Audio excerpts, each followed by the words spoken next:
frail-looking young man with pale skin and dark circles under his eyes was sitting on a rusty bench across from the police station.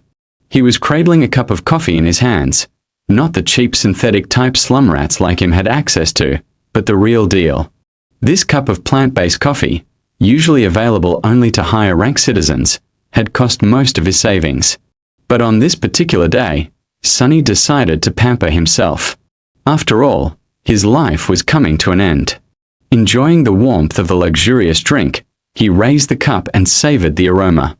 Then, tentatively, he took a small sip and immediately grimaced. Ah, so bitter.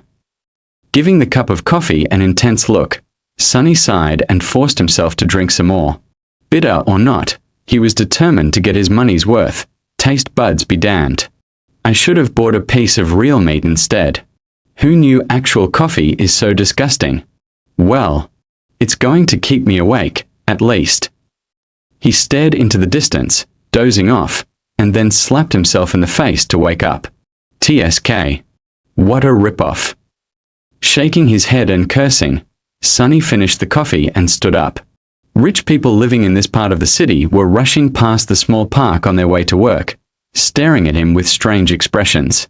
Looking haggard in his cheap clothes and from the lack of sleep, unhealthily thin and pale, Sonny was indeed out of his place here. Also, everyone seemed so tall. Watching them with a bit of envy, he tossed the cup into a garbage bin. I guess that's what 3 full meals a day would do to you. The cup missed the bin by a wide margin and fell on the ground. Sonny rolled his eyes in exasperation, walked over and picked it up before carefully putting it in the trash. Then, with a slight grin, he crossed the street and entered the police station. Inside, a tired-looking officer gave him a quick glance and frowned with obvious distaste. Are you lost, boy? Sonny looked around with curiosity, noting reinforced armor plates on the walls and poorly hidden turret nests in the ceiling. The officer, too, looked scruffy and mean. At least police stations remained the same wherever you go. Hey, I'm talking to you. Sonny cleared his throat. Ooh, no. Then he scratched the back of his head and added, as demanded by the 3rd Special Directive, I am here to surrender myself as a carrier of the nightmare spell. The officer's expression instantly changed from irritated to wary. He looked the young man over once again, this time with piercing intensity. Are you sure you are infected? When did you start showing symptoms? Sonny shrugged. A week ago. The officer became visibly paler. Shit. Then, with a hurried motion, he pressed a button on his terminal and bellowed. Attention. Code black in the lobby. I repeat. Code black. The nightmare spell first appeared in the world a few decades ago. Back then, the planet was just starting to recover from a series of devastating natural disasters and subsequent resource wars. At first, the emergence of a new disease that caused millions of people to complain about constant fatigue and sleepiness did not attract a lot of attention. But when they started to fall into an unnatural slumber, with no sign of waking up even days later, governments finally panicked. Of course, by then it was already too late. Not that an early response could have made any difference. When the infected started dying in their sleep, their dead bodies turning into monsters, no one was ready. Nightmare creatures quickly overwhelmed national militaries, plunging the world into complete chaos. No one knew what the spell was, what powers it possessed, and how to fight it. Of course, it was only the first of the catastrophes brought upon by the spell. But as far as Sonny was concerned, none of it had anything to do with him. Not until a few days ago, that is, when he first started having trouble with staying awake. For an average person, being chosen by the spell was as much of a risk as an opportunity. Kids learn survival skills and fighting techniques in school, on the off chance of being infected. Well-to-do families hired private tutors to train their children in all sorts of martial arts. Those from the awakened clans even had access to powerful legacies, wielding inherited memories and echoes in their first visit to the dream realm. The richer your family was, the better your chances of surviving and becoming an awakened were. But for Sonny, who had no family to speak of and spent most of his time scrounging for food instead of going to school, Being chosen by the spell presented no opportunity at all. To him, it was basically a death sentence. A few minutes later, Sonny was yawning while several policemen were busy putting him in restraints. Soon he was fastened into a bulky chair that looked like a weird mix between a hospital bed and a torture device. The room they were in was situated in the basement of the police station, with thick armored walls and a formidable-looking vault door. Other officers were standing near the walls, with automatic rifles in their hands and grim expressions on their faces. Sonny did not particularly care about them. The only thing he could think about was how much he wanted to sleep. Finally, the vault door opened, and a grey-haired policeman walked in. He had a seasoned face and stern eyes, looking like someone who had seen a lot of terrible things in his life. After checking the restraints, the policeman glanced quickly on his wristwatch and then turned to Sonny. "What's your name, kid?" Sonny blinked a few times, trying to concentrate, then shifted uncomfortably. "Sunless." The old policeman raised an eyebrow. "Sunless? That's a strange name." Sonny tried to shrug, but found himself unable to move. "What's so strange about it? At least I have a name. Back in the outskirts, not everyone even gets one." After another yawn, he added, "It's because I was born during a solar eclipse. My mom had a poetic soul, you see. That's why he got this weird-ass name, and his little sister was called Rain. Back when she still lived with them, at least. Whether it was the result of poetic imagination or simple laziness, he did not know." The old policeman grunted. "Do you want me to contact your family?" Sonny simply shook his head. "There's no one. Don't bother." For a second, there was a dark look on the policeman's face. Then his expression turned serious. "All right, Sunless. How long can you stay awake?" Not long." The policeman sighed. "Then we don't have time for the full procedure. Try to resist for as long as you can and listen to me very carefully." "Okay." Not waiting for a response, he added, "How much do you know about the nightmare spell?" Sonny gave him a questioning look. "As much as anyone, I guess? Who doesn't know about the spell? Not the fancy stuff you see in dramas and hear in the propaganda broadcasts. I mean, how much do you really know?" That was a hard question to answer. Don't I just go into the dream realm, kill a few monsters to complete the first nightmare, receive magic powers and become an awakened? The old policeman shook his head. "How do you know?" The policeman just stared at him. "I mean, no one understands what the spell is and how it works, right? So how do you know that they're not real? You might have to kill them, kid. So do yourself a favor and just think about them as illusions." "Oh." The old policeman waited for a second, then nodded and continued. "A lot of things about the first nightmare depend on luck. Generally, it shouldn't be overwhelmingly hard. The situation you're in, the tools you have at your disposal and the creatures you have to defeat should be within the range of your abilities, at least. After all, the spell sets up trials, not executions. You're a bit disadvantaged due to, well, your circumstances. But kids from the outskirts are tough. Don't give up on yourself just yet." Sonny was getting more and more sleepy. It was becoming hard to follow the conversation. "About those magic powers you mentioned. You will indeed receive them if you survive until the end of the nightmare. What those powers will be, exactly, depends on your natural affinity as well what you do during the trial. But some of it will be at your disposal right from the start." The voice of the old policeman sounded more and more distant. Sonny's eyelids were so heavy that he was struggling to keep his eyes open. "Remember, the first thing you must do once inside the nightmare is to check your attributes and your aspect. If you get a combat-oriented aspect, something like a swordsman or an archer, things will be easier. If it is reinforced by a physical attribute, then that's even better. Combat aspects are the most common, so the probability of receiving one is high." The armored room was growing dimmer. If you're unlucky and your aspect has nothing to do with combat, don't despair. Sorcery and utility aspects are useful in their own ways. You'll just have to be smart about it. There are really no useless aspects. Well, almost. So just do anything in your power to survive. If you survive, you will be halfway to becoming an awakened. But if you die, you'll open a gate for a nightmare creature to appear in the real world. Which means that my colleagues and I will have to deal with it. So, please don't die, Sunless. Already half asleep, Sunny felt a bit touched by the policeman's words.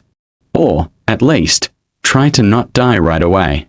The nearest awakened won't be able to get here for a few hours, so we would really appreciate it if you don't make us fight that thing ourselves. What? With that last thought, Sunny finally slipped into a deep slumber. Everything became black.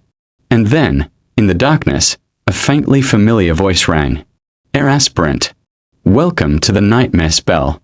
Prepare for your first trial. Sunny dreamt of a mountain.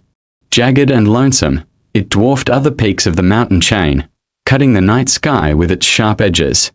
A radiant moon bathed its slopes in the ghostly, pale light. On one of the slopes, the remnants of an old road stubbornly clung to the rocks. Here and there, weathered paved stones could be seen through the snow. To the right side of the road, a sheer cliff face rose as an impregnable wall. To the left, a silent black sea of nothingness indicated an endless fall. Strong winds crashed into the mountain over and over again, screaming in powerless rage. Suddenly, the moon fell over the horizon. The sun rose from the west, streaked across the sky and disappeared in the east. Snowflakes jumped from the ground and returned into the embrace of clouds. Sunny realized that he was seeing the flow of time in reverse. In an instant, hundreds of years flew by. The snow retreated, bearing the old road. Cold shivers ran down Sunny's back as he noticed human bones littering the ground. A moment later, the bones were gone, and in their place, a slave caravan appeared, moving backwards down the mountain in the clamor of chains. Time slowed, stopped, and then resumed its usual pace. Air Aspirant. Welcome to the nightmare spell. Prepare for your first trial. What?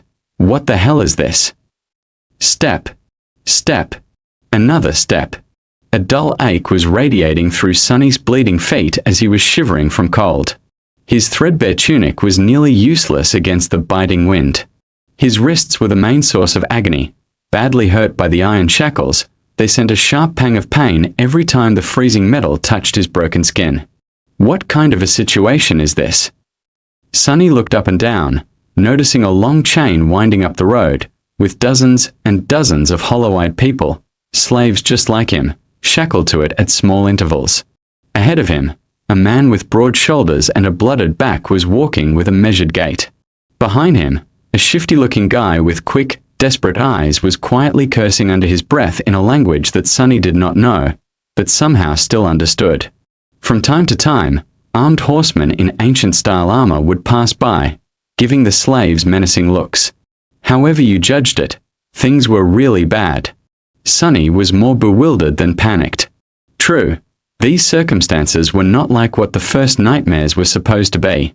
Usually, freshly chosen aspirants would find themselves in a scenario that presented them with a fair amount of agency.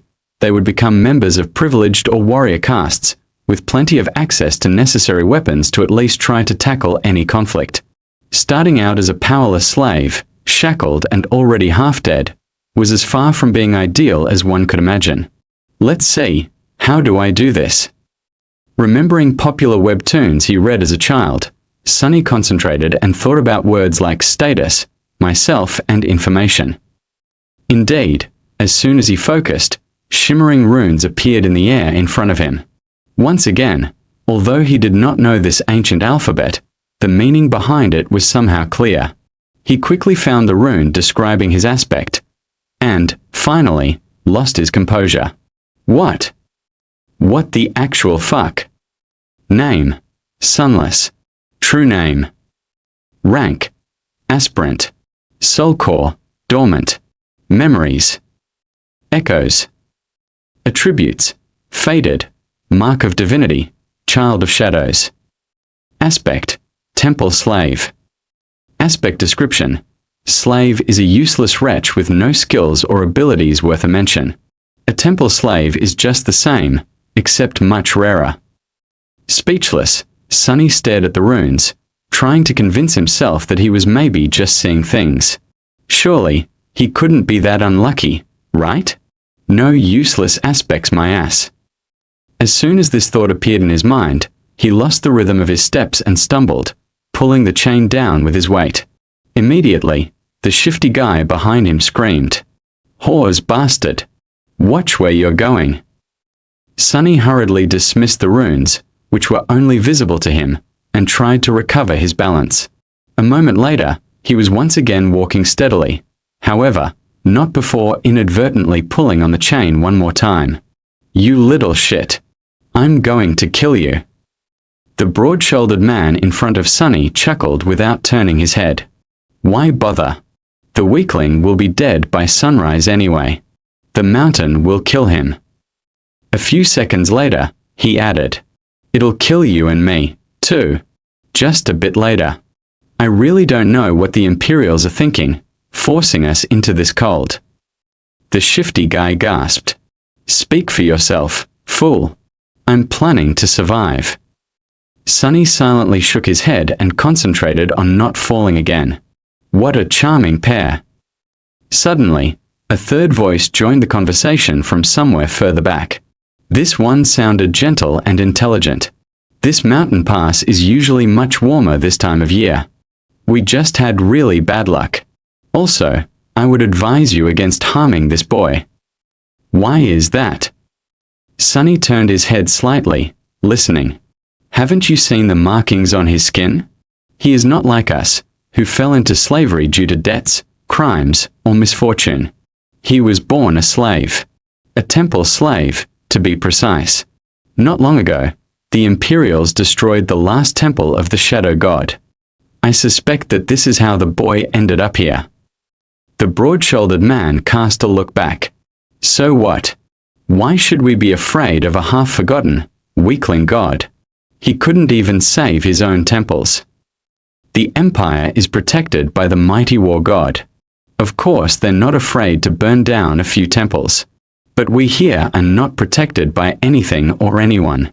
Do you really want to risk angering a god?" The broad-shouldered man grunted, not willing to answer. Their conversation was stopped by a young soldier riding a beautiful, white horse. Clad in a simple leather cuirass, armed with a spear and a short sword, he looked dignified and noble. To Sunny's irritation, the asshole was really pretty, too. If this was a historical drama, the soldier would definitely be a male lead. What is going on here?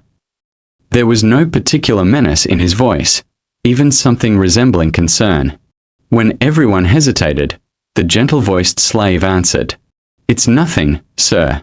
We are just all tired and cold. Especially our young friend over there. This journey is truly too hard for someone that young." The soldier looked at Sunny with pity. "What are you looking at? You're not much older than me." Sunny thought. Of course, he didn't say anything out loud. The soldier sighed and took a flask from his belt before extending it to Sunny. "Bear with it a little more, child. We will stop for the night soon. For now, here, drink some water." Child. Due to his thin body and small stature, both caused by malnourishment, Sunny was often mistaken for someone younger. Usually, he didn't hesitate to use it to his advantage, but now, for some reason, being called a child really irked him. Still, he was really thirsty. He was just about to take the flask when a whip cracked in the air, and suddenly Sunny was in a world of pain. He stumbled, once again pulling on the chain and causing the shifty slave behind him to curse.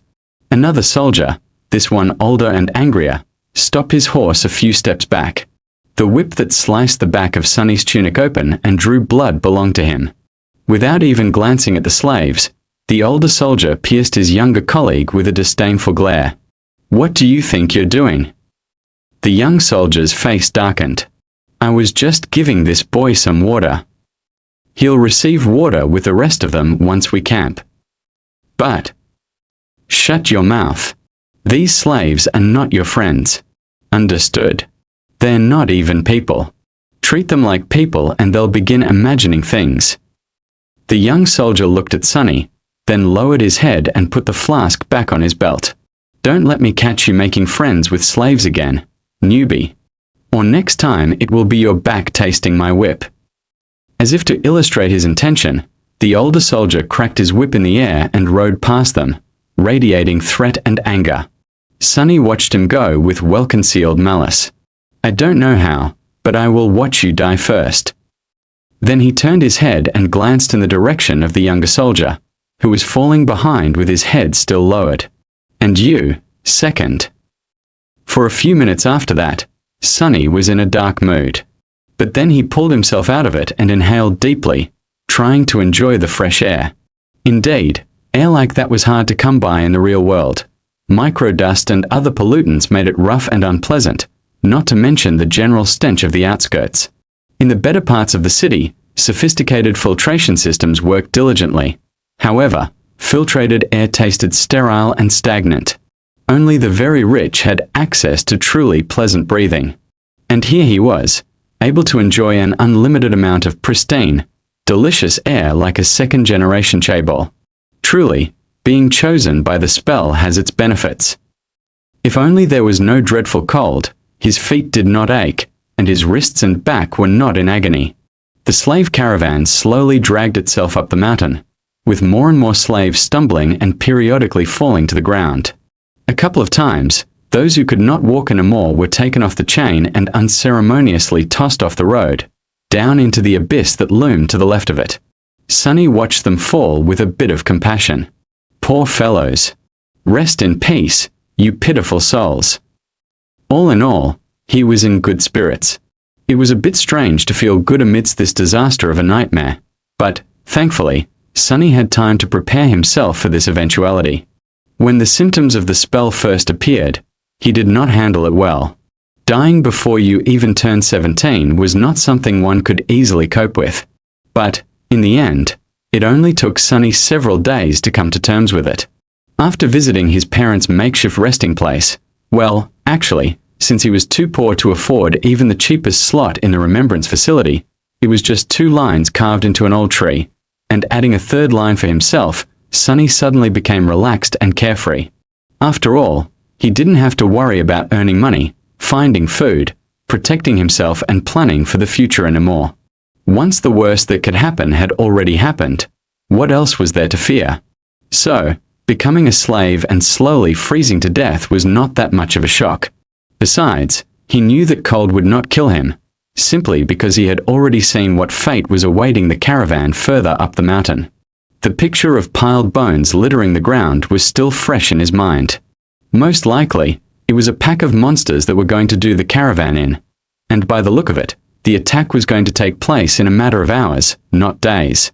So he still had a chance. Using the opportunity, Sonny decided to take another look at his status and summon the runes again. The last time he was too outraged by the aspect and didn't study the attributes well. While not as important as one's aspect, the attributes were often the deciding factor between life and death. They represented one's natural traits and affinities, sometimes even providing passive abilities and effects. Fated, attribute description. The strings of fate wrap tightly around you. Unlikely events, both good and bad, are drawn by your presence. There are those who are blessed, and there are those who are cursed, but rarely both. Mark of divinity. Attribute description. You bear a faint scent of divinity, as though someone briefly touched by it once, a long time ago. Child of shadows. Attribute description. Shadows recognize you as one of their own. Interesting. Sonny quickly recognized the first attribute, fated, as the main culprit of his predicament. At first glance, it seemed to indicate that he was destined for a certain fate, to die miserably and vanish without a trace, for example. But after reading the description, he realized that being fated actually just meant that improbable things had a higher chance of occurring when he was around. I guess this is how I managed to receive one of the super rare useless aspects, and a weird variant of it, at that. If fated was his innate attribute, then the other 2 came from the temple slave aspect. Mark of divinity was more or less straightforward. It was supposed to allow passage into certain sacred places inside the dream realm and enhance several types of sorcery. Since there were no sacred places in sight and Sunny's aspect had nothing to do with sorcery, it was useless, too. Child of Shadows was a stranger one. He had never heard of it and had no idea what it was supposed to do, at least not until the sun hid behind the mountain and the sky began to darken. To his surprise, Sunny found himself able to see perfectly in the darkness, as though it was still as bright as day. This ability alone was nothing to scoff at, and it was quite possible that Shadows would reward him with some other, yet unknown, gifts. Finally, something good. I wonder if... Stop the caravan. Prepare to camp. Following the head soldier's order, the slave stopped and fell to the ground, shivering and exhausted. The small clearing where the road widened was somewhat protected from the wind by a protruding mass of rock, but it was still too cold to rest with ease. What a weirdo. Soon, the bonfire was blazing. The stronger slaves tried to find their way closer to the fire, while the weaker ones, like Sunny, were forced to sit at the outer end of the circle, with their backs freezing in the cold. Of course, any movement was encumbered by the fact that they were still shackled to the chain. That's why the familiar broad-shouldered slave ended up just where he started despite all of his efforts to get closer to the flame. Damn Imperials, he hissed, clearly irritated. The soldiers walked among the slaves, giving them water and food. Sunny, just like everybody else, received a few sips of icy water and a small piece of rock-hard, moldy bread. Despite its unappetizing look, he forced himself to eat the whole thing, just to be left as hungry as he was before. By the looks of it, he wasn't the only one. The shifty slave that had been walking behind him looked around in anguish. By all the gods, they used to feed me better even in the dungeons. He spat on the ground, desperate. And most of us innocent men in the dungeon were there waiting to visit the gallows, too. A few steps away from them, where the paved road ended and sharp rocks began, a scattering of bright red berries were growing from the snow. Sunny had noticed them before, clustering here and there along the road, and even noted how pretty those resilient things looked contrasted against the white. The shifty slave's eyes glistened as he tried to crawl towards the berries on all fours. I would advise against eating those, friend. It was the gentle-voiced slave again. Sunny turned around and finally saw him in the flesh for the first time. It was a tall man in his 40s, lean and strangely handsome, with a dignified look of a scholar. How a man such as him ended up a slave was a mystery. Yet there he was. You and your advice again. What? Why? The scholar smiled apologetically. These berries are called bloodbane. They grow in the places where human blood was spilled. That's why there's always a lot of them along the slave trade routes. So what? The older man sighed. Bloodbane is poisonous. A few berries might be enough to kill an adult man. Curses. The shifty slave flinched back and glared at the scholar. Sunny did not pay them a lot of attention, because, while looking around, he finally recognized the side of the camp as the place where, in his vision at the start of the nightmare, the bones of the slaves were buried under the snow. And he was willing to bet that whatever it was that killed them all was going to happen soon. As if to answer his thoughts, a thundering noise rang from above. And in the next second, something massive came crashing from the sky. Turning in the direction of the thundering noise, many slaves raised their heads, only to see rocks and heavy shards of ice raining on them from above. They instantly panicked, lurching away in a cacophony of screams. Shadows happily danced on black stones as, entangled by the thick chain, those slaves fell to the ground and pulled others with them. Sunny was one of the few that remained upright, mostly because he was ready for something like this to happen. Calm and collected, he gazed at the night sky, his attribute-enhanced eyes piercing the darkness, and took one measured step back. In the next second, a piece of ice the size of a man's torso hit the ground right in front of him and exploded, showering everything around with sharp shards. Others weren't that quick. As ice and stones continued to rain, many were wounded, and a few even lost their lives. Agonizing wails filled the air. On your feet, fools! Get to the wall! The veteran soldier, the one who had whipped Sunny a few hours before, was shouting angrily, trying to get the slaves to move towards the relative safety of the mountain slope. However, before anyone could heed his command, something massive came crashing down, sending a tremor through the stones beneath their feet. It fell right between the caravan and the mountain wall, plunging everything into silence for a few seconds. At first, it looked like a lump of dirty snow, roughly round in shape and as tall as a mounted horseman. However, once the creature unfurled its long limbs and rose, it towered over the stone platform like a nightmarish omen of death. That thing must be at least 4 meters tall, Sunny thought, a bit stunned. The creature had 2 stumpy legs, an emaciated, hunched torso and disproportionately long, multi-jointed hands, 2 of them, each ending with a set of horrifying bone claws, and another 2, these one shorter, ending with almost human-like fingers. The thing that at first glance looked like dirty snow turned out to be its fur, yellowish-gray, and ragged, thick enough to stop arrows and swords. On its head, 5 milky, white eyes regarded the slaves with insect-like indifference. Beneath them, a terrible maw crowding with razor-sharp teeth was half open, as though in anticipation. Viscous drool was running down the creature's chin and dripping into the snow. What unnerved Sunny the most, though, were the strange shapes endlessly moving, worm-like, under the creature's skin. He could see them clearly because, unfortunately, he was one of those unlucky souls closest to the monstrosity, getting a nauseating first-row view. Well, that is just too much, he thought, stupefied. As soon as Sunny finished that thought, all hell broke loose.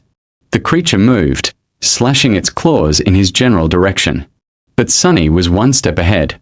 Without wasting a single moment, he jumped sideways, as far as the chain allowed, conveniently placing the broad-shouldered slave between himself and the monster.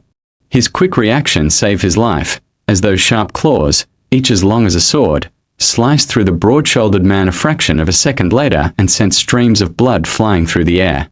Drenched in the hot liquid, Sunny hit the ground, and his fellow slave, now simply a corpse, fell on him from above.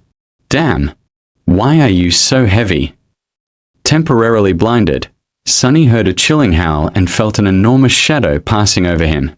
Immediately after, a deafening chorus of screams filled the night. Not paying it any attention, he tried to roll the corpse to the side, but was stopped by a forceful lurch of the chain that twisted his wrists and filled his mind with white-hot pain. Disoriented, he felt himself being dragged a few steps, but then the chain suddenly slackened, and he was able to control his hands again. See, things could have been worse.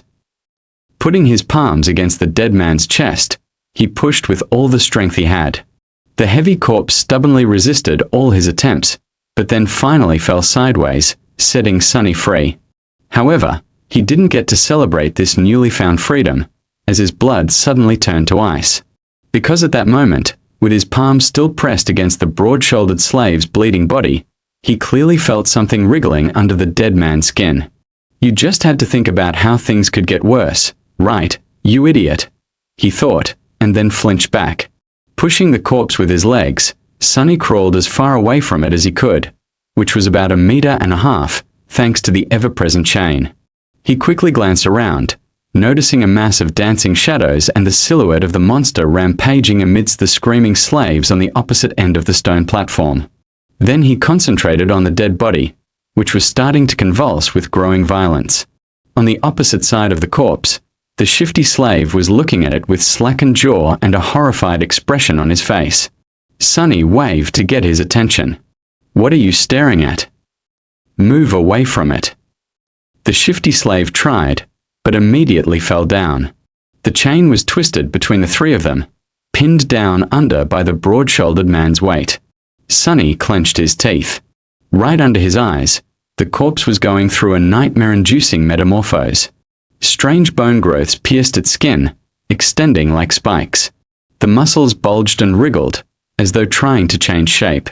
The fingernails were turning into sharp claws, the face cracked and split, bearing open a twisted mouth with one too many rows of blooded, needle-like fangs. This is not right. Sunny twitched, feeling a strong urge to empty his stomach. The chain. The scholarly slave was just a few steps behind the shifty one, pointing at his shackles with a face as pale as a ghost. That remark was far from helpful, but given the circumstances, his shock was understandable. Being shackled was bad enough, but being shackled to such horror was truly unfair. But Sonny's conclusion that things weren't right did not come from self-pity. He just meant that this whole situation was literally not right. The spell, mysterious as it was, had its own set of rules. There were rules for what type of creatures could appear in any given nightmare, too. Nightmare creatures had their own hierarchy, from mindless beasts to monsters, followed by demons, devils, tyrants, terrors and, finally, mythical titans, also known as calamities. The first nightmare was almost always populated by beasts and monsters, rarely with a demon mixed in. And Sonny had never, ever heard about anything stronger than a single devil appearing in it. What was this tyrant even doing in a first nightmare? How powerful was that damn, fated, attribute? But there was no time to ponder.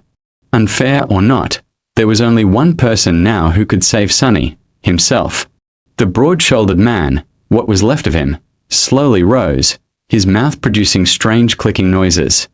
Without giving him time to fully come to his senses, Sonny cursed and jumped forward, grabbing onto the length of the slackened chain. One arm of the monster, now fully equipped with 5 jagged claws, shot forward to meet him, but Sonny sidestepped it with one calculated movement. What saved his skin this time was not quick reaction, but simple presence of mind. Sonny might not have learned any fancy combat techniques, since his childhood was spent on the streets instead of a school. But the streets, too, were a kind of teacher. He had spent his whole life fighting for survival, quite often literally. That experience allowed him to keep a cool head on his shoulders in the midst of any conflict. So instead of freezing or being consumed by fear and doubt, Sonny just acted. Stepping close, he threw the chain around the monster's shoulders and pulled, pinning its hands to its body. Before the creature, still slow and groggy from its transformation, could properly react, Sonny wrapped the chain around it several times, barely saving his face from being bitten off by the creature's terrifying maw. The good thing was, the monster couldn't move its hands now. The bad thing was, the length of the chain he used to immobilize it was gone, leaving almost no distance between them. "You too!" Sonny screamed, addressing his 2 fellow slaves. "Pull on that chain as though your lives depend on it." Because they were. The shifty slave and the scholar gaped at him and then, understanding what he was thinking, started to move. Grabbing the chain from the opposite directions, they pulled as hard as they could, tightening its grip on the monster and not letting it shake loose. Great! Sonny thought. The monster bulged its muscles, trying to break free. The chain creaked, caught on the bone spikes, as though slowly breaking apart. Not so great. Without wasting any more time, he threw his hands in the air and caught the creature's neck with the short, thinner chain connecting his shackles together. Then he circled the monster with a quick step and pulled, ending up back to back with it, as far away from its maw as he could. Sonny knew that he wasn't strong enough to strangle a man with his bare hands, let alone a weird, terrifying mutant like the one trying to eat him. But now, using his own back as a lever and the weight of his whole body to pull the shackles down, he at least stood a chance. He pulled down with all his might, feeling the monster's body pressing against him, bone spikes brushing against his skin. The monster continued to struggle, clicking loudly and trying to break the chain tying him down apart. Now it was just a question of what would break first, the chain or the monster itself. D, you bastard! Sweat and blood were rolling down Sonny's face as he was pulling, and pulling, and pulling down with as much force as he could muster. Every second felt like an eternity. His strength and stamina, what little he had to begin with, were quickly running out. His wounded back, wrists, and muscles pierced by the bone spikes were in agony. And then, finally, Sonny felt the monster's body go limp. A moment later, a faintly familiar voice rang in the air. It was the most beautiful sound he had ever heard. "You have slain a dormant beast, Mountain King's larva. You have slain a dormant beast, Mountain King's larva." Sonny fell to his knees, breathless. His whole body felt as though it just went through a meat grinder. Even large amounts of adrenaline could not wash away all the pain and exhaustion. And yet, he was exhilarated. The satisfaction of killing the larva was so vast that he even forgot to be disappointed about not receiving a memory, the special item tied to a dream realm inhabitant's essence, which was sometimes awarded by the spell to the triumphant awakened. A magic sword or a suit of armor would have come in handy right about now. Damn, he would even settle for a warm coat. 3 seconds. You can rest for 3 more seconds, Sunny thought. After all, the nightmare was far from over. A few moments later, he forced himself to come back to his senses and looked around, trying to ascertain the situation. The larva was dead, which was great. However, he was still tied to it by the damn chain. The shifty slave and the scholar, both pale as death, were busy untangling it to buy the 3 of them at least some freedom of movement. Further away, torn bodies and pieces of flesh were lying on the ground. Many slaves were killed. A few had somehow managed to escape and were now running away. Fools. They're dooming themselves. The tyrant, Mountain King, presumably, was hidden from sight by the bright glow of the bonfire.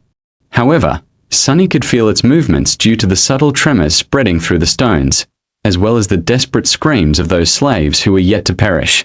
An angry bellow or two could also be heard, indicating that some of the soldiers were still alive, desperately trying to fight the monstrosity off.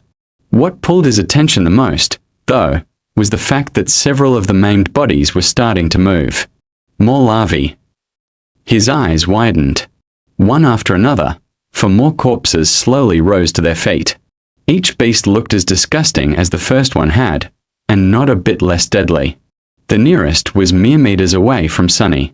Damn it all, he thought. And then, weakly, I want to wake up. As strange clicking filled the air, one of the beasts turned its head toward the 3 slaves and gnashed its fangs. Shifty fell on his ass, whispering a prayer, while Scholar just froze in place. Sunny's eyes darted to the ground, trying to find something to use as a weapon. But there was not a single thing he could use.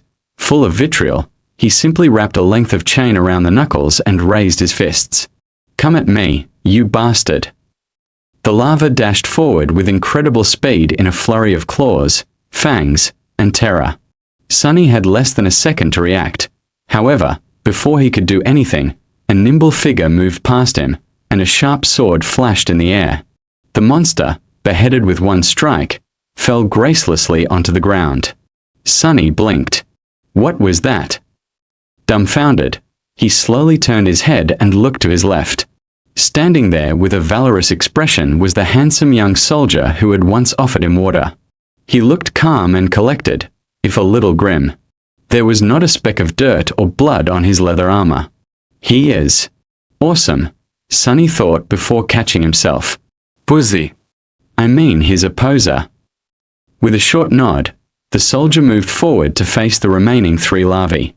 But after taking a few steps, he suddenly turned around and gave Sunny a long look. Then, with one swift motion, the young warrior took something from his belt and threw it to Sunny. Save yourself.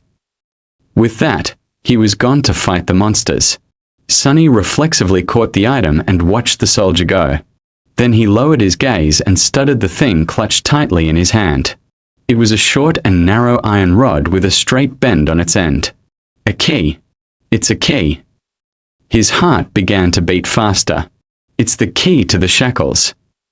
With one last glance at the fierce battle starting between the young soldier and the larvae, Sunny dropped on one knee and began to maneuver the shackles, trying to get his hand into a suitable position to insert the key. It took him a few tries to understand how the unfamiliar lock worked, but then, finally, there was a satisfying click, and he was suddenly free. The cold wind caressed his blooded wrists. Sunny rubbed them and smiled with a dark gleam in his eyes. Just you wait now. For a moment, visions of violence and revenge filled his head. Boy, over here. Shifty was waving his hands in the air, trying to get his attention. Sunny briefly considered just leaving him to die, but then decided against it. There was strength in numbers. Plus, despite Shifty's previous threats to kill him and overall unpleasantness, Sonny would have felt bad leaving a fellow slave in chains, especially since freeing him would not cost anything. Ah, free at last. Gods must be smiling upon us. Scholar was more reserved. He squeezed Sonny's shoulder in gratitude and smiled weakly, casting a tense look in the direction of the ensuing fight. 2 of the 3 larvae were already dead. The third one was missing an arm but still trying to tear its opponent apart. The young soldier danced around it, moving with a graceful fluidity of a natural-born warrior. What are you waiting for? Run! Shifty made a move to run away, but was stopped by Scholar. My friend, I would. If you say advise again, I swear to gods, I will bash your head open. The 2 slaves looked at each other with open animosity. A moment later, Scholar lowered his eyes and sighed. If we run away now, we will surely die. Why? The older slave simply pointed at the tall bonfire.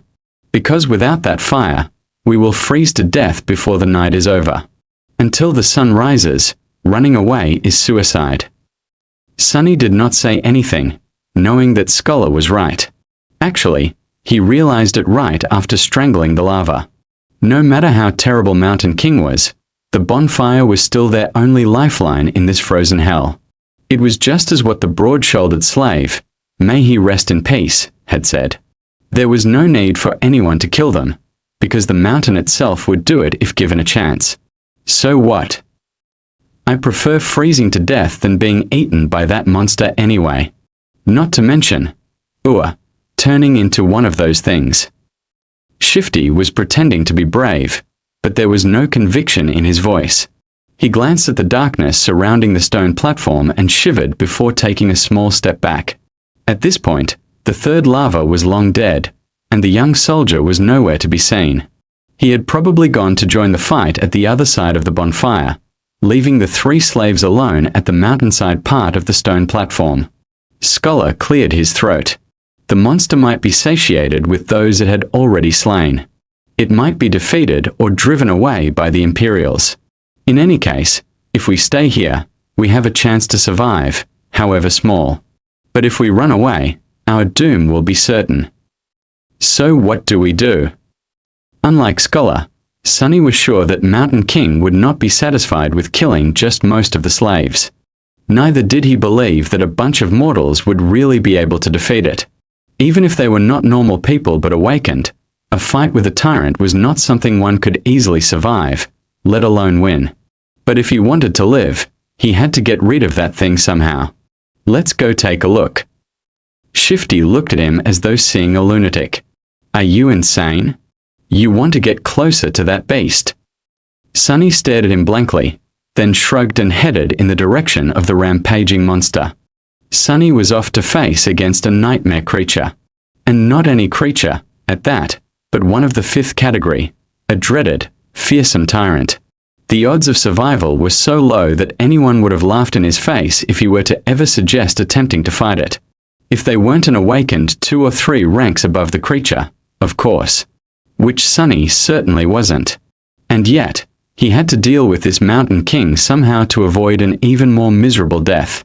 The ridiculous degree to which the odds were stacked against him from the very beginning of this delayed execution had gotten old a long time ago, so he didn't have any more energy to think about it. What was there to fear, after all? He was already as good as dead. It's not like he could get any deader. So why worry? On the other side of the bonfire, things were turning from bad to worse. Most of the slaves were already dead. A few soldiers were still desperately trying to fight the monster, but it was clear that they weren't going to last long. Right in front of Sonny's eyes, the tyrant picked up a dead slave, dragging the chain up with him, and opened its terrifying maw wide.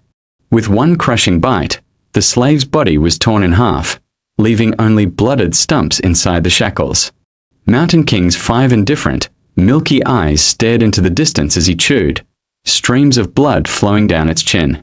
Seeing that the creature's upper arms were busy, one of the soldiers screamed and lunged forward, brandishing his long spear. Without turning its head, the tyrant extended one of its shorter lower arms, caught the soldier's head in an iron grip and squeezed, crushing the poor man's skull like a soap bubble. A moment later, The headless body was tossed over the cliff and disappeared into the abyss below. Shifty doubled over, puking his guts out. Then he shakily rose to his feet and glared at Sunny. "Well, we've taken a look, now what?" Sunny did not answer, pensively observing the tyrant with his head slightly tilted to one side. Shifty stared at him some more, then turned to Scholar. "I'm telling you, old man, the boy is sick in the head. How the hell can he be so calm?" "Shh. Lower your voice, fool." Blood drained from Shifty's face as he slapped himself, covering his mouth with both hands. Then he cast a fearful look in the direction of the tyrant. Luckily, the abomination was too busy feasting on slaves, lucky ones who were already dead and unlucky ones who were still alive, to pay them any attention. Shifty slowly exhaled. Sunny was preoccupied with thinking, measuring his chances of survival. How do I get rid of that thing?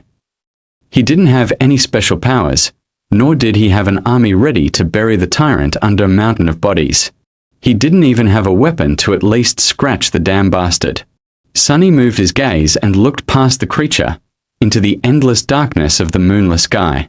As he was watching the night, a bright flash streaked in the air and collided with one of the tyrant's arms, bursting into a rain of sparks. The young soldier, Sunny's heroic liberator, had just tossed a burning piece of wood at the monster and was now defiantly raising his sword. "Face me, devil." A distraction. Just what I needed. Because there was no way for Sunny to kill the Mountain King with his own two hands, he had decided to enlist some help. A human wouldn't be up to the task, so instead, he was planning to use a force of nature. Since I can't do the bastard in myself, let's make gravity do it for me. He was in the middle of thinking over the details of the plan when the young hero's foolish bravado presented an opportunity. Now everything depended on how long the pompous idiot would manage to stay alive. "Come with me," Sunny said as he started running toward the far end of the stone platform, where the heavy wagon was perched dangerously close to the edge of the cliff. Behind them, Hero nimbly ducked under the tyrant's claws, slashing it with the sword. The sharp edge slid ineffectively across the dirty fur, not leaving even a scratch on the creature's flesh. In the next second, the tyrant moved with frightening speed, throwing all four of his hands in the direction of its new, irritating foe. But Sunny had no way of knowing. He was running with all his speed, getting closer and closer to the wagon. Once there, he hurriedly looked around, checking if there were any larvae close by, and moved to its rear wheels. The wagon was left at the upper end of the stone platform, where it narrowed and turned back into the road. It was turned sideways to block the wind, with its front facing the mountain wall and its back facing the cliff. There were two large wooden wedges placed under the rear wheels to prevent the wagon from rolling backward. Sunny turned to his companions and pointed at the wedges. "When I tell you, remove both of them. Then push. Understand?" "What? Why?" Shifty stared at him with a dumbfounded expression on his face. Scholar just looked at the wedges, and then at the tyrant. Hero, miraculously, was still alive. He was weaving between the creature's limbs, always just half a second away from being completely eviscerated. From time to time, his sword flashed in the air, but to no avail. Mountain King's fur was too thick, and his skin too tough to be harmed by mundane weapons. There was a hint of apprehension on the young warrior's face. All the other soldiers, as far as Sunny could see, were already dead. So he really needed that one to live a little bit longer. "Don't die yet," he thought. To Shifty, he simply said, "You'll see." The next moment, Sunny was running again, trying to follow the chain from the brace where it was affixed to the wagon. The thing he was searching for was hard to notice due to all the bodies, blood, and viscera littering the stone platform, but for once, luck was on his side. A short amount of time later, he had found what he needed, the torn end of the chain. Finding the nearest set of shackles, complete with a horribly disfigured body of a slave locked in them, Sunny plopped down on his knees and started to fumble with the key. There was a muffled scream, and with a sideways glance, he noticed Hero flying through the air, finally caught by one of the tyrant strikes. Incredibly, the young soldier managed to land on his feet, sliding several meters across the stones. All of his limbs were still in place. There were no terrible wounds on his body, either. Without skipping a beat, Hiro rolled forward, picking up his sword from where it fell on the ground, and then rolled once more, this time sideways, narrowly avoiding a heavy stomp from the creature's foot. Rolling. Who the hell rolls around in this situation?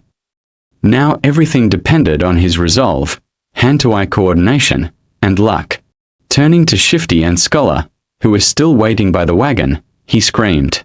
Now. Then, picking up a sizable length of chain, Sunny stood up and faced the tyrant. Hiro spared him half a glance. His eyes lingered on the chain for a moment and then quickly followed it to the wagon. Then, without showing a hint of emotion, the young warrior doubled his efforts, drawing the creature's attention away from Sunny. So he's smart, too. What a scam. Clearing his head of all unnecessary thoughts, Sunny concentrated on the weight of the chain in his hands, the distance between him and the tyrant, and his target. Time seemed to slow down a bit. Please, don't miss. Gathering all of his strength, Sunny spun and threw the chain in the air, as though a fisherman casting his net.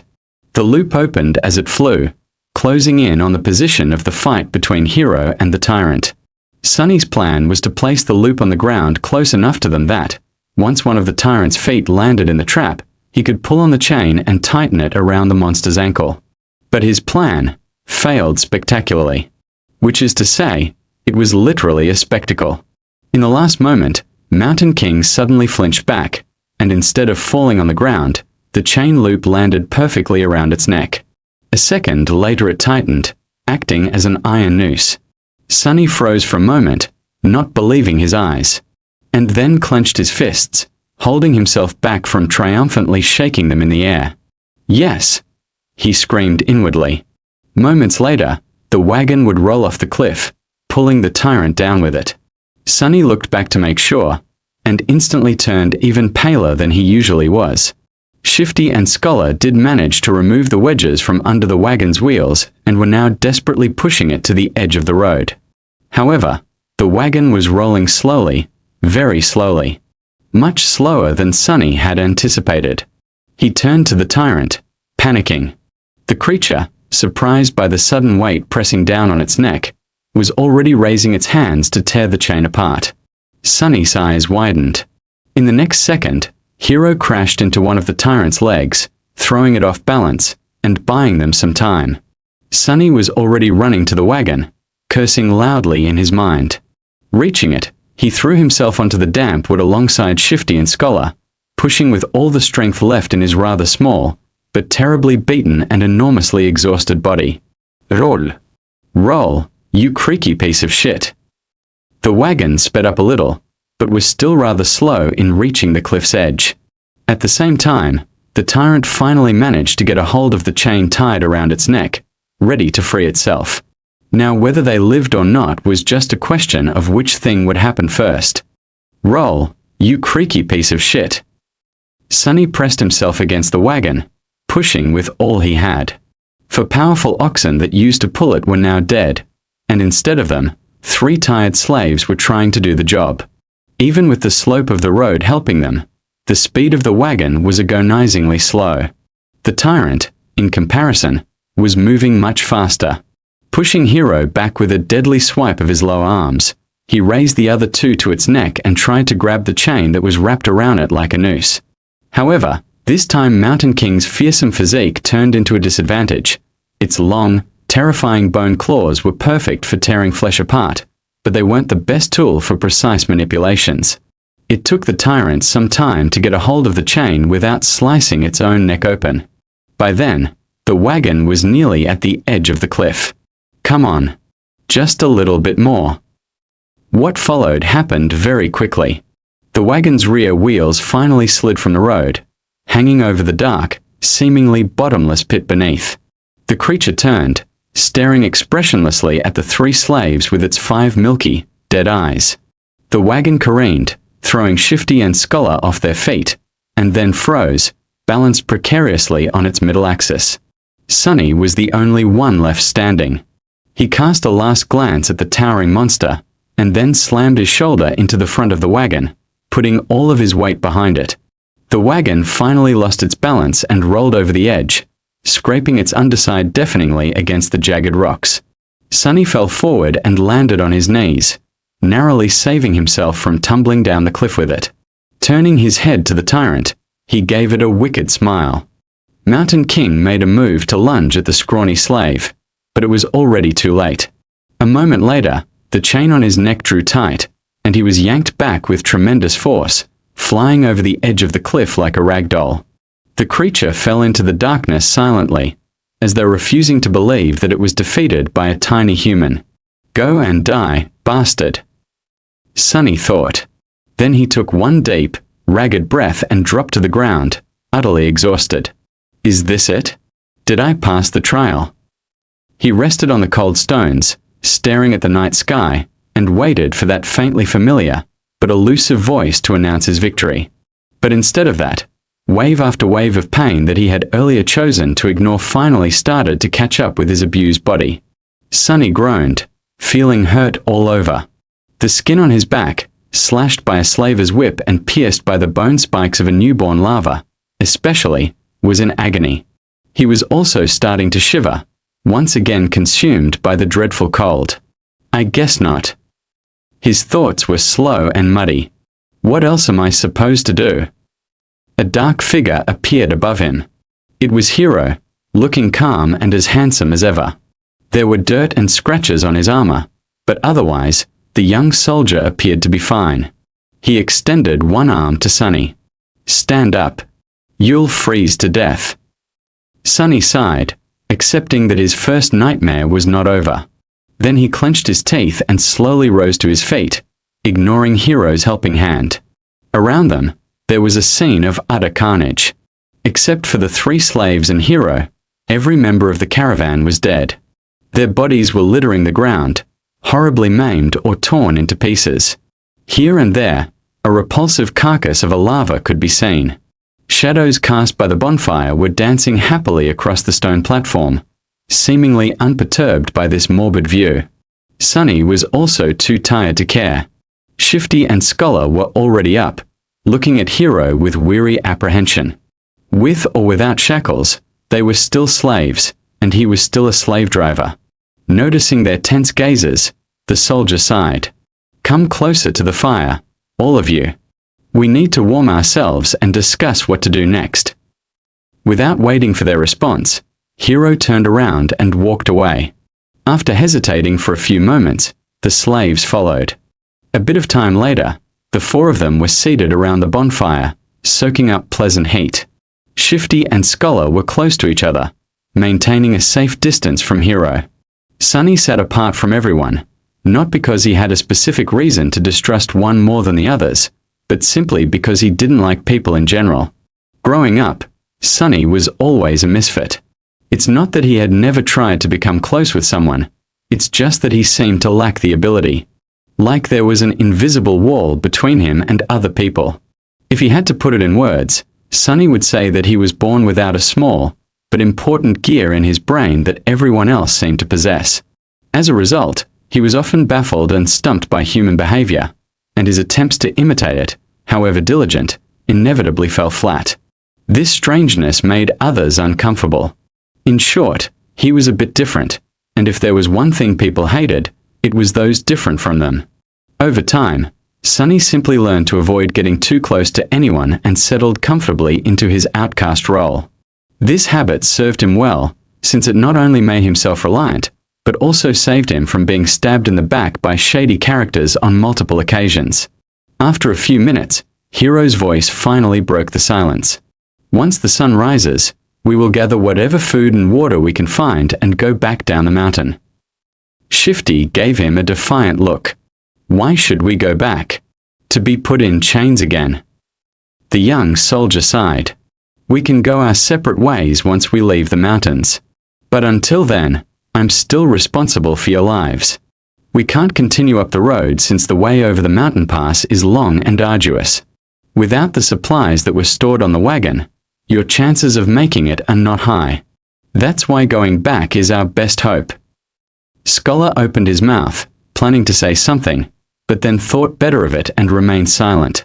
Shifty cursed, seemingly convinced by Hiro's rational words. "We can't go down." All three of them turned to Sunny, surprised to hear his voice. Shifty barked a laugh and glanced at the soldier. "Don't listen to him, your lordship. This boy is, touched by the gods. He's crazy, is what I'm trying to say." Hiro frowned, looking at the slaves. "The two of you are only alive thanks to this child's bravery. Aren't you ashamed to badmouth him so?" Shifty shrugged, showing that he wasn't ashamed at all. The young soldier shook his head. "I for one would like to hear his reasoning. Tell me, why can't we go down?" Sunny shifted, uncomfortable in the center of everyone's attention. "Because the monster isn't dead. Because the monster isn't dead." These ominous words hung in the silence. Three pairs of eyes widened, staring right at Sunny. "Why do you say that?" After thinking about it, Sunny came to the conclusion that the tyrant was, indeed, still alive. His reasoning was pretty straightforward. He did not hear the spell congratulating him on slaying the creature after it fell off the cliff, which meant that it was not slain. But he couldn't explain that to his companions. He pointed up. The monster jumped from an incredible height to land on this platform. Yet it wasn't harmed at all. Why would it be killed by falling off the platform? Neither Hiro nor the slaves could find a flaw in his argument. Sunny continued. "Which means that it's still alive, somewhere down the mountain. So by going back, we will be delivering ourselves into its maw." Shifty cursed loudly and crawled closer to the bonfire, staring into the darkness with terror in his eyes. Scholar rubbed his temples, mumbling, "Of course. Why didn't I realize myself?" Hiro was the most stoic of the three. After thinking it over, he nodded. "Then we go up and over the mountain pass. But that's not all." He glanced in the direction where the tyrant had fallen. "If the monster is still alive, there is a high possibility that it will return here, and then pursue us. Which means that time is of the essence. We will need to move as soon as the sun rises." He gestured to the torn bodies littering the platform. "We can't allow ourselves to rest the whole night in a maw. We need to gather supplies now. If there was a chance, I would have liked to give these people at least a humble burial after gathering all that we can from them, but alas, fate has decided otherwise." Hiro rose to his feet and brandished a sharp knife. Shifty tensed up and watched the blade carefully, but then relaxed, seeing that the young soldier showed no sign of aggression. "Food, water, warm clothes, firewood. That is what we need to find. Let us split up and accomplish one task each." Then he pointed at himself with the tip of the knife. "I will carve the oxen carcasses to get us some meat." Scholar looked around the stone platform, most of it drowning in deep shadows, and grimaced. "I'll look for firewood." Shifty also glanced left and right, with a strange gleam in his eyes. "Then I'll go find us something warm to wear." Sunny was the last one left. Hiro gave him a long look. "Most of our water was stored on the wagon, but each of my fallen brothers was carrying a flagon. Gather as many as you can find." Sometime later, far enough from the bonfire to be hidden in the shadows, Sunny was looking for dead soldiers with half a dozen flagons already weighing him down. Shivering in the cold, he finally stumbled on the last broken body clad in leather armor. The old veteran, the one who had whipped him for trying to accept Hiro's flask, was badly injured and dying, but, miraculously, still clinging to life. Horrible wounds were covering his chest and stomach, and he was clearly in a lot of pain. His time was running out. Sunny knelt beside the dying soldier and looked him over, searching for the man's flagon. What irony, he thought. The older man tried to focus his eyes on Sunny and weakly move his hand, reaching for something. Sunny looked down and noticed a shattered sword lying on the ground not far from them. Curious, he picked it up. "Are you looking for this? Why? Are you guys like Vikings, longing to die with a weapon in your hands?" The dying soldier didn't answer, watching the young slave with some unknown, intense emotion in his eyes. Sunny sighed. "Well, it might as well do. After all, I promised to watch you die." With that, he leaned forward and slit the old man's throat with the sharp edge of his broken blade, then threw it away. The soldier twitched, drowning in his own blood. The expression in his eyes changed. Was it gratitude? Or hatred? Sonny did not know. Illusion or not, it was his first time killing a human. Sonny expected to feel guilt or fear, but actually, there was nothing at all. It seemed that, for better or worse, his cruel upbringing in the real world had prepared him for this moment well. He sat quietly near the old man, keeping him company on this last journey. After a while, the spell's voice came whispering into his ear. You have slain a dormant human, name unknown. Sonny flinched. Oh, right. Killing people is also an achievement, as far as the spell is concerned. They don't usually show this in webtoons and dramas. He registered that fact and put it away. But, as it turned out, the spell wasn't done speaking. You have received a memory. Sonny froze, opening his eyes wide. Yes. Come on, give me something good. Memories could be anything, from weapons to enchanted items. One received from a dormant rank enemy wouldn't be too powerful, but it was still a boon, weightless and undetectable, able to be summoned from nothingness with a simple thought. A memory was incredibly useful. What's more, unlike corporeal things, he would be able to bring it back with him to the real world. The advantage of having something like that back in the outskirts was hard to overestimate. A weapon. Give me a sword. Received a memory. Silver bell. Sonny sighed, disappointed. Well, with my luck, what was I expecting? Still, this thing was worth investigating. Maybe it had a powerful enchantment, like being able to send out destructive sonic waves or repelling incoming projectiles. Sonny summoned the runes and concentrated on the words Silver Bell. Immediately, an image of a small bell appeared in front of his eyes, with a short string of text below. Silver Bell, a small memento of a long-lost home, which once brought its owner comfort and joy.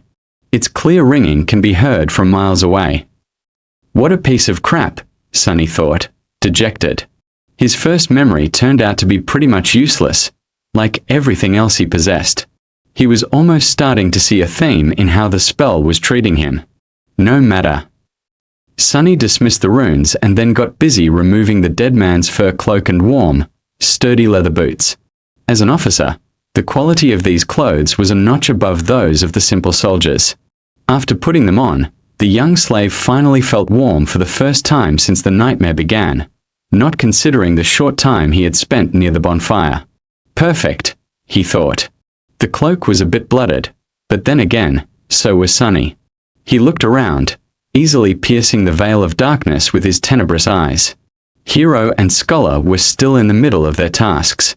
Shifty was supposed to be looking for winter clothes, but was greedily pulling rings off the dead men's fingers instead. Unseen to them, Sonny hesitated, considering if he had really thought things through well. His companions were unreliable. The future was too uncertain. Even the requirements of passing the nightmare remained a mystery. Any decision he could make would have been a gamble, at best. Still, he had to make some if he wanted to survive. Not wasting any more time thinking, Sonny picked up the flagons and sighed. They spent the rest of the night sitting with their backs against the bonfire, staring fearfully into the night. Despite the exhaustion, no one could sleep. The possibility of the tyrant coming back to finish the 4 survivors off was too frightening. Only Hero seemed to be fine, calmly sharpening his sword in the bright light of the dancing flames. The sound of the whetstone scraping against the blade was somehow comforting. At the break of dawn, when the sun had lazily begun to warm up the air, they loaded themselves with all the supplies they'd managed to gather and set out into the cold. Sonny looked back, taking in the sight of the stone platform for the last time. He had managed to get past the place where the slave caravan was supposed to perish. What was going to happen next? No one could tell. A little disclaimer. That's all, thank you, winky face. There was a problem. They were planning to follow the road up to the mountain pass and then over it, getting as far away from the scene of the massacre as they could before the night came. However, the road was no more. At some point during the last months, or maybe even just yesterday, a terrible rockfall occurred, obliterating whole segments of the narrow roadway and making its other parts untraversable. Sunny stood on the precipice of a vast chasm, looking down with no particular expression on his face. What do we do now? Scholar's voice was muffled by the collar of his scavenged fur cloak. His follower, Shifty, angrily looked around. His gaze stopped at Sunny, a suitable victim to vent his frustration. I'll tell you what we need to do. Get rid of some dead weight. He eyed Sunny's fine boots and turned to Hiro. Listen, your lordship. The boy is too weak. He is slowing us down. Plus, he's weird. Doesn't he give you the creeps? The young soldier answered with a judgmental frown, but Shifty wasn't done. Look how he's glaring at me. I swear to gods, ever since he joined the caravan, nothing had gone right. Maybe the old man was right. The boy is cursed by the shadow god. Sunny struggled to not roll his eyes. It was true that he was unlucky. However, the whole truth was opposite to what Shifty was trying to insinuate. It was not that he had attracted misfortune to the slave caravan. On the contrary, it was because the caravan was doomed to begin with that he had ended up here. Scholar cleared his throat. But I've never said that. Whatever. Shouldn't we get rid of him just in case? He can't go on for much longer anyway. Scholar gave Sunny a strange look. Perhaps Sunny was getting paranoid, but there seemed to be a bit of calculating coldness in the older slave's eyes. Finally, Scholar shook his head. Don't be too hasty, my friend. The boy might prove useful later on. But Hiro finally spoke, putting an end to their quarrel.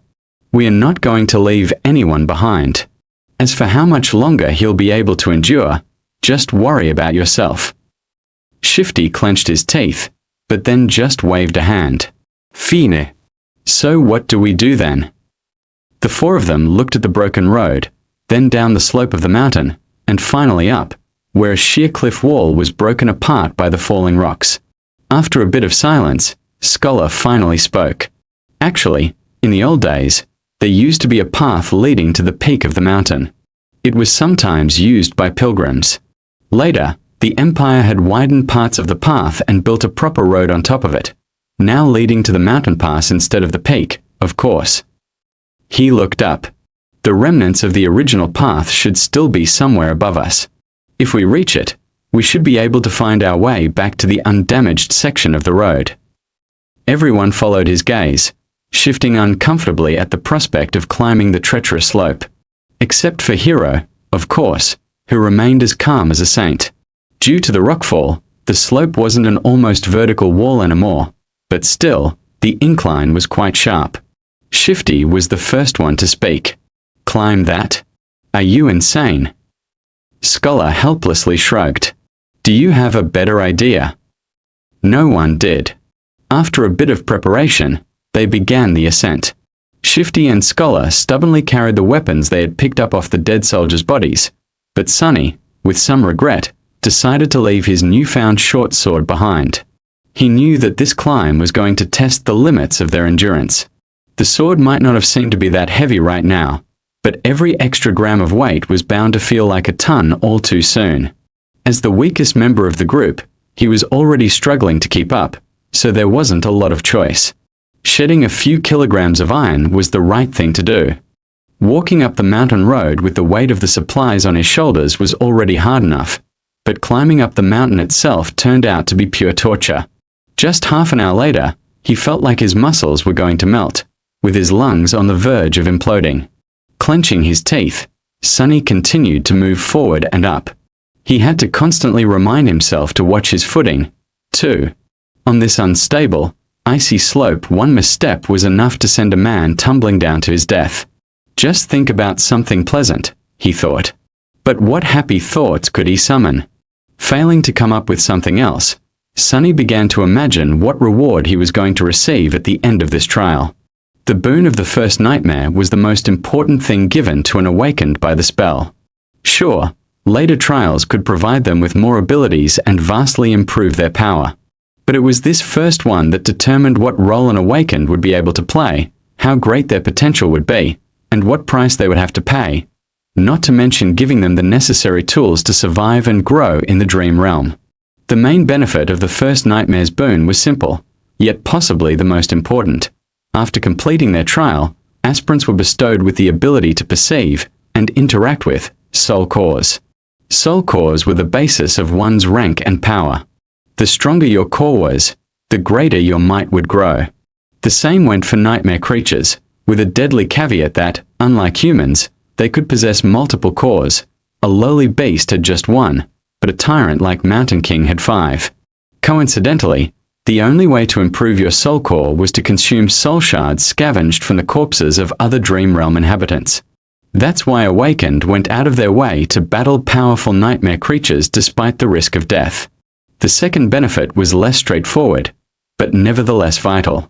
After completing the first nightmare, aspirants were elevated to the rank of dreamers, colloquially known as sleepers, and gained access to the dream realm itself. They would enter it on the first winter solstice after passing the trial and remain there until an exit was found, thus becoming fully awakened.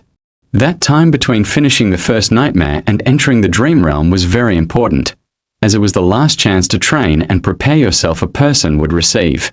In Sunny's case, that time was only about a month, which was as bad as it gets. And then there was the final benefit, unique to every aspirant passing the trial, the first aspect ability. This was the magic power that elevated Awakened above mundane humans. Aspect abilities were diverse, unique, and powerful. Some could be categorized into types, like combat, sorcery, and utility, but some were simply beyond imagination.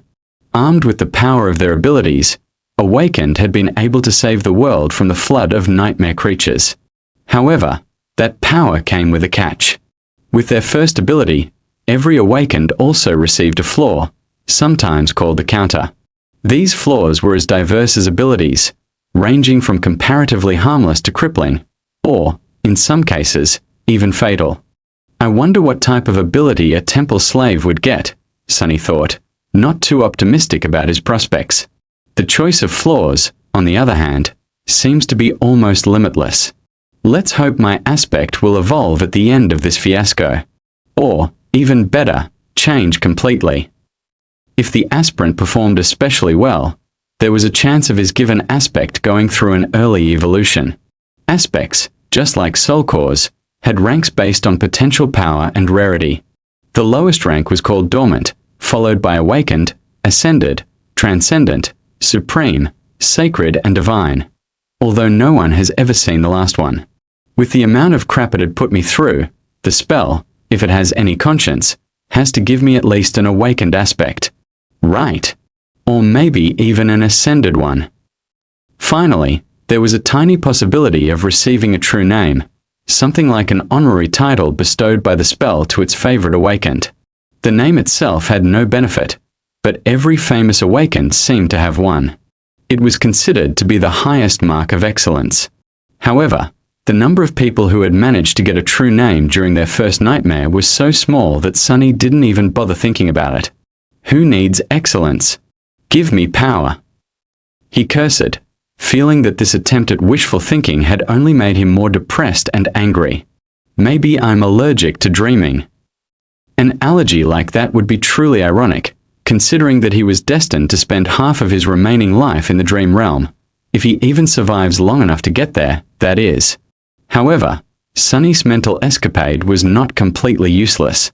Looking up from the slippery rocks under his feet, he noticed that the sun was already considerably lower. Come to think of it, the air also seemed to be much colder.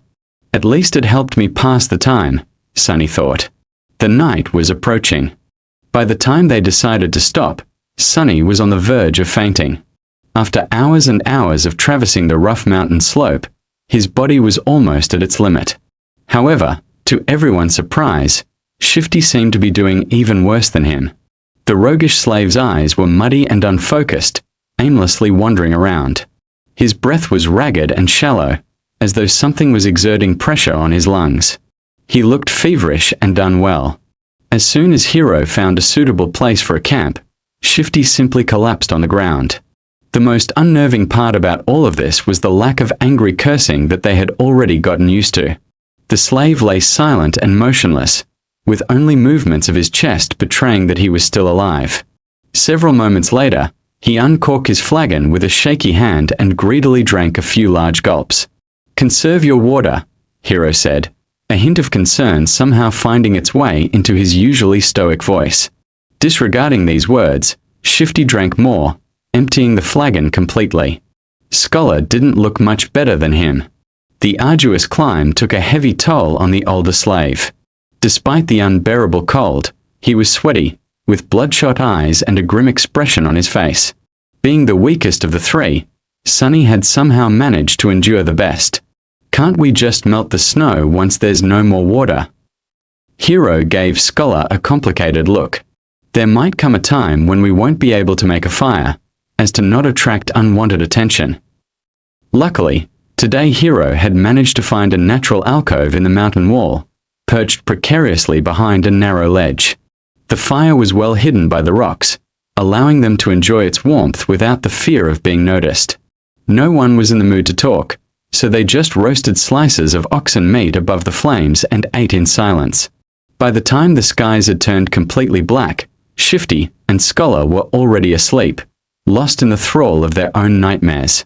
Hiro took out his sword and moved to the edge of the rock outcropping. "Try to rest, as well. I'll take the first watch." Sunny gave him a nod and lay down near the fire, dead tired. Falling asleep inside a dream was a new experience for him, but, unexpectedly, it turned out to be quite mundane. As soon as his head touched the ground, his consciousness slipped into darkness. After what felt like only a second, someone had gently shaken him awake. Groggy and disoriented, Sunny blinked a few times, finally noticing Hiro hovering above him. These two didn't look too well, so it's better to give them some time to recover. Don't let the flames go out and wake us up once the sun starts to rise. Or if the beast appears. Sunny silently rose and changed places with Hiro, who added a couple of logs into the fire and was soon fast asleep. For a few hours, he was on his own. The skies were black, with dim stars and a sharp crescent of the newborn moon. However, its light was not enough to pierce the darkness that enveloped the mountain. Only Sunny's eyes seemed to be able to do so. He sat quietly, looking down the way they came. Despite the fact that they had managed to climb quite high during the previous day, he could still see the distant ribbon of the road. He could even trace it back to the stone platform where the fight with the tyrant had taken place. The tiny dots littering the stones were the dead bodies of the slaves. As he was watching them, a dark figure slowly crawled on the platform from beneath the cliff. It stayed motionless for a while and then moved forward, scraping its claws against the ground. Every time a claw hit one of the bodies, the tyrant would grab and bring it to its maw. The wind brought the muffled sounds of crunching bones to Sunny's ears. He flinched, accidentally pushing a small rock off the ledge. It fell, hit the slope and then rolled down, causing a few more to follow. The noise of these falling rocks sounded like thunder in the silent night. Far below, the tyrant suddenly turned its head, looking directly at Sunny. Sunny froze, petrified. He was scared to make even the tiniest sound. For a while, he even forgot to breathe. The tyrant was staring directly at him, not doing anything. A few torturous seconds passed, each feeling like an eternity. Then the tyrant calmly turned away and continued to devour dead slaves, as though he had not seen Sunny at all. "It's blind," Sunny suddenly understood. He inhaled, watching Mountain King with widened eyes. It was true. The creature could not see. Looking back at everything that had happened earlier, he grew more and more certain of his guess. Those milky, expressionless eyes. Come to think of it, he never saw the tyrant moving them at all. And back when Sunny was pushing the wagon off the cliff, the tyrant only reacted after the wagons had started to fall, scraping loudly against the rocks. Of course. It was all making sense now. At the break of dawn, Sunny had woken the others up. Hiro had hoped that a full night's rest would do Shifty and Scholar some good, but his hopes were crushed. Somehow, the two slaves looked even worse than before. It was as though yesterday's climb had overstrained Scholar too much. However, Shifty's condition could not be explained by simple overexertion.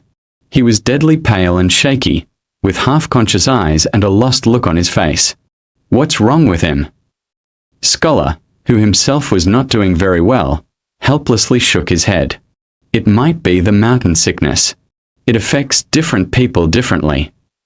His voice sounded raspy and weak. Infine, a solis. Get out of my face. Shifty had trouble forming full sentences, but still insisted that he was all right.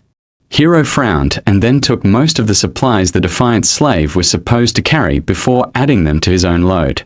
After hesitating a little, he gave some to Sunny, too. Did anything happen while we were asleep? Sunny stared at him for a few seconds. The monster ate the dead. The young soldier's frown deepened. How do you know? I heard it. Hero moved to the edge and looked down, trying to make out the distant stone platform. After a minute or so, he clenched his jaw, showing signs of uncertainty for the first time. Then we'll have to move faster.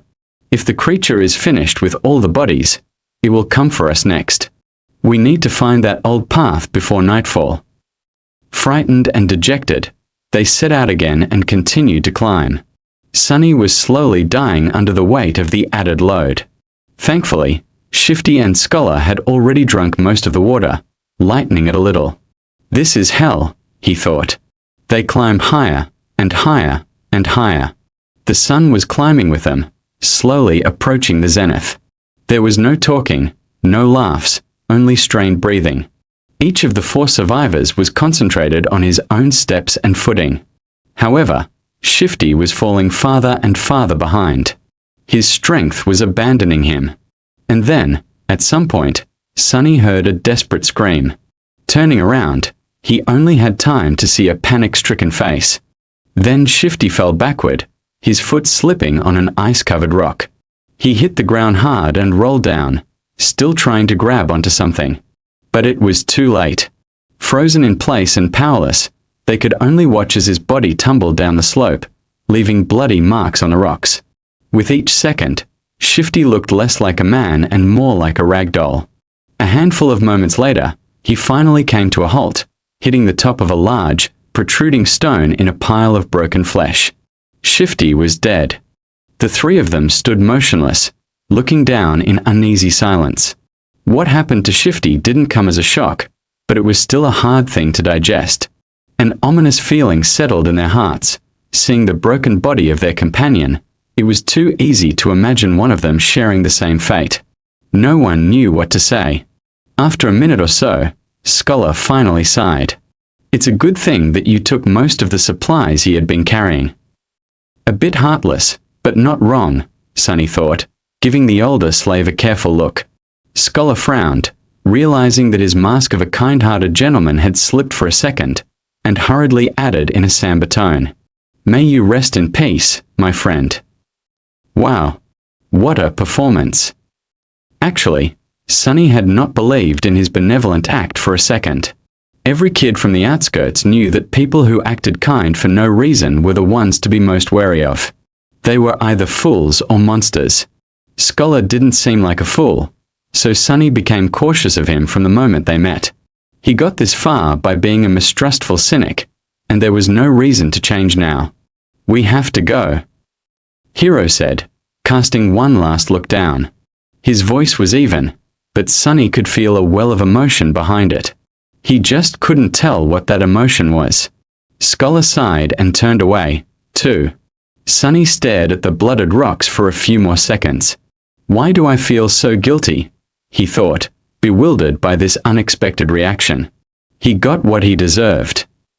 A little unsettled, Sunny turned around and followed his 2 remaining companions. Just like that, they left Shifty behind and continued to climb. At this altitude, traversing the mountain was getting harder and harder. The wind was slamming into them with enough force to throw a person off balance if they were not careful, making every step seem like a gamble. The air was becoming too thin to breathe. Due to the lack of oxygen, Sunny was starting to feel dizzy and nauseated. It was as though they were all slowly suffocating. Altitude sickness was not something one could overcome with effort. It was subtle and overbearing at the same time, affecting the strong and the weak with no regard to their fitness and endurance. If his luck was bad, an elite athlete could succumb to it faster than a random passerby. It was just a question of your body's innate aptitude and adaptability.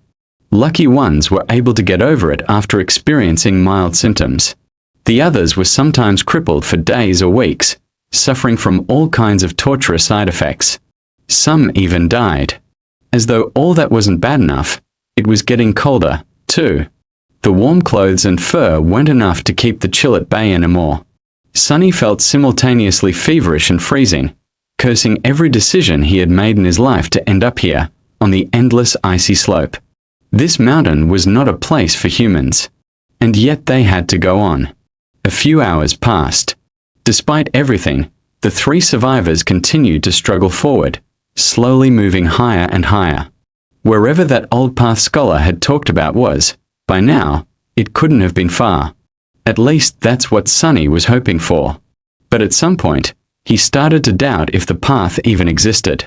Maybe the older slave lied. Maybe the path was long ago destroyed by ravages of time. Maybe they had already missed it without even noticing. Just as he was about to fall into despair, they finally found it. It was weathered and narrow, barely enough for two people to walk side by side.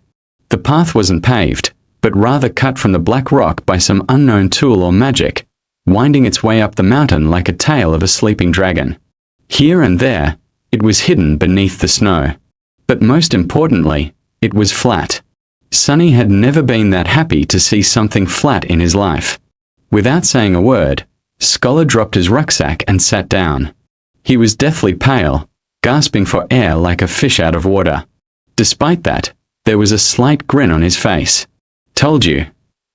Hiro gave him a nod and looked around. A few seconds later, he turned back to the triumphant slave. "Stand up. It's not time to rest yet."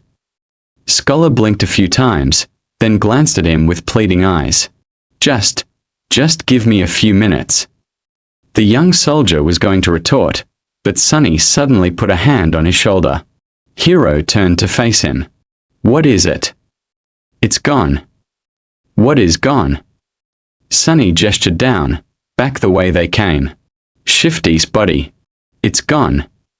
Hiro stared at him for a few moments, clearly failing to understand what Sunny was trying to say. "Oh, right. They don't know that Shifty's name is Shifty. Ahem. Awkward." He wanted to explain, but both Scholar and Hiro seemed to have grasped his meaning. Simultaneously, they moved to the edge of the stone path and looked down, trying to spot the place where Shifty had met his end. Indeed, the splattering of blood could still be seen on the jagged rocks, but the corpse itself was nowhere to be found. Scholar flinched back and crawled as far away from the edge as he could. The young soldier also backed away, instinctively grabbing the handle of his sword. The three of them exchanged tense looks, clearly understanding the implication of Shifty's disappearance. "It's the monster," Scholar said, even paler than before. "It's following us." Hiro gritted his teeth. "You are right. And if it is that close, we will inevitably be forced to fight it soon." The idea of fighting the tyrant was as frightening as it was preposterous. He might as well have said that they will all be dead soon. The truth of it was painfully clear to both Sunny and Scholar. But the older slave, surprisingly, did not look panicked. Instead, he lowered his gaze and quietly said, "Not necessarily." Hiro and Sunny turned to him, all ears. The young soldier raised an eyebrow. "Explain." "Here it comes." Scholar sighed. "The beast had traced us this far in just a day. That means that there are two most probable possibilities. Either it is smart enough to realize where we are going, or it is following the scent of blood." After a bit of thinking, Hiro nodded, agreeing with this logic. The older slave smiled slightly and continued. "Whether it is one or another, we can throw him off our trail and buy some time." "How do we do that?" Despite the urgency in Hiro's voice, Scholar hesitated and remained silent. Why are you not answering? Speak. The older slave sighed again and slowly, as though against his will, answered. Sunny was waiting for this moment for a while now. We'll just have to make the boy bleed. Drag him down the path, then leave him there as bait and go up instead. His sacrifice will save our lives. Right on time. If Sunny wasn't mad, and scared witless, of course, he would have smiled. His judgment, it seems, was eerily on point. Affirmation was always nice, but not in the situation where being right also meant potentially being used as monster bait. He remembered the word Scholar had spoken back when Shifty was campaigning to have Sunny killed. Don't be too hasty, my friend. The boy might prove useful later on. These words, which had sounded benevolent then, now turned out to hide a much more sinister meaning. What a bastard! Now it all depended on whether or not Hero would decide to follow through with Scholar's plan. The young soldier blinked, astonished. What do you mean, make him bleed? Scholar shook his head. It's simple, really. If the monster knows where we are going, we have no choice but to abandon our plans to reach the mountain pass and go over the peak of the mountain instead.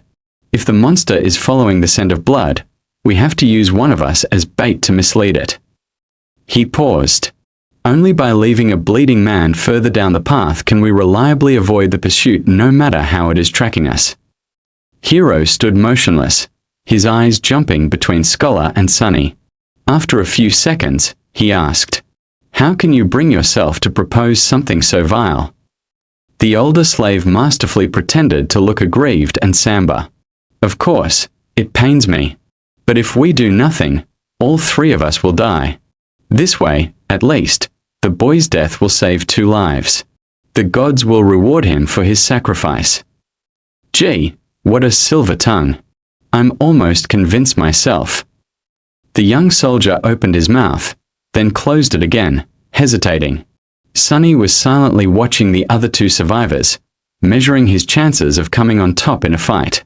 Scholar was already halfway to being a corpse, so overpowering him would not be a problem. Hero, however, Hero presented an obstacle. Right now, that obstacle was looking down, avoiding Sunny's gaze. His hand was resting on the sword handle. As always, the young slave had no idea about what was going on inside Hero's perfectly shaped head. The uncertainty was making him nervous. Finally, after some time had passed, the soldier spoke. I have only one question. Both Sunny and Scholar stared at him while holding their breaths. Yes. You said that one of us must be sacrificed to save the other 2. Why him? From what I see, you are far closer to the grave. A great question.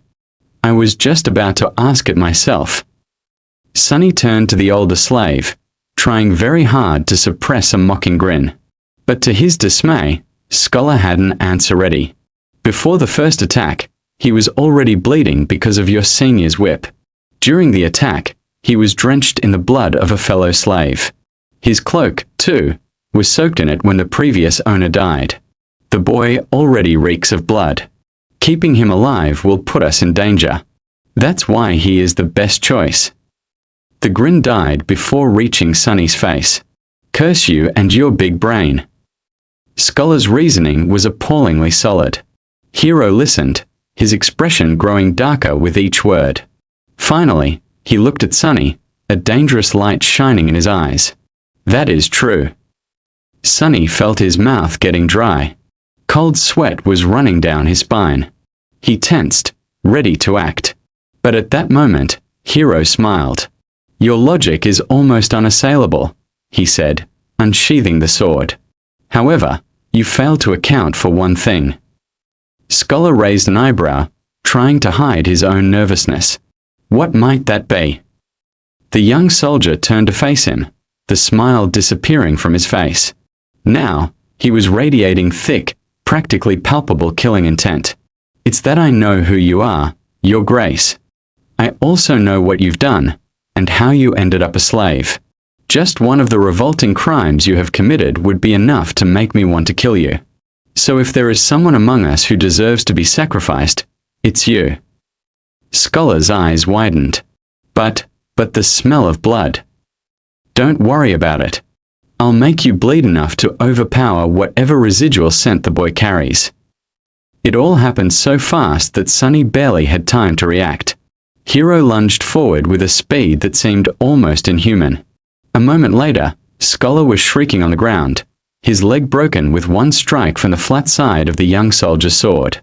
Not giving him an opportunity to recover, Hiro stomped on his other leg, and a sickening sound of shattering bones could be clearly heard. The shriek turned into a sobbing howl. Just like that, Scholar was done for. The brutality of Hiro's actions was in such stark contrast with his usually graceful demeanor that Sunny felt blood turning to ice in his veins. This was scary. The soldier gave him a calm look and said in a placid tone, "Wait for me here." Then he grabbed the older slave and dragged him down the path, soon disappearing behind a rock outcropping. After a few minutes, terrible screams could be heard echoing through the wind. Sunny was left alone, trembling. Crap. This is too much. He still couldn't believe how sudden Scholar's demise came to be, and how ruthless it was. Sometime later, Hiro was back, acting as though nothing had happened. But it was exactly that normalcy that unnerved Sunny the most.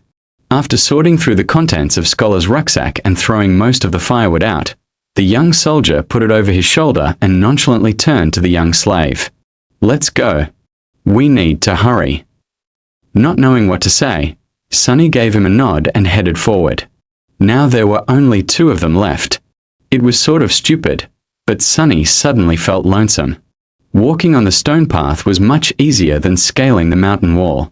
He even had time for unnecessary thoughts. A strange feeling of melancholy descended on Sunny. Somehow, he began to feel that the end of this nightmare, whatever it might be, was not far off now. They walked in silence for some time before Hiro spoke. "Don't feel guilty about what happened. It's not your fault. The decision was mine, and mine alone." The young soldier was a few steps ahead, so Sunny couldn't see his face. Besides, if you knew this man's sins, actually, it's better that you don't. Just trust me when I say that killing him was an act of justice. I wonder which one of us feels guilty. These people, always trying to rationalize their actions, always desperate to maintain an illusion of righteousness even while doing most foul things. Sunny hated the hypocrisy. Not getting an answer, Hiro chuckled. "You don't like to talk, do you? Well, fair enough. Silence is gold." They didn't speak again after that, each preoccupied with their own thoughts. The sun was setting, painting the world into a million shades of crimson. This high up, the air was clean and crisp, pierced by streams of scarlet light. Below them, a sea of maroon clouds was slowly rolling past the mountain. The stars and the moon had begun to reveal themselves in the vermilion sky. It was quite beautiful. However, Sunny could only think about how cold it was going to be once the sun fully disappears. Before that happened, Hiro had found them a shelter. Not far from the path, hidden behind some tall rocks, was a narrow crevice that extended into the slope of the mountain. Happy to be safe from the piercing wind, they explored the crevice and ended up in a small, well-concealed cave. Sunny made a move to unbundle some firewood, but Hiro stopped him with a shake of his head. "Today we will camp without making a fire. The beast is too close." Camping without the warm flames to keep them company was not going to be pleasant, but at least they weren't going to freeze to death inside the cave. In any case, the alternative was too frightening. Sunny sat down, putting his back against the cave's wall. Hiro settled opposite of him, looking downcast and thoughtful. He was obviously in a strange mood. If nothing else, it was apparent from the fact that today, for the first time, the young soldier had failed to care for his sword after making camp. Soon, the sun was gone, and their small cave became completely dark. Sunny, of course, could still see perfectly well. Hiro, on the other hand, was now completely blind. In the darkness, his handsome face looked noble and, for some reason, sorrowful. Sunny studied it, not willing to fall asleep.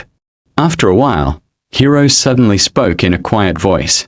"You know, it's strange. Usually, I can feel someone's presence even in absolute darkness. But with you, there's nothing. It's like you are just one of the shadows." With only silence to answer him, he smiled. "Are you asleep?" The question echoed in the darkness.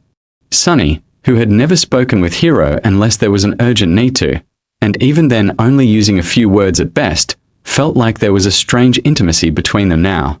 That's why he decided to talk. Maybe the darkness gave him courage. Besides, there was an occasion.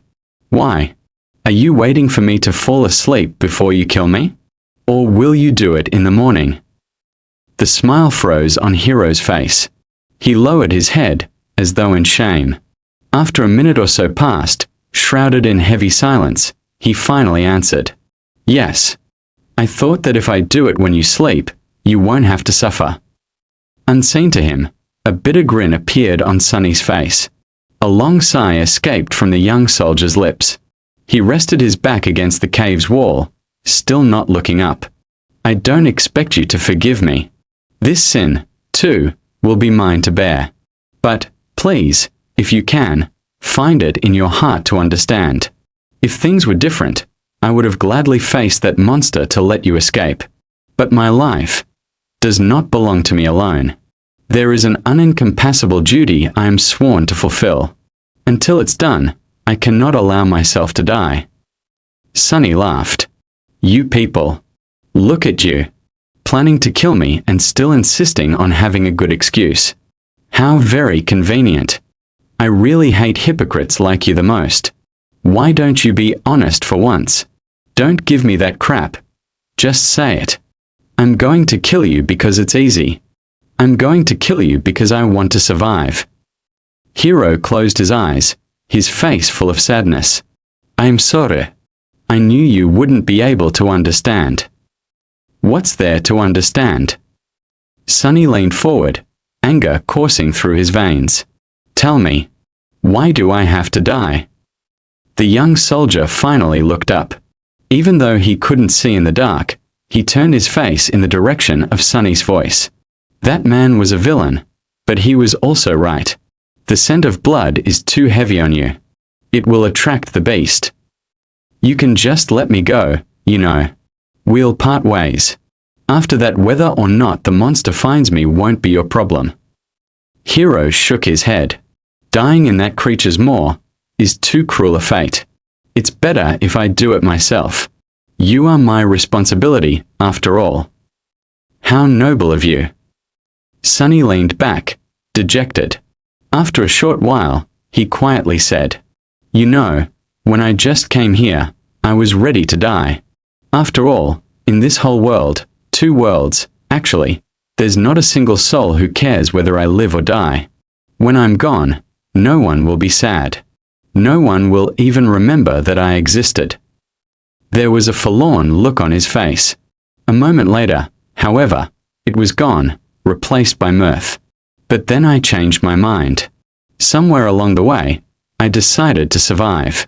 I must survive, no matter what." Hiro gave him a thoughtful look. "To live a life worth remembering." Sunny grinned. A dark gleam appeared in his eyes. "No. To spite you all." The young soldier was silent for a few moments, then nodded, accepting this answer. He rose to his feet. "Don't worry. I'll make it quick." "Aren't you overly confident? What makes you think you'll be able to kill me? Maybe I'll kill you instead." Hiro shook his head. "I doubt that." But in the next second, he staggered and fell on one knee. The young man's face turned deathly pale, and with a pained groan, he suddenly vomited blood. A satisfied smile appeared on Sunny's face. Finally. Hiro was standing on his knees, the lower part of his face covered in blood. Astonished, he was staring at his hands, trying to understand what had happened to him. What magic is this? With wide eyes and a pale face, he turned to Sunny. Was that thief right? Did you put the curse of the shadow god on us?" Sunny sighed. "I wish that I had the ability to throw divine curses around, but no. To tell you the truth, I don't have any abilities at all. Then, how? The young slave shrugged. That's why I poisoned you all. Hiro flinched, trying to comprehend his words. What? After the tyrant first attacked, you sent me to search for water.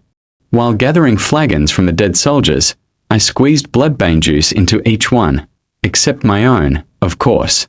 Not enough to taste it, but enough to slowly kill anyone who would drink from them. The soldier gritted his teeth, struggling through pain. A sudden realization appeared on his face. So that's why the other two were in such bad shape. Sunny nodded. Shifty drank the most, so his condition worsened the fastest. Scholar was also not long for this world, but you finished him off before the poison could. Yourself, however, it was as though bloodbane had no effect on you at all. I was really starting to get worried. Hiro's face darkened. I see. I understand. He thought about something, then looked at Sunny with surprise. But back then you didn't know that we will turn on you. Sunny just laughed. Oh, please. It was obvious. Shifty was the kind of man who would kill for a pair of boots. Scholar was like a wolf in sheep's clothing. People are selfish and cruel in the best of situations. Was I supposed to believe that those two weren't going to do something terrible to me when faced with certain death? Hiro spat more blood. Then, what about me? You. A disdainful expression appeared on Sunny's face. You are the worst of them. Why? Sunny looked at him and leaned forward. I might have not learned much in my short life, but I do know one thing, he said, all traces of humor gone from his voice. Now there was only cold, callous contempt. Sunny's face hardened as he spat. There is nothing more pathetic than a slave who begins to trust his slaver. Hearing these words, Hiro lowered his head. I see. Then, suddenly, he laughed. You are a wicked little shit, aren't you? Sunny rolled his eyes. There's no need to be rude. But Hiro wasn't listening to him. Good. This is good. My conscience will be clearer. The young slave sighed in irritation. What are you mumbling about? Just die already. Hiro chuckled and suddenly pierced him with a stare. Somehow, he didn't look so sick anymore. You see, that plan would have worked if I was a normal human. But, alas, my soul core has awakened long ago. I've slain countless enemies and absorbed their power. Bloodbane poison, unpleasant as it might be, can never kill me. Crap! Sunny turned around and tried to run away, but it was already too late. Something hit him in the back, sending his body crashing into the rock wall. With a scream, he felt a sharp pain piercing his left side. Rolling out of the cave, Sunny clutched his chest, scrambled back onto his feet and ran, trying to escape the narrow crevice. He managed to reach the old path, finally being able to see the stars and the pale moon shining brightly in the night sky. But it was as far as he was able to get. Stop! As the cold voice sounded behind him, Sunny froze. If Hiro really had an awakened soul core, he had no chances of getting away from him. In a fight, he had no chances at all. Turn around. The young slave obediently turned, holding his hands up. He looked at Hiro, who was wiping the blood off his face with a displeased look in his eyes. The two of them stared at each other, shivering in the murderous cold. Was it worth it? No matter. Despite it all, I will be true to my promise. I'll make it quick. The soldier unsheathed his sword. Do you have any last words? Sunny did not answer. However, a small silver bell suddenly appeared in his hand. Hiro frowned. Where were you hiding that thing? Sunny shook the bell. A beautiful, clear ringing sound flowed over the mountain, filling the night with an enchanting melody. What are you doing? Stop! The young slave dutifully stopped. What was? Right under Hiro's bewildered eyes, the silver bell disappeared into thin air. He looked at Sunny, stumped and suspicious. Tell me, what did you just do? But Sunny didn't answer. In fact, he hadn't said a single word ever since escaping the cave. Right now, he wasn't even breathing. Hiro, on the other hand, continued to speak. "Tell me right now or you will regret it." He scowled. "Why are you not saying anything?" The shivering boy just stared at him, completely silent. No, he was staring into the darkness behind him. Hiro's eyes widened. What? Sunny had no choice but to resort to one last, desperate gamble. He had no chance against the enemy in a direct confrontation, at least not without an advantage. Bloodbane poison was supposed to be his hidden card, but turned out to be nearly useless. Being able to see in the dark did not help that much, too. Somehow, Hiro was able to perceive their surroundings even without any light. Whether he was using his sense of hearing or some magical ability, Sunny did not know. Not that it mattered now that they had left the cave and were standing under the moonlit sky. Now he had only one advantage left.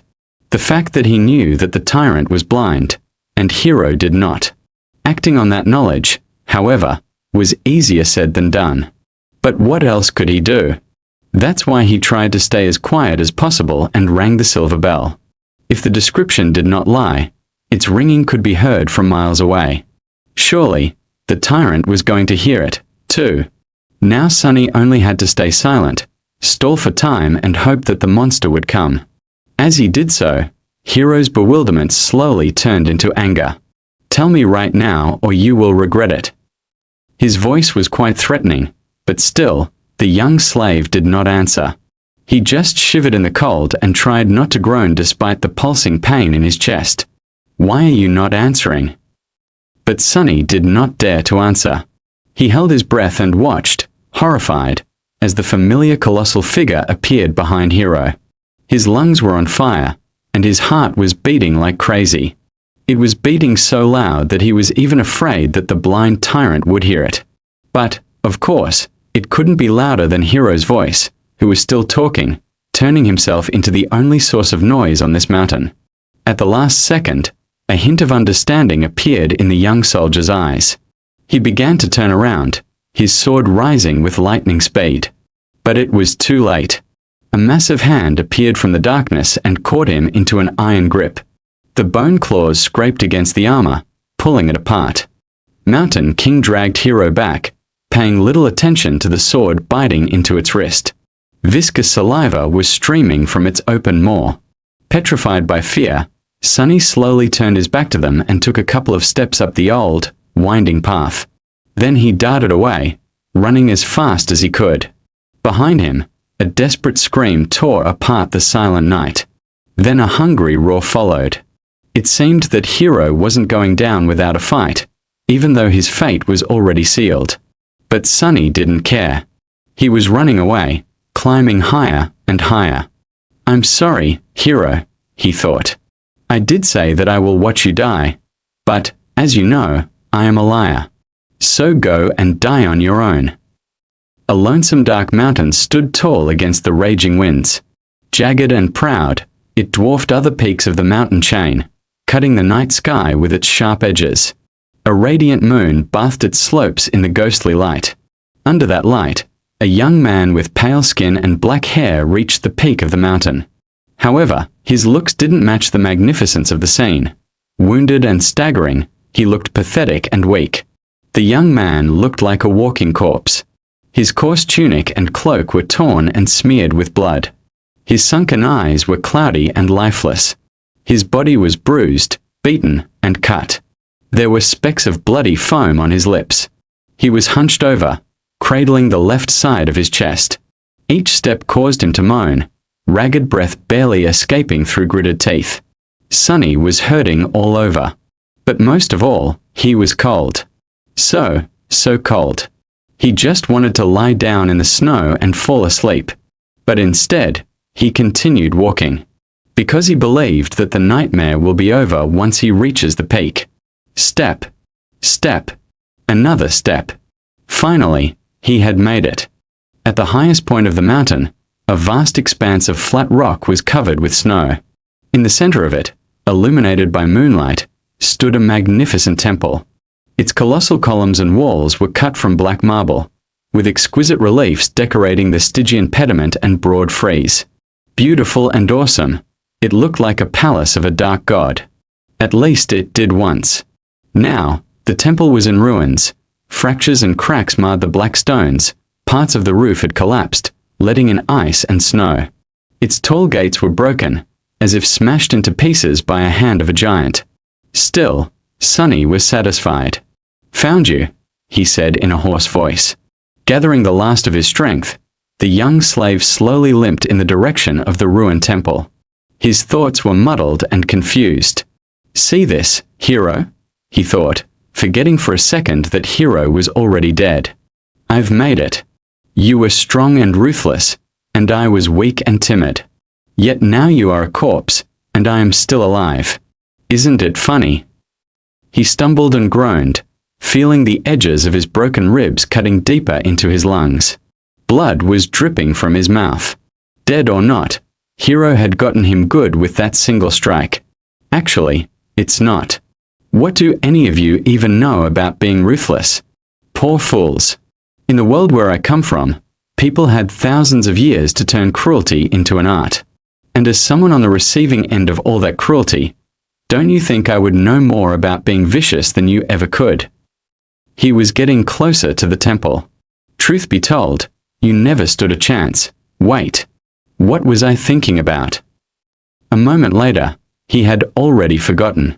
There was only pain, the dark temple, and the overpowering desire to sleep. Don't fall for it. It's just hypothermia. If you fall asleep, you'll die. Finally, Sunny reached the steps of the Black Temple. He started to climb them, not noticing thousands of bones that were scattered around.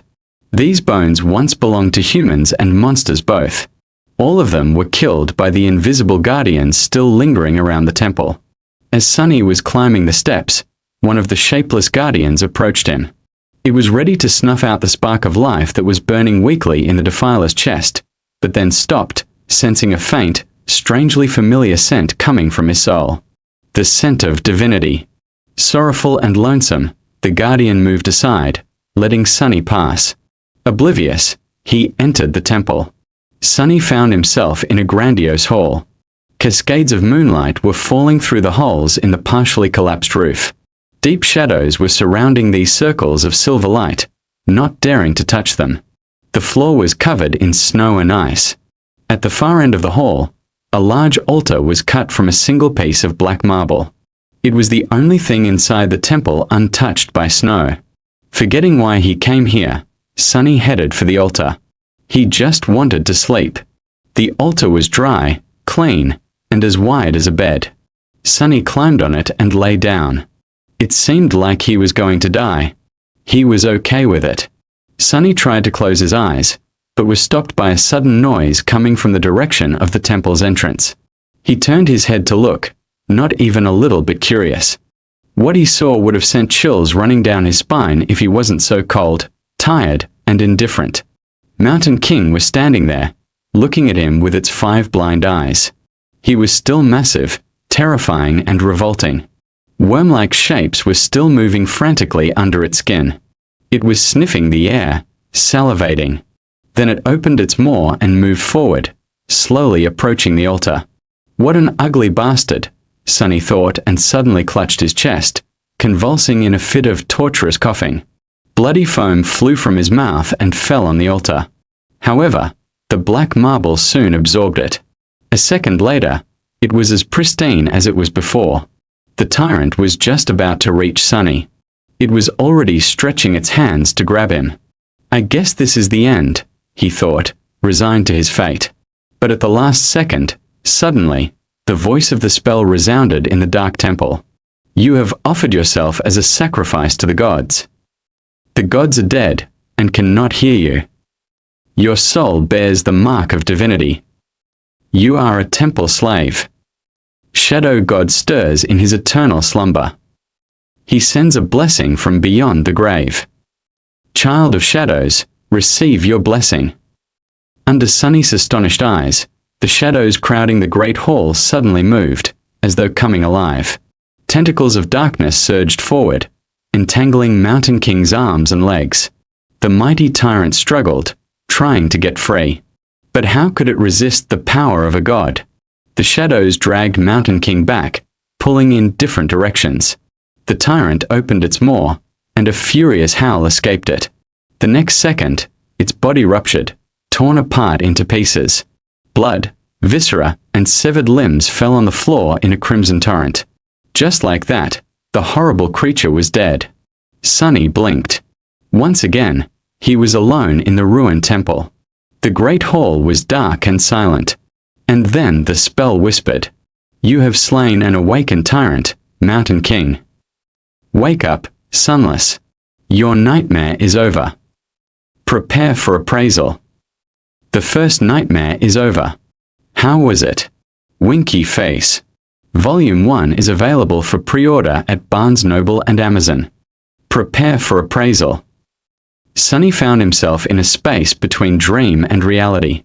It was an endless black void illuminated by a myriad of stars. Between those stars, countless strings of silver light were woven into a beautiful and inconceivably complex net, forming various nexuses and constellations. It was truly breathtaking. Somehow, Sunny understood that he was seeing the inner workings of the nightmare spell. He also couldn't help but think that it looked a lot like the celestial equivalent of a neural network. If so, was the spell alive? This was a question that countless people had been asking themselves for the past few decades. The best answer they had come up with was that there was no way to know. The spell was neither alive nor dead, neither sentient nor mindless. It was more of a function than a creature. But Sunny was in no mood to ponder philosophical questions. He was eagerly awaiting his boon. The spell was still appraising his performance. However, the first reward had nothing to do with it. You have received a memory, Puppeteer's Shroud. Yes. Sunny felt incredibly elated. He was almost ready to do a happy dance.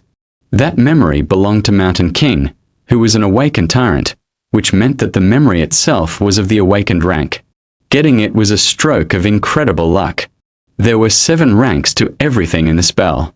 These ranks were, in order of growing power, dormant, awakened, ascended, transcendent, supreme, sacred and divine, with the exclusion of nightmare creatures, who were ranked as dormant, awakened, fallen, corrupted, great, cursed and unholy.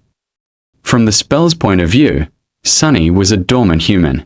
Having a memory of a higher rank than his own soul core would be of great help once he enters the dream realm. The power gap between different ranks simply could not be overestimated. He wanted to take a look at the Puppeteer's Shroud, but there was no more time. The spell was done with its appraisal. Here in the void, its voice didn't sound subtle and familiar anymore. Rather, it seemed like the universe itself was speaking. Sunny held his breath, listening. Aspirant. Your trial is over. A nameless slave ascended the Black Mountain. Both heroes and monsters fell by his hand. Unbroken, he entered the ruined temple of a long-forgotten god and spilled his blood on the sacred altar. The gods were dead, and yet they listened. You have defeated a dormant beast, Mountain King's lava. You have defeated 3 dormant humans, names unknown. You have defeated an awakened human, Oro of the Nine. You have defeated an awakened tyrant, Mountain King. You have received the Shadow God's blessing. You have achieved the impossible. Final appraisal, glorious. Your treachery truly knows no bounds. That final part was not really necessary, as far as Sunny was concerned, but he was still pretty satisfied with the praise from a spell. He felt like his chances of evolving his aspect to an awakened, or even ascended one were pretty high. His overall power was still dependent on the rank of his soul core, which would remain dormant until much later, but the rank of the aspect itself would do wonders for his overall potential. Dreamer Sunless, receive your boon. He was an aspirant no more. Sunny grinned. You have been bestowed a true name, lost from light. His jaw dropped. A true name. He had received a true name. Never in his wildest dreams did Sunny dream of becoming one of the chosen few to accomplish such feat, and in his very first nightmare to boot. Not even all of the saints could boast of having one. He was an elite now, a bona fide cream of the crop. He was going to be rich. But the rewards kept coming. Your aspect is ready to evolve. Evolve aspect. What kind of a question is that?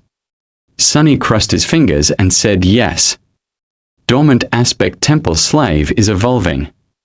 New aspect acquired. Aspect rank, divine. Sunny fell over.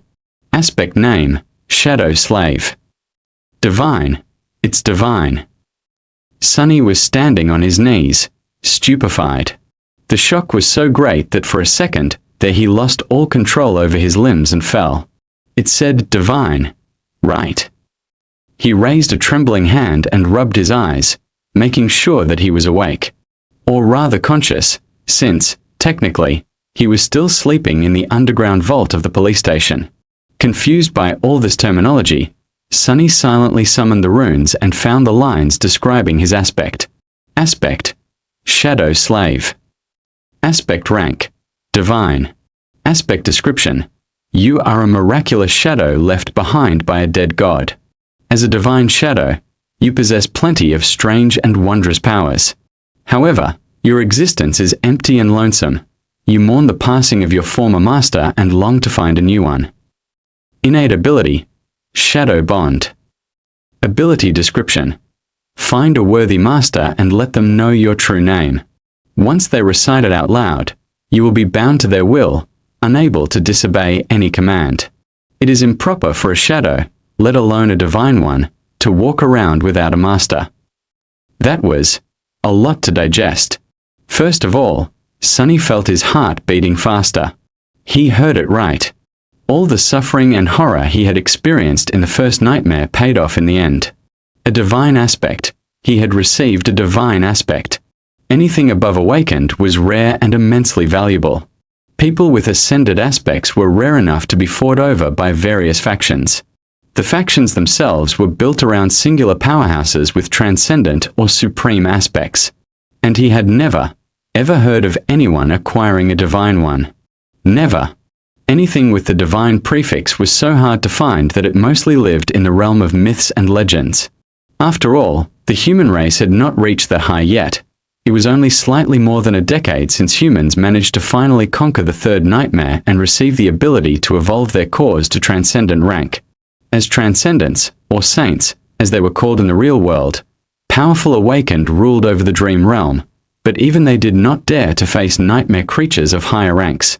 Subsequently, there were not a lot of memories and echoes of supreme rank around, let alone sacred or divine. The same went for aspects. And yet Sunny just got one. He grinned, driven half-mad by joy and arrogance. However, his jubilation was a little muttered. After all, there was that weird innate ability. Of course, he had no intention of becoming someone's magical slave, with no free will of his own. To hell with that. But it wasn't that bad. All he had to do to avoid that fate was to conceal his true name. No one except for him could see his status. That meant that Sunny just had to keep his mouth shut, and no one will know that he even had one. It meant giving up on all the benefits that someone who was bestowed a true name after the first nightmare was entitled to, but it all paled in comparison with a divine aspect. Not a problem, Sunny thought with a smirk. If the spell had the ability to laugh, it would surely do so after hearing his thoughts. However, it didn't. Instead, it began to speak again. The first seal is broken. Awakening Dormant Powers. Volume 1 is available for pre-order at Barnes Noble and Amazon. Sunny felt something waking up inside of him. With a startled cry, he clutched his chest and stared into the darkness, trying to understand what was happening. The feeling was not painful or unpleasant, yet it was like nothing he had ever experienced. It was as though his soul was being shaken awake, infused with strange new energy. However, that energy did not come from some outside source. Rather, it was coming from within, as though it had always been there, sleeping. The energy filled every fiber of his being. Sunny felt his emotions becoming clearer and sharper. Then, his body began to change, too. He felt as though a miniature star was burning in the center of his chest. Waves of heat were radiating from it, slowly reaching his stomach and shoulders, then his arms and legs, then his hands and feet. Under that heat, his bones, muscles, organs, and blood vessels were being rebuilt and revitalized. Sunny felt like he was being reborn. He was becoming stronger, faster, healthier. It was euphoric. With each second, his transformation was becoming more profound. New confidence settled in Sunny's heart. He was not a weak, frail street kid anymore. He was not as vulnerable against anyone who would wish to bully him as he was in the past. With his powers awakened and his will tempered by the horrors of the first nightmare, he was now someone you would not want to cross. After some time had passed, the star burning in his chest finally cooled down. The heat was replaced with a soothing coldness. That coldness washed over Sunny's body, taking away all the aches and discomforts that had been accumulated there over the years. Then it moved up, reaching his brain and, finally, his eyes. His vision strangely doubled. He could still see the void populated by an endless pattern of stars. But he could also see something different. A silent, calm dark sea illuminated by a lonely black sun. From his previous knowledge, Sunny knew that this was his so-called Sea of Soul. But he also knew that it was supposed to look quite different. For starters, it was supposed to be much more lively. The star hanging above, the visual representation of his soul core, was supposed to be burning with bright light, filling the soul sea with a warm, blinding shining. However, Sunny's soul was dark and lightless. That's strange. He took a look at the black sun. At a closer examination, it actually turned out to be transparent. It's just that with no other major source of light around, the star appeared to be as dark as its surroundings. Also, no one was supposed to be here except for him. It was his soul, after all. But Sunny had a nagging feeling that somewhere just beyond the periphery of his vision, hidden in the darkness, shapeless forms were constantly moving. No matter how he turned his head, he couldn't catch a clear glimpse of them. And yet the feeling would not go away. Not wishing to waste any more time on this right now, Sunny turned back to the black sun and finally spotted two spheres of light orbiting around it, as though caught in the soul core's gravity well. A subtle smile appeared on his face. These were his memories, Silver Bell and Puppeteer Shroud. Later, there would be dozens of such spheres here. If he was lucky, he would even acquire an echo or two. The spell's voice suddenly pulled him out of the Sea of Soul. Awakening aspect ability. This is it. The moment of truth, Sunny thought. Divine aspect or not, his immediate future still depended on the first aspect ability he would receive. His role in the dream realm would be based on its characteristics. If it was a combat ability, he would be most useful on the front lines of the bloody battles against the nightmare creatures. If it was tied to sorcery, he would likely become a powerful, but fragile ranged fighter. If it was something having to do with utility, he would be a vitally important part of the behind-the-scenes workings of the dream realm. Utility abilities were also extremely valued in the real world, where Awakened performed many tasks that kept it going. If he was lucky, he could even become a healer. Healers were very rare, and as such, sought after specialists. Air aspect ability acquired. Air aspect ability name, Shadow Control. Sunny hurriedly summoned the runes. He wanted to go to the description of his new ability right away, but then decided to give his overall information a look first. Name, Sunless. True name, Lost from Light. Rank, Dreamer. Shadow Core, Dormant. Shadow Fragments, 12-1000.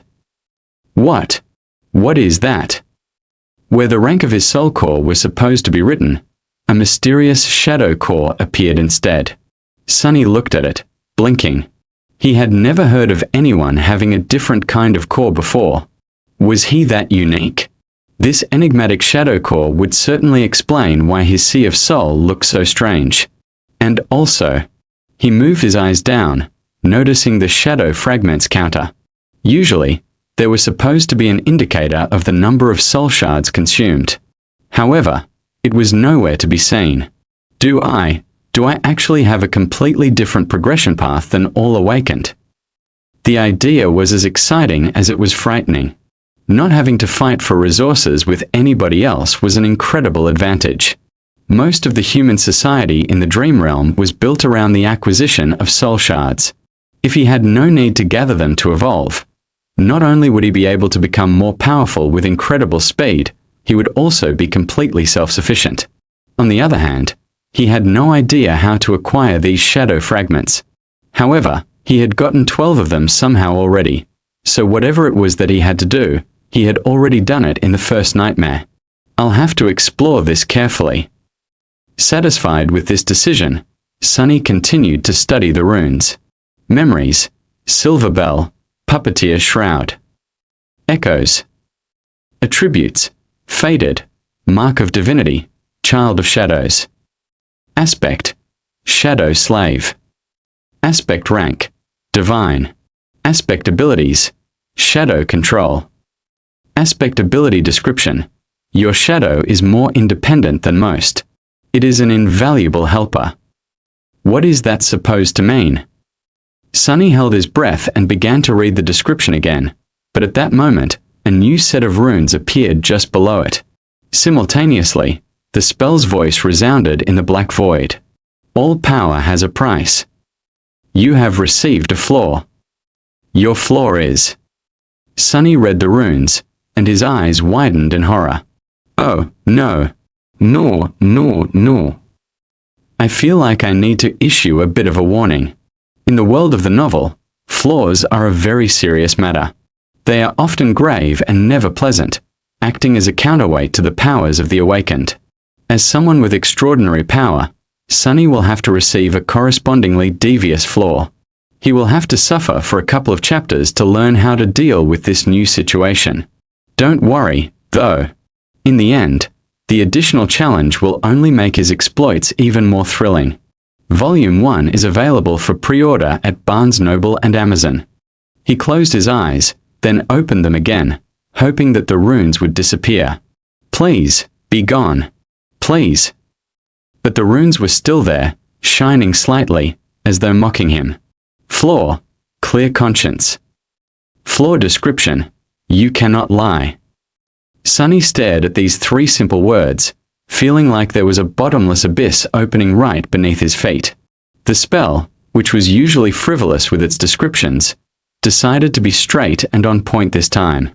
There were only 3 words. They left him no room to maneuver. Can't lie. I can't lie. Me.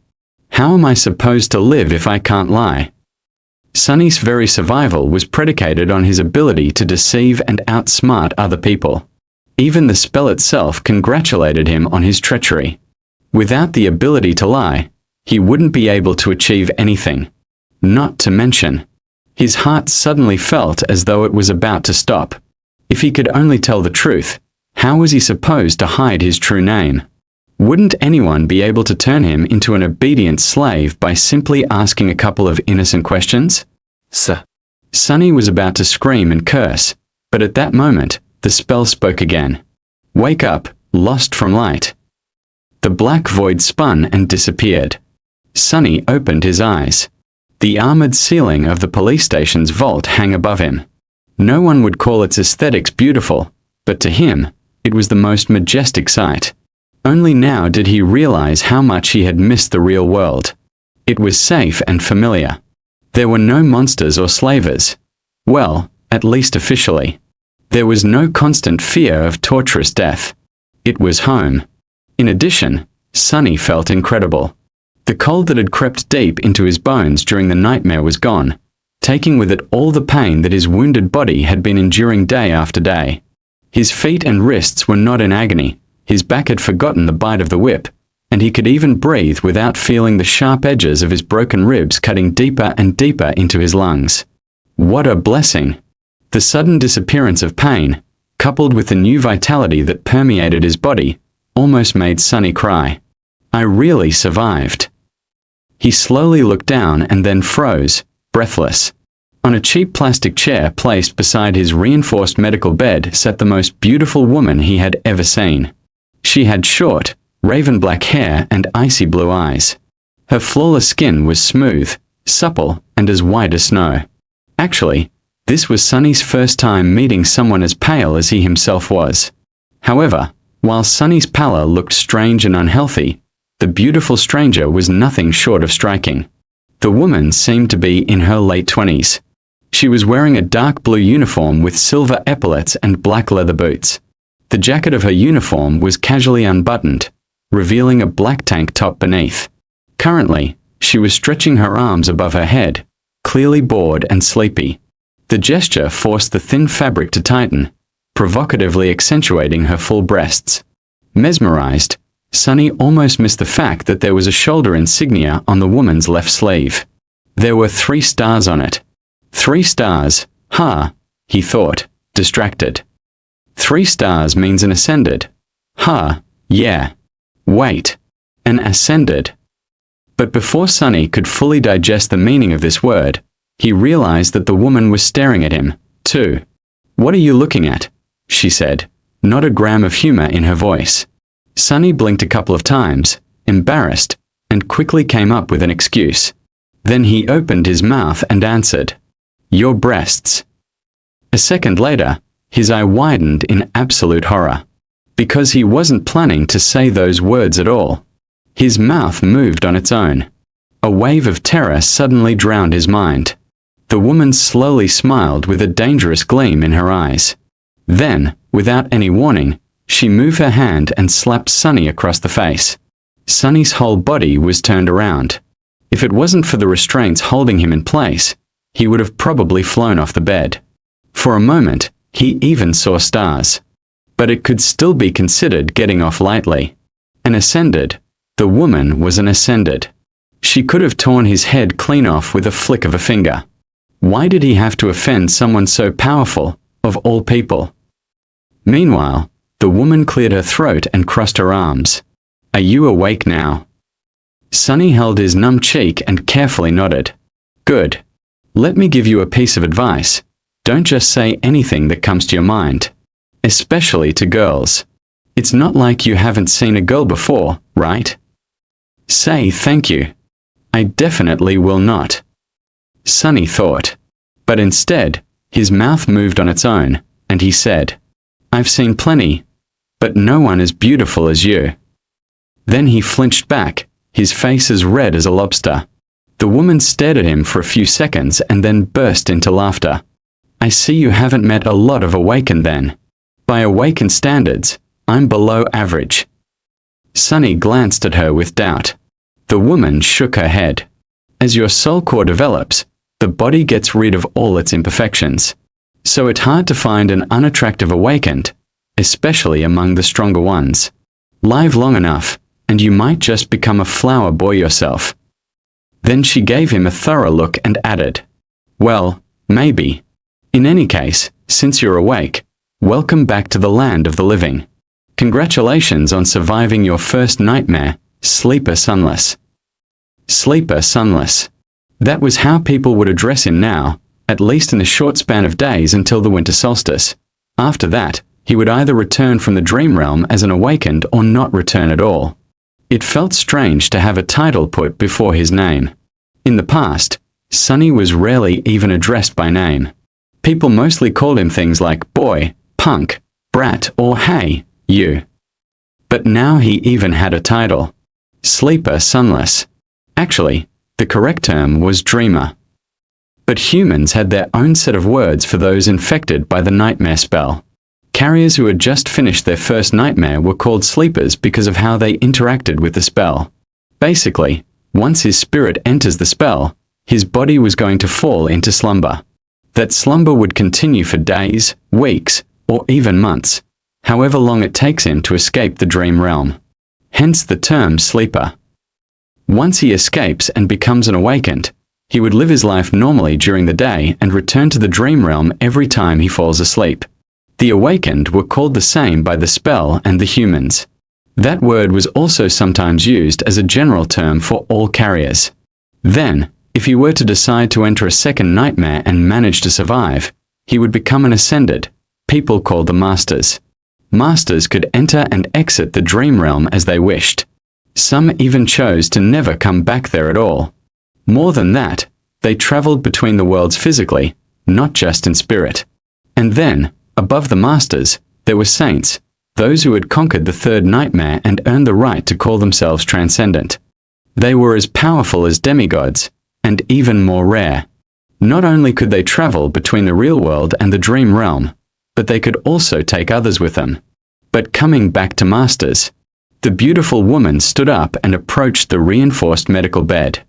With practiced moves, she began to undo the restraint holding Sunny in place. I am Ascended Jet. You can call me Master Jet. These past 3 days, I was on watch duty due to your nightmare. Right. Before I fell asleep, the policeman told me that an awakened would arrive in a few hours to monitor my condition. To kill the nightmare creature if I die and let it through. Sunny was unwilling to open his mouth, terrified that all sorts of truths would come spilling out. But there were things he simply had to know. Master Jet, I have a question. Go on. Why would a master be put on watch duty? Isn't it below your pay grade? Jet gave him a dark look. You're smarter than you seem. Recently, there was a lot of gates opening in this sector. Most of the local awakened are either wounded or occupied with the cleanup. Or dead. It's always like that close to the winter solstice. She opened the final restraint and took a step back.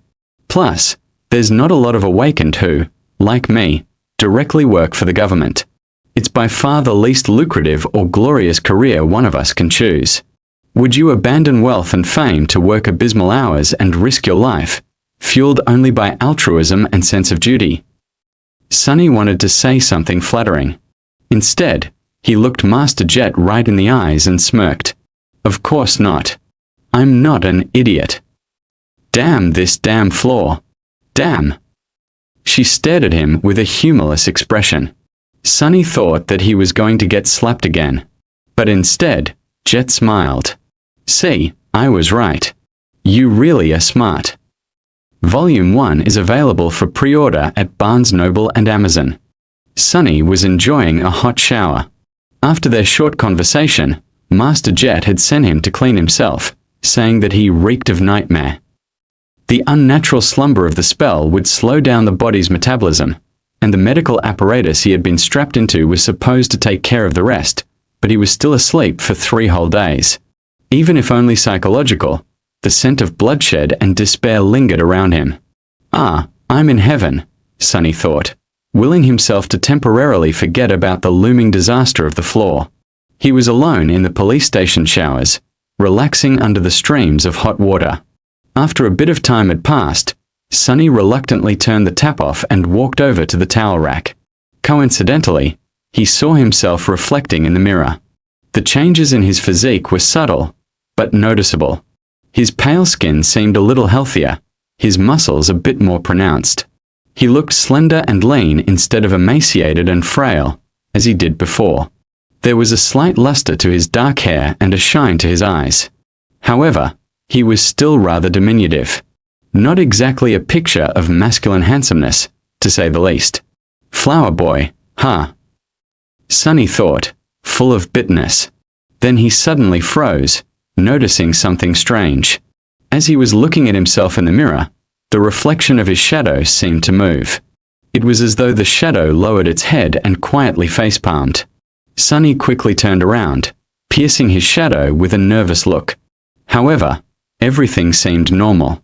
The shadow was doing exactly what it was supposed to do, repeating his every motion. I clearly saw you move, he said, feeling a bit strange. You have just moved on your own, right?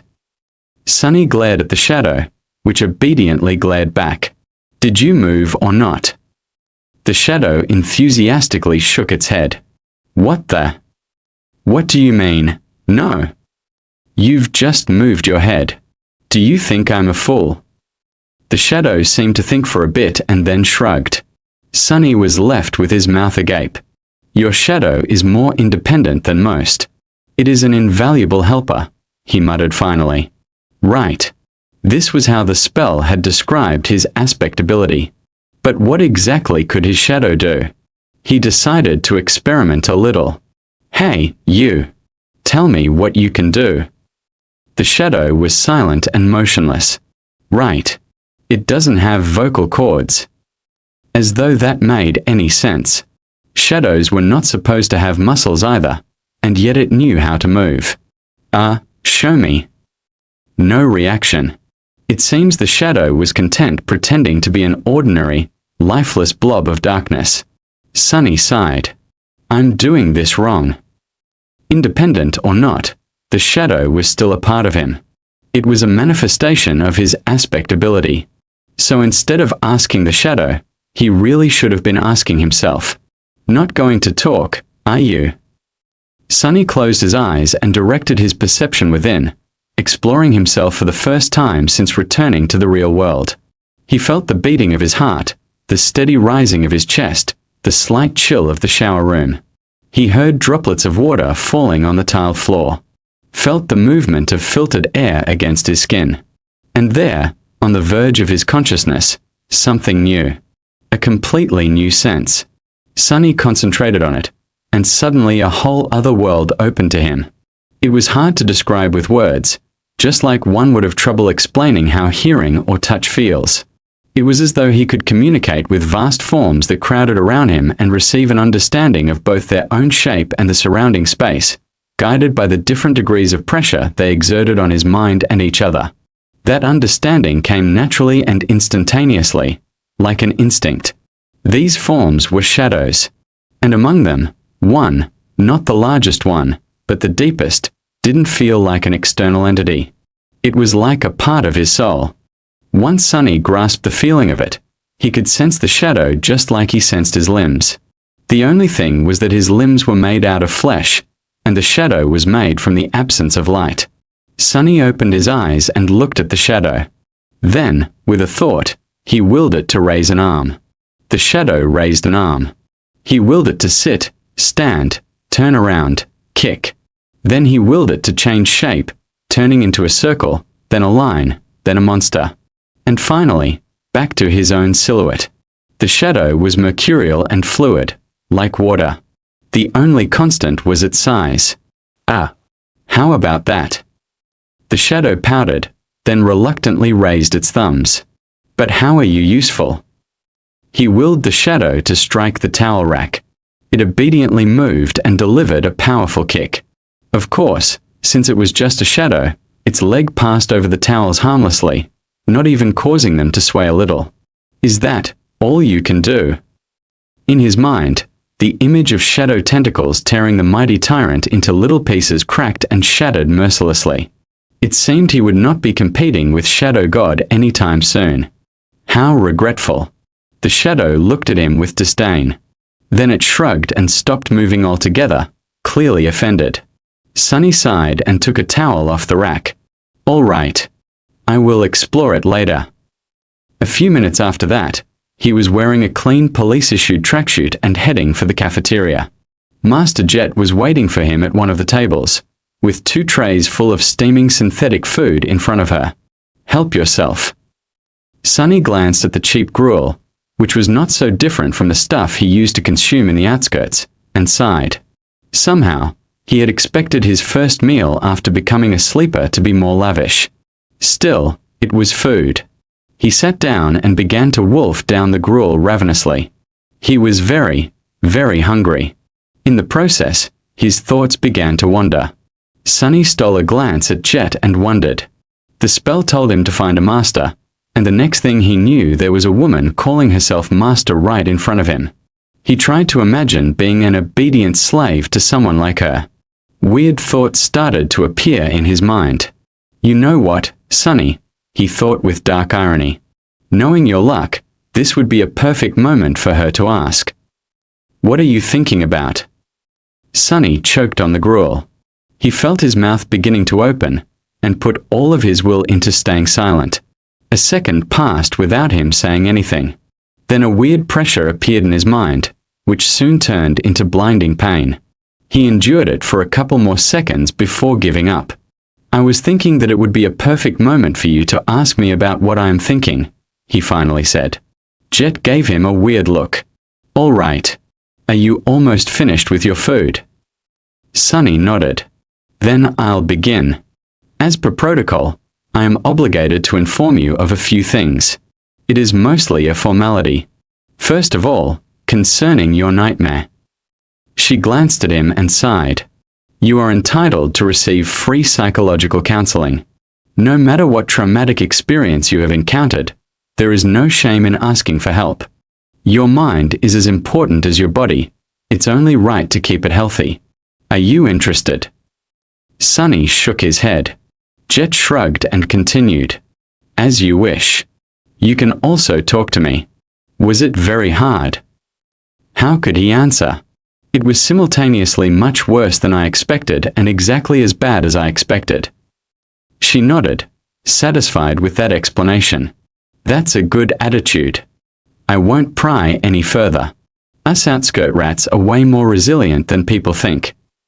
Sunny looked at her in surprise. Master Jet, you grew up in the outskirts.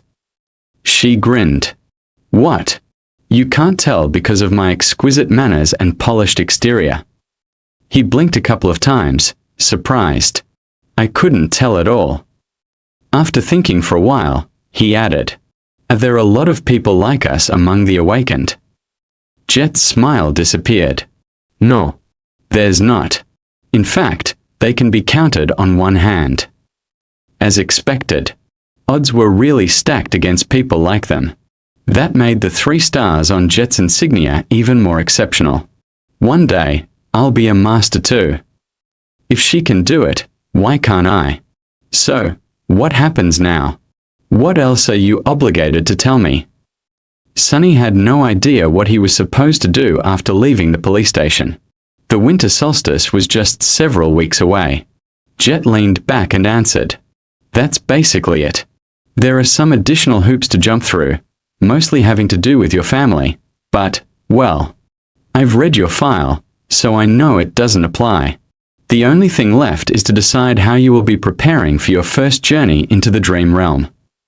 She looked at her communicator and grimaced. I must say, your luck is exceptionally bad. There's not a lot of time at all. First of all, you are free to do what you want. No one is forcing you to make a certain decision. That is to say, you can choose to prepare on your own, or not prepare at all. Party until the lights go out. Sunny was not very well versed in partying. However, I would advise against that. As a sleeper, you are also entitled to enroll in the Awakened Academy. You'll be provided with food, lodging, and a wide choice of preparatory classes. This late into the year, you won't be able to learn a lot, but it's better than nothing. She was silent for a few seconds, then added, More importantly, you will get acquainted with most of the people who will enter the dream realm with you. Some of them might become your companions for life. And some may end up trying to end that life once we're inside the spell, Sunny added, reading between the lines of what Master Jet had said. So, what do you say? Do you want me to take you to the academy? Sunny thought about it. Strangely, his floor was silent, not forcing him to answer one way or the other. Is it because I haven't made up my mind yet? Finally, he looked down at his empty tray and made a decision. Free lodging and food, you say? Yeah. I want to go to the academy. Volume 1 is available for pre-order at Barnes & Noble and Amazon. It was a legendary place. Actually, many of the most popular webtoons, youth dramas, and novels took place right behind that wall. Adventures, rivalries, and romantic entanglements of the young awakened heroes were the mainstream theme of modern entertainment. Never in his wildest dreams did Sunny imagine actually becoming one of these heroes. Of course, how things really would differ a lot from how it was portrayed in the media.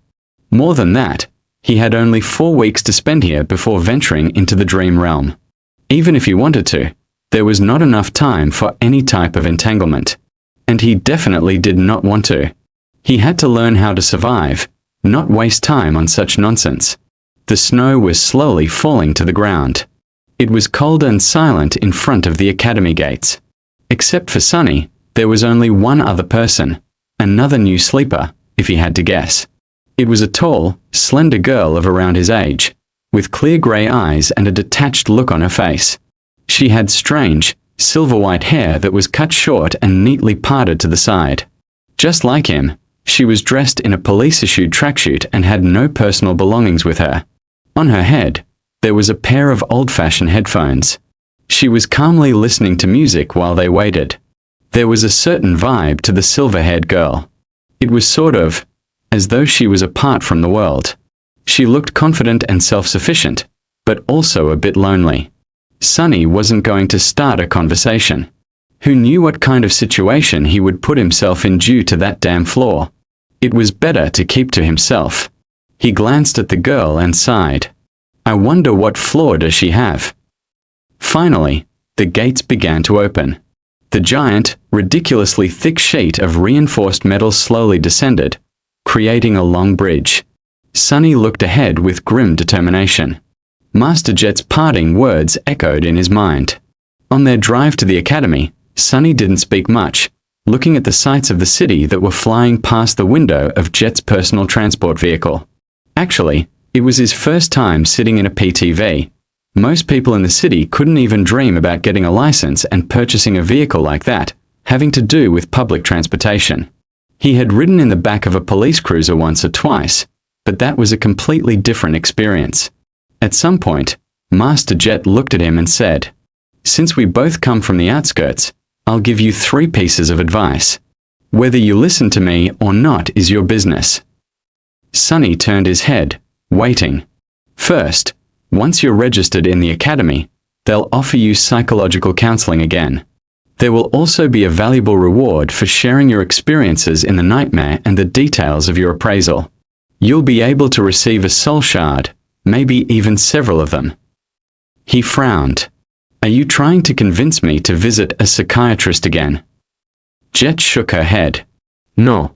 I'm telling you to refuse. Surprised, Sunny raised his eyebrows. Why? There was a pause before she answered. You're too green to understand, but out there in the dream realm, nightmare creatures are not the only danger. Once you grow powerful enough, humans will become an equal threat. The less they know about your aspect, the better. So that's how it is. That made a lot of sense. Thank you, Master Jet. She gave him a nod. Second, there will be a lot of courses to choose from. All types of combat training, deep dives into nightmare creature categories and vulnerabilities, basics of various types of sorcery, artifact study, and so on. Sunny gulped. Actually, he was already agonizing about what weapon to train with. 4 weeks was not enough to master a weapon, but at least he would have a basic understanding of it. Disregard all of that. The only course you have time to attend is wilderness survival. He blinked. What? Jet glanced at him. It's different for city kids, who learn all sorts of useful things in school and from their tutors.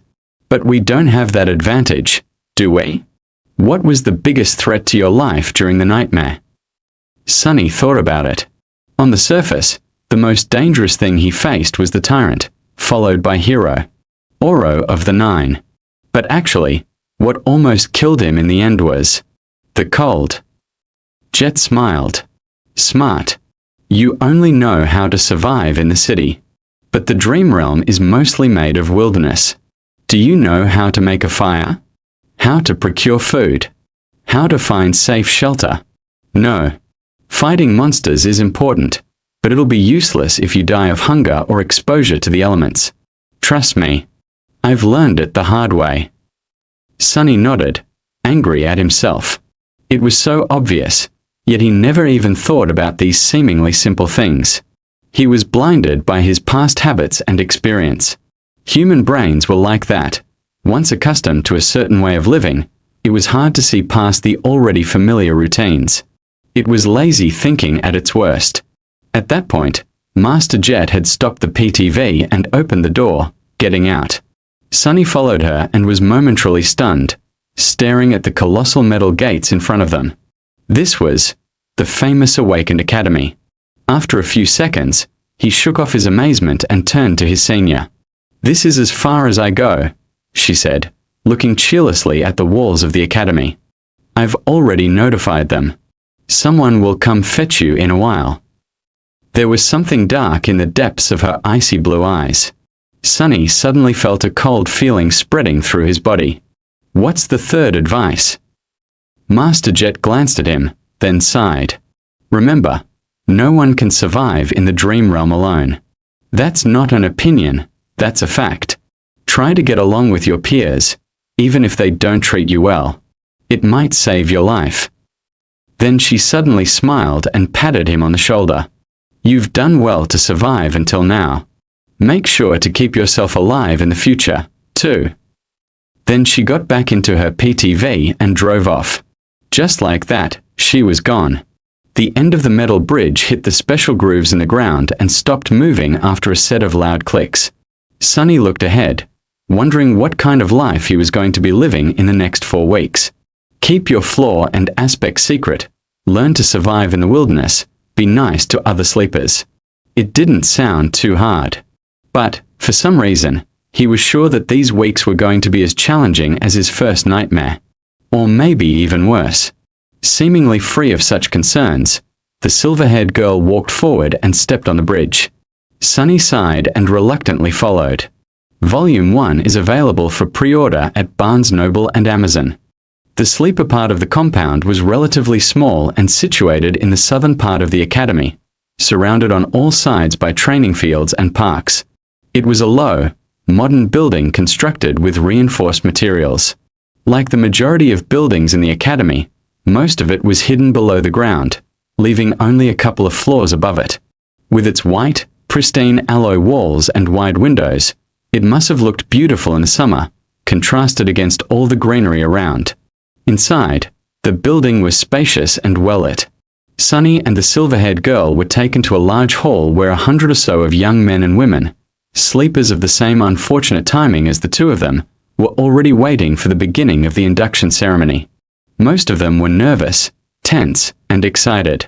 That's why these induction ceremonies were held each month at the beginning of the year, and then every week once the winter solstice began to loom near.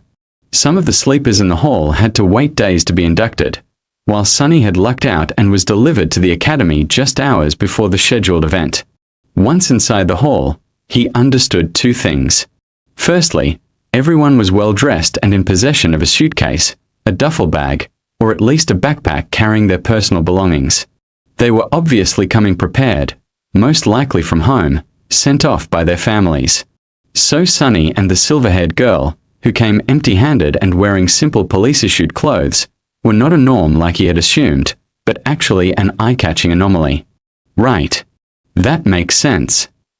Secondly, Master Jet was not being overly humble when she called herself below average by Awakened standards. Even though these young people were just starting their paths as Awakened, their looks were dazzling. Everyone was handsome, beautiful, and radiated health. He swallowed. Still, I feel like none of them compare. She might not be as perfectly shaped, but I don't know, she has a presence. It's like shadows become deeper and the temperature drops by a couple of degrees when she's in a room. Was this the difference between a sleeper and a master? But all of these thoughts were just him trying to postpone the inevitable. Sunny already knew that he was in for a wild ride. Because he could not lie, and all of these excited youths, regardless of their clothes, gender, and looks, wanted to do one thing. Talk. Every one of them wanted to talk with fellow sleepers. They wanted to discuss their nightmares, their future journey into the dream realm, and everything in between. They wanted to ask questions. They wanted to be asked questions. They wanted to discuss something important or just chit-chat about stupid things. It's a nightmare. Sunny moaned, disturbed and fearful. I'm doomed. Then, with a bit of grim determination, he gritted his teeth and slowly exhaled. Just think about it as a continuation of your trial. You survived the Black Mountain, so you can survive this, too. He had faced heroes, villains, monsters, and even gods. Was he going to be afraid of a bunch of teenagers? He might have underestimated how scary teenagers can be. In half an hour, pretty much everyone in the room hated his guts. After a short series of conversations, Sunny had acquired a reputation of an obnoxious, foul-mouthed pervert. This reputation was quickly solidified. He was slapped a few times and even punched once. He also discovered a couple of new things about his true self, namely, that deep down inside he was apparently rude, arrogant, and more than a little bit lustful. The conversations went something like this. Look at all these young people. How many do you think will return from the dream realm? How many will perish? What do you think our own chances of survival are? I don't know, but I'm pretty sure that a pompous fool like you will die first. Or, I even received an armor-type memory in my nightmare. It's an enchanted robe. Would you like to see? Actually, I would prefer to see you without a robe. Or, then those lowlifes began to rob the bodies. It was disgusting. They even took their shoes. What kind of degenerate would take a dead man's shoes? I once killed a man and took his boots. They were nice boots. What? You killed someone just for a pair of boots? Of course not. There were other reasons. I also took his cloak. Once again an outcast, Sunny was eventually left alone. People seemed to be avoiding him. Unperturbed, he found a quiet corner and stood there, glad that no one wanted to talk to him anymore. His face hurt, and there was blood dripping from his nose.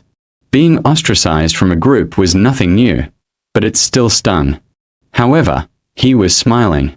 Because in the process of turning the whole batch of sleepers against himself, Sunny had discovered something vital. He learned how to control his flaw. Once asked a question, he could not keep quiet. He also couldn't lie. However, after a lot of experimentation, Sunny had found out that with a bit of practice, he could influence the exact way the truth eventually came out. It was like this. After receiving a question, his mind automatically produced a truthful answer. After that, the flaw would force him to say that answer aloud. Refusal to speak would result in the buildup of pressure, then piercing pain. The longer he kept quiet, the worse the pain would become. Eventually, he would have to surrender and reveal the truth. However, in these moments between receiving the question and surrendering to the pain, the actual wording of the answer could be changed. The more it strayed from the initial thought, the more resistance he would meet, once again in the form of pressure, then pain. It still had to be truthful, but it didn't have to be so stark. For example, if Master Jet were to catch him staring again and ask what he was looking at, instead of embarrassing himself, Sunny would have been able to endure a bit of pain and simply say, "You." That would still be the truth. However, the result would be entirely different. Hidden in the corner, Sunny grinned as he observed the sleepers. This is good. This is great. This is something I can work with. After all, one didn't have to lie to deceive a person. Sometimes, truth was the best material for creating deceit. If used with a certain devious type of intelligence, truth could be as misleading as lies. For example, in one of his previous conversations, Sunny had confessed that he had once stolen boots from a dead man. The other guy was horrified and asked if he had really killed someone just for a pair of boots. The answer the flaw forced him to give was that there were other reasons and that he had also taken the man's cloak. He just needed a bit of luck. It was time to put his theory to practice. However, since this would be a lie, he couldn't just go and say it. So how was he to convince everyone that he definitely did not have a powerful aspect and an impressive record with the spell? His eyes fell on a particular group of sleepers. There were 5 or 6 of them, gathered around a tall, confident young man. The young man had brown hair and a gentle, handsome face. His eyes were green, with a hint of friendly humor. His posture, figure, and attentive gaze betrayed someone who went through extensive training. Everything about the young man screamed of nobility and strength. Just at that moment, one of his companions was saying with a tone of amazement, "Ascended? You have received an ascended aspect? What? What was your appraisal?" The young man smiled humbly. "Oh, it was excellent." Sunny stopped in front of the group, as though by accident. After hearing the young man's answer, he frowned and looked at him with disdain. Then, with a voice full of utter bewilderment, Sunny said, "Ascended? Excellent? That's it? What's the big deal?" Volume 1 is available for pre-order at Barnes Noble and Amazon. His words hung in silence. The sleepers looked at Sonny with a hilarious assortment of emotions, ranging from bewilderment to shock. The young man with humorous eyes just smiled politely. To be honest, getting an ascended aspect during the first nightmare was extremely rare. He was certainly someone special, maybe even outstanding. Actually, despite their apparent differences, the young man somehow reminded Sonny of Hiro, Oro of the Nine. There was a special type of calculating coldness hidden deep inside their eyes. He had encountered such people before, mostly among the veterans of various street gangs in the outskirts. They simply called this type of coldness murdermath. Basically, it was a habit experienced fighters developed. No matter where they were and what mood they were in, there was always a sober part of their minds constantly calculating the most efficient way of killing the person in front of them, just in case such need arises. Ooh, why do I have to antagonize someone like that, of all people? But Sonny really had no grounds to complain. After all, he brought this on himself. After a few seconds, one of the young man's companions finally blinked and said, friend, you must not know a lot about the spell. Caster's results are truly remarkable." Then, with a furtive glance at the remarkable caster, he added, "He is a legacy, after all. An actual, living, and breathing descendant of an awakened clan?" Sonny re-evaluated his opinion of the humorous young man. Legacies were known to be trained for their eventual entrance into the spell from the moment they could walk. For them, being infected was a certainty instead of a possibility. They were extremely formidable people. "Just great," he thought bitterly and made his frown deepen. "Are you trying to pull a prank on me? You call this remarkable?" The bewilderment in the eyes of these sleepers was slowly being replaced by hostility. Caster himself was still keeping quiet and smiling. However, his defenders were growing restless. This was exactly what Sonny wanted to happen. He smiled with utter contempt. "I would let you know, my appraisal was, it was glorious." "Yes, glorious. And the aspect I acquired was of the divine rank." After that, he received a number of strange looks. No one had ever received a divine aspect before, so, of course, they were starting to think that he was a lunatic. But there was still a sliver of doubt. Maybe that strange guy was a descendant of a powerful clan? A peerless prodigy? Maybe his appraisal was, indeed, glorious. Sonny had to dispel that tiny bit of doubt. Mind you, I'm not some lofty legacy. Phut. I'm from the outskirts. I've never even received combat training. All that training and he only got an excellent. What did he do during the nightmare? Pick his nose the whole time. The expressions of all the sleepers that were listening to his bragging instantly changed. An outskirt rat with no training. Yeah, sure. Who was he trying to fool? Finally, with the same polite smile, Caster spoke. "Glorious. That is interesting. Would you mind telling us what were your achievements in the nightmare?" Sonny grinned. "Sure, no problem. First of all, I killed an awakened tyrant. Every cost him a couple of moments of intense pain, but he didn't let it show on his face. His expression was nothing but smug and confrontational. The mere mention of a tyrant, let alone an awakened one, made a couple of sleepers smile with ridicule. "Oh, really? How did you kill it?" An arrogant look appeared on Sonny's face. "How? Let me tell you, I didn't even have to lift a finger. I just spat, and it was torn to pieces." Which was true. Sonny had spat a mouthful of blood on the altar, and as the result, Mountain King was ruthlessly dismembered by Shadow God. Someone openly laughed. "This guy is either insane or purposefully messing with us. Listen here, shorty. Have some decency, okay? Who would believe such a lie?" Sonny was genuinely angry. He wanted to retort, saying that he wasn't short. But he couldn't. Because that would be a lie, damn it. So, instead, he just gritted his teeth and said with a voice full of outrage, "I can't answer that, because it's not a lie." Are you really insisting that you had killed an awakened tyrant, a tyrant, and with a bit of spit no less? Sunny knitted his brows. That's the truth. More laughter followed. Crazy bastard. He actually believes in his own crap. Insane, he's insane. Unexpectedly, Castor stopped his companions. Guys. After the laughter quieted down, he asked in a friendly manner, what else did you achieve? What? That wasn't enough? Sunny raised his chin. Let me think. Oh. I also killed an awakened swordsman. Really? How did you do that?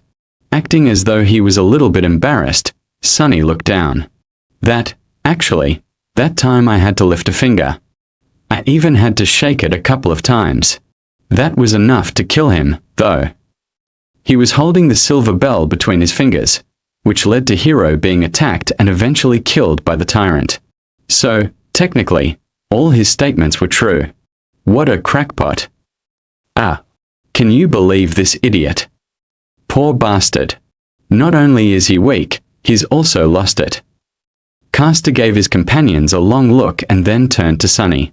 Anything else? Sunny blinked. Time for the finishing touch. Something else? Well. Oh, right. I communicated with a bunch of gods, even though they were all dead. I made one of them wake up. He gave me a blessing. I was blessed by a god. Do you all understand? The sleepers were silently shaking their heads or looking at him with pity. Castor sighed. I see. Well, in comparison to your achievements, mine do look rather average.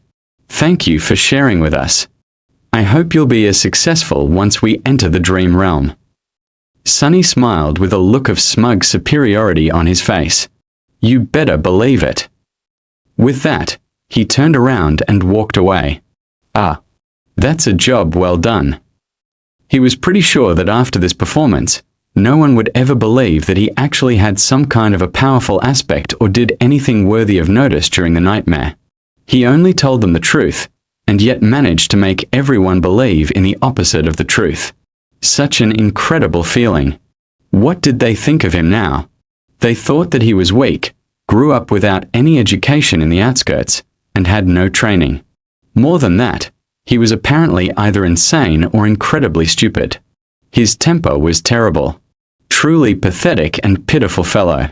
Now, whenever he was asked about his aspect, he could just honestly say that it was of the divine rank, and be laughed at. People would rather believe that the spell had ceased to exist, than that he was someone noteworthy. He could even scream about his accomplishments from the roof, and no one would believe him. Subsequently, no one would ever suspect that he had a true name. Just you wait, fools. One day I'll be the one laughing. As Sunny was walking away, he heard one of the sleepers talking to Castor. Why didn't you put that lunatic in his place? He has belittled you. After a short pause, Castor answered. His voice sounded low and mellow. Poor kid must have lost his mind in the nightmare. It often happens. He'll most likely die soon, so being kind is the least I can do. The corner of Sunny's mouth twitched. What a nice guy. He knew that Castor's words were based on a false assumption, but, for some reason, still felt a cold chill running up his spine. Volume 1 is available for pre-order at Barnes & Noble and Amazon. Satisfied with his performance, Sunny walked back to the deserted corner of the hall. He felt people looking at him with mockery, contempt, and pity. No one seemed to be willing to stay close to him. It was just as well. He didn't want to be bothered anyway. Still, weren't their reactions a bit exaggerated? It's not like he was carrying an infectious disease. Well, except for the spell. But it wasn't really a disease, which everyone here should have known already. Finally, he extricated himself from the crowd and reached the corner. For some reason, sleepers were unwilling to approach it. Currently, there was only one girl sitting quietly on the bench. Sunny gave her a look. The quiet girl was delicate, demure, and very pretty. Her clothes were tidy and neat. They weren't very expensive, but still rather tasteful. With her pale blonde hair, big blue eyes and exquisite face, she looked like a beautiful porcelain doll. She was subtly breathtaking. However, there was something wrong with her. Sunny frowned, trying to understand what exactly about the girl made him uncomfortable. After a while, he realized that her empty, expressionless stare was reminding him of Mountain King. Startled, Sunny understood that the girl was blind. It took him a couple of seconds to compose himself. What a shame! A bit disheartened, he carefully sat on the opposite end of the bench. The girl wouldn't have survived the first nightmare if she had been blind prior to entering the spell, which meant that she lost her sight as the result of the appraisal. It was her flaw. Suddenly, Sunny felt very apprehensive. A cold sensation spread through his chest. And I thought my flaw was bad. No matter what aspect ability the blind girl had received in exchange for her sight, it was effectively a death sentence. A blind person had no chances of surviving in the dream realm, at least not with a dormant core. In some sense, the girl was already dead. She was effectively a walking corpse. Feeling extremely disturbed, Sunny turned away and studied the crowd of sleepers. Now he understood why people were trying to avoid this corner. The girl was surrounded by an invisible, but almost palpable aura of death. Sleepers usually weren't very superstitious, but anyone would feel uncomfortable in her company. Armed with this knowledge, Sunny suddenly saw a pattern in how the young people in the hall were grouped. Instinctively, they all tried to stand close to those of their own circumstance. At the far end of the hall, closest to the stage, were one or two small groups. People in these groups were distinct from the rest of sleepers. They were all confident, calm, and had an air of readiness. These were the legacies. They were trained for the spell since birth and had the highest chances of survival. Castor especially stood out from the rest. Next to them was a larger number of expensively dressed young people. They were lively and excited, and only a little nervous. They were the scions of rich and high-ranking citizens. Their training was pretty good since such families had ample funds to hire private tutors, even awakened ones. Their chances of survival weren't bad. Then there was the largest part of the crowd, which consisted of kids from middle-class families. They might not have had the privilege of training under awakened tutors, but their education wasn't bad. The government spent a lot of effort to put all the necessary knowledge and skills into the school curriculum, preparing potential sleepers in advance. Some of them might have received additional training in private. To survive, these sleepers would need to put in a valiant effort and also have a bit of luck. But it wasn't improbable. Consequently, they were tense and nervous. And lastly, there was Sunny and the blind girl. The corpses. From the point of view of other sleepers in the hall, their chances of survival were close to zero. How charming. This was how the young sleepers had subconsciously divided themselves. The only exception from this rule was the silver-haired girl, who stood alone and apart from everyone, seemingly indifferent to tension and nervousness that permeated the air. She was leaning against a wall with her eyes closed, still listening to music. But regardless of their group and level of training, everyone was already tired of waiting. When will the damn induction ceremony start? Sunny thought, irritated. As though answering his thoughts, a tall man in a dark blue uniform appeared on the stage. Not only was he tall, he was actually almost a giant. Sunny even wondered if the man's mother had sinned with a bear. Of course, it was impossible. Bears had gone extinct long before the spell even appeared. But he once saw pictures in a book, and they looked sort of similar. A bear-like nightmare creature, then. The giant man had wide shoulders, an athletic build and a gorgeous brown beard. His eyes were calm and serious. After reaching the center of the stage, he gave sleepers a long look. When his gaze reached the deserted corner, Sunny suddenly felt nervous. I sure hope he doesn't have a telepathic ability. Otherwise, he might separate me from a limb or two on behalf of his mother. The man didn't pay Sunny a lot of attention and returned his gaze to the front rows of the crowd.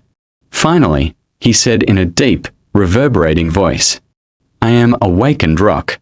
Sleepers, welcome to the Academy." Everyone listened without making a sound. In less than a month, you will be summoned to the Dream Realm. Some of you might think that you are well prepared. You're wrong. The spell is merciless and cunning. The moment awakened begin to think too much of themselves, they die. I've seen countless sleepers like you lose their lives. I've also seen experienced masters lose theirs. Even saints are not assured to survive. Thanks for the encouragement, Sunny thought sarcastically. In the following 4 weeks, we will do everything in our power to increase your chances of survival. You will receive training from the best instructors in the world. However, don't be misled by their fame. In the end, whether you return from the dream realm alive depends only on one person, you. The responsibility to survive is yours, and yours alone. Except for the legacies, sleepers were looking at each other with growing fear in their eyes. Awakened Rock continued. You are not children anymore. It's a shame, because you ought to be. But the spell has decided otherwise. You have been to the first nightmare, so you already know what it's like. Your parents, your teachers, and your friends can't help you anymore. Haven't had any of those in a long time. While listening to Rock's speech, Sunny couldn't help but feel a little excluded. It was all old news to him. However, he understood the instructor's purpose. He had to make young sleepers afraid, because fear was the only thing that would keep them alive. Finally, the speech got to the important part. Awakened Rock paused, giving kids listening to him a few moments to digest his words. Then, with a short nod, he continued. Now we will talk about the difference between nightmares and the dream realm. Volume 1 is available for pre-order at Barnes & Noble and Amazon. That was something Sunny was keenly interested in. Of course, he had a general knowledge of how things were set inside the spell. But the first nightmare had already shown him that reality was different from how it was portrayed in popular culture in a number of small, but infinitely important ways. He needed to separate truth from the myths. And, of course, it was very advantageous to hear it from the mouth of someone who had actually been to the dream realm. So Sunny was all ears. Awakened Rock began to speak.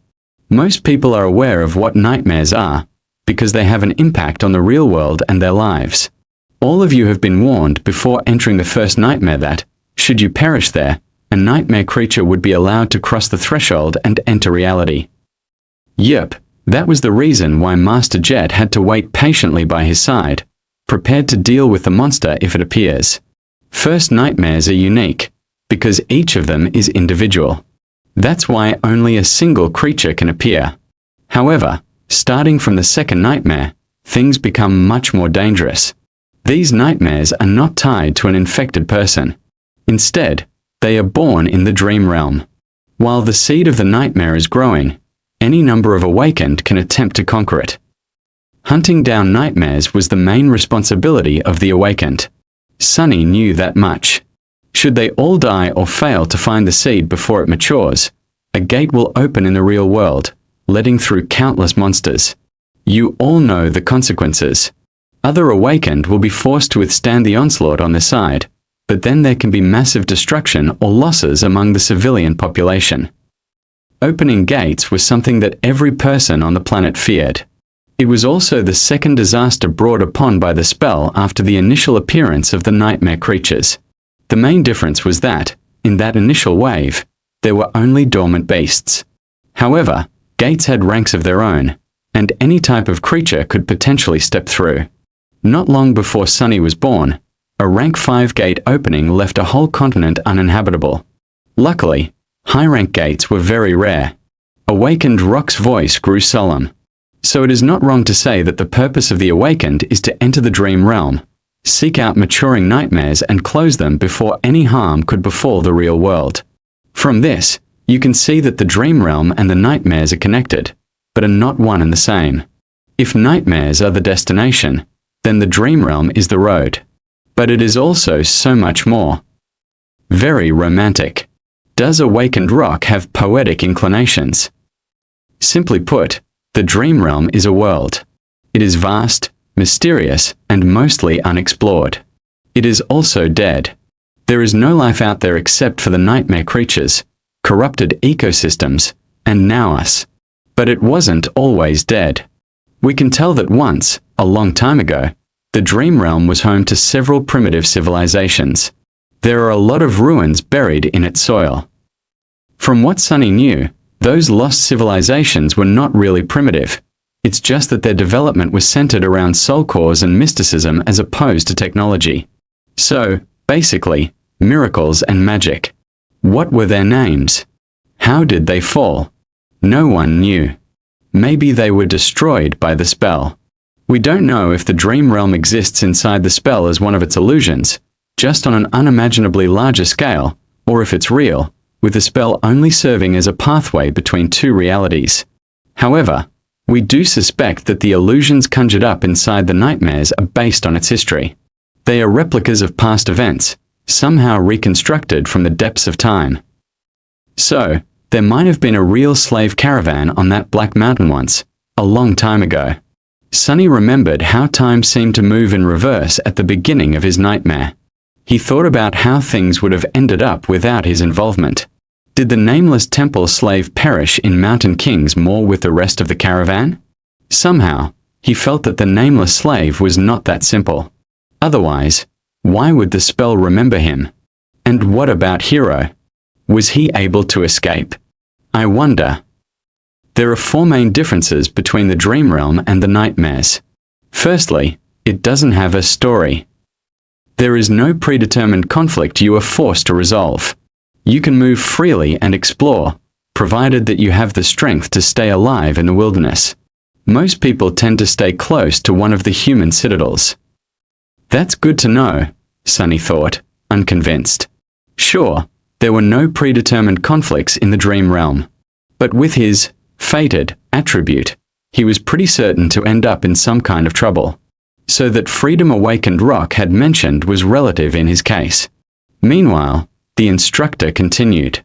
Secondly, as I have already mentioned, there are no people in the dream realm except for those who came from the real world.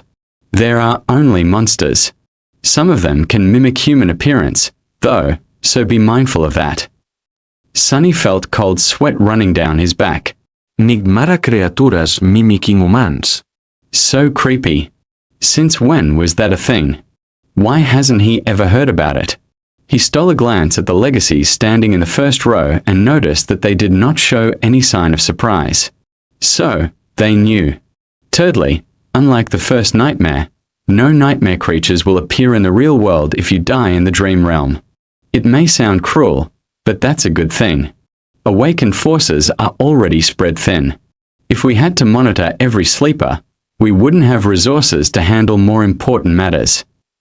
Considering that each sleeper could spend weeks, sometimes even months in the dream realm, there was ruthless logic in that statement. And lastly, and most importantly, unlike nightmares, which are bound by the rules of fairness, there is no limit to what kind of creature you can meet in the dream realm.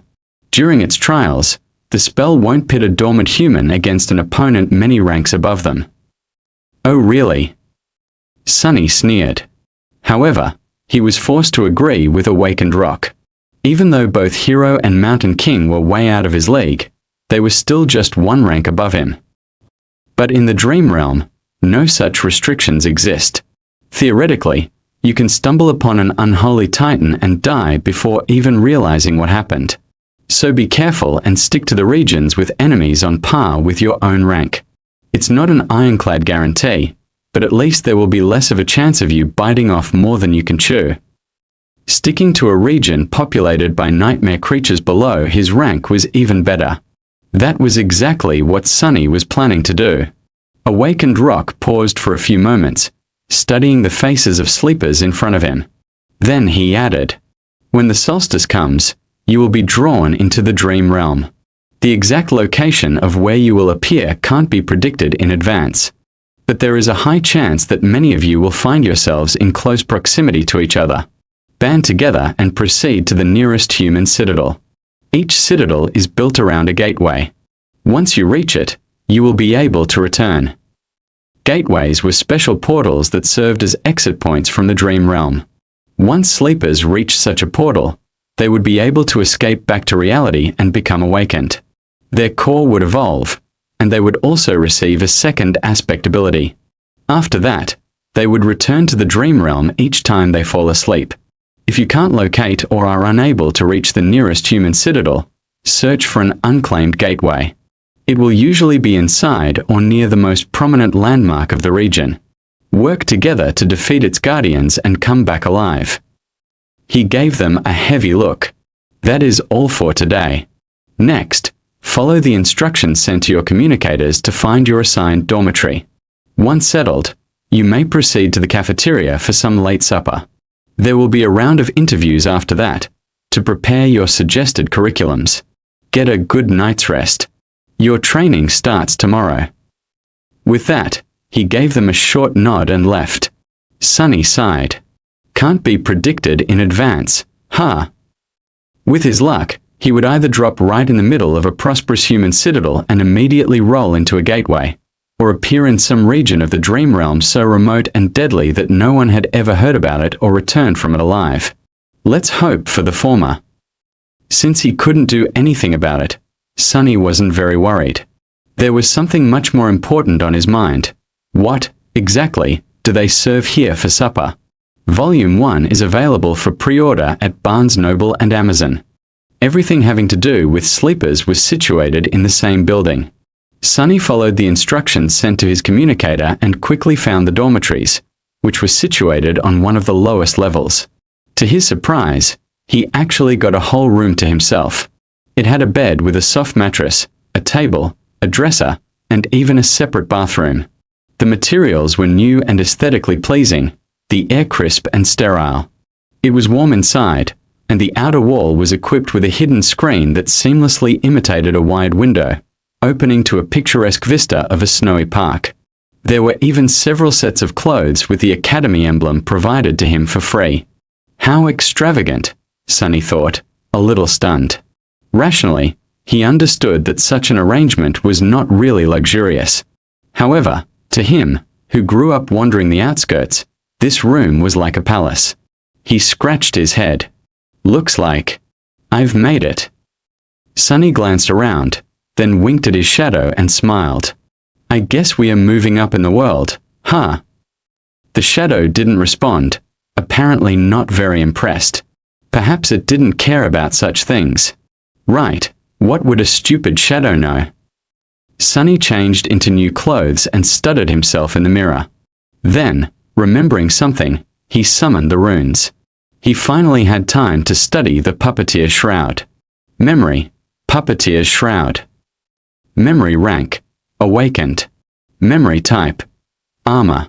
Memory description, a worm of doubt once found its way into a righteous king's heart. With time, the king was devoured from inside and became its puppet. A lifetime later, the puppeteer worm escaped from the king's dead body, leaving behind a cocoon of black silk. No one knows where it went. However, once people dared to approach the silent castle, they found the silk among the mountains of gnawed bones and fashioned it into an armor. Sunny made a sour face. That is not that terrifying. Yeah, I'm not creeped out at all. Come to think of it, the first creature he killed was called a lava. If he were to assume that Mountain King was a mature puppeteer worm, and already a tyrant, then what the hell would it transform into after becoming a moth? No, it's better not to think about it. With a sigh, he summoned the Puppeteer's Shroud. Thin black threads immediately appeared around his body and wrapped it into a set of armor. It was made of dark gray, soft fabric with several elements, such as braces and shoulder guards, fashioned out of black, lusterless leather. The armor was light, understated, and did not restrain his movements at all. It also made no sound when he moved. Perfect equipment for someone who likes to lurk in the shadows. Sunny smiled. He knew that this armor would be tough to pierce for any creature below the awakened rank, which gave him a great advantage in dealing with all dormant monsters. He also felt a sort of strange, faint calmness while wearing it. A worm of doubt. Does it have enhanced protection against mental attacks? Somehow, he was sure of it. A great trophy. He wouldn't expect anything less from the memory of a powerful tyrant. The only problem was that the Puppeteer's Shroud was obviously not meant to be worn on top of a full set of clothes. Quite satisfied, Sunny dismissed it and left his room, heading for the cafeteria. Not bad, not bad, he thought, recalling all the rewards he had received during and after the first nightmare. The supper turned out to be as lavish as the dormitory. Sunny's wish to taste real meat finally came true. Not only was it freely available to sleepers, there wasn't even a limit to the amount each of them could eat. More than that, there were rice, bread, various side dishes, sauces, fresh vegetables, fruits, and all kinds of delicious beverages. Extravagant. Sunny thought, steering clear of the coffee. After building a small mountain of food on his plate, he found an empty seat and, for a while, forgot about the world's existence. As juicy, textured, perfectly seasoned meat filled his mouth, Sunny's vision suddenly was full of stars. He had to hold back an exhilarated moan. And to think, he could have lived like that for a whole year. Damn spell. Why didn't you infect me a few months ago? He concentrated on the food, decimating the whole plate in no time. Satiated and more than a little gorged, Sunny longingly looked back and thought about getting another serving. But it was already time for his appointment with the academy personnel. Full of regret, he stood up and left the cafeteria. Soon, he found himself in a small office, sitting across from an administrative worker. The worker was very friendly, and started the interview right away. Just like Master Jet had warned him, Sunny was offered psychological counseling again. Remembering her advice, he refused, and the interview smoothly switched to questions about his aspect. Would you mind telling me about the type of aspect ability you received, as in combat, sorcery, utility? He did mind, but had to be careful. I'm not sure. I haven't had time to understand it well. That's all right. Are you able to directly deal damage with your ability? I guess not. Earlier, I wasn't even able to harm a towel. After that, he returned to his room, undressed, and went to sleep. Sunny thought that falling asleep for the first time after the nightmare would be weird, but in fact, it was surprisingly easy. Lying on a soft mattress, with his skin against clean bedsheets and a fluffy pillow under his head, he slept like a baby. Early in the morning, Sunny washed up in his private bathroom and, bursting with energy, hurried to get breakfast in a happy mood. The cafeteria was a bit crowded.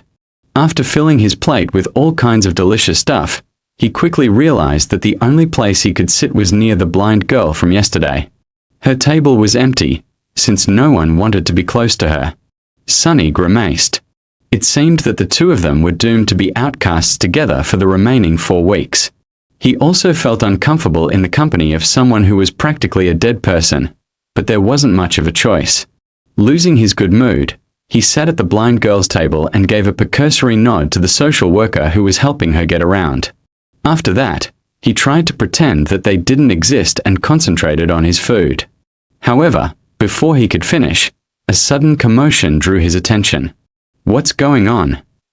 He looked up and noticed that a lot of sleepers were gathered around the large screen hanging on the wall of the cafeteria, their faces filled with excitement and awe. On the screen, a list of names was displayed, ranking the new batch of sleepers from weakest to strongest, most likely deduced from the results of the interviews.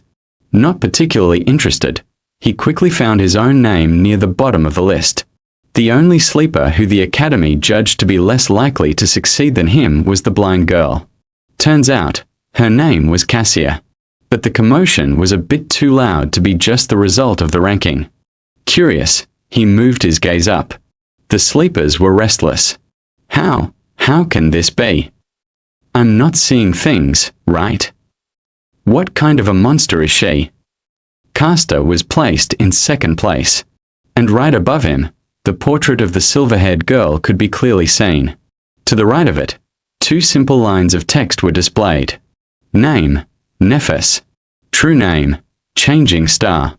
Volume 1 is available for pre-order at Barnes Noble and Amazon.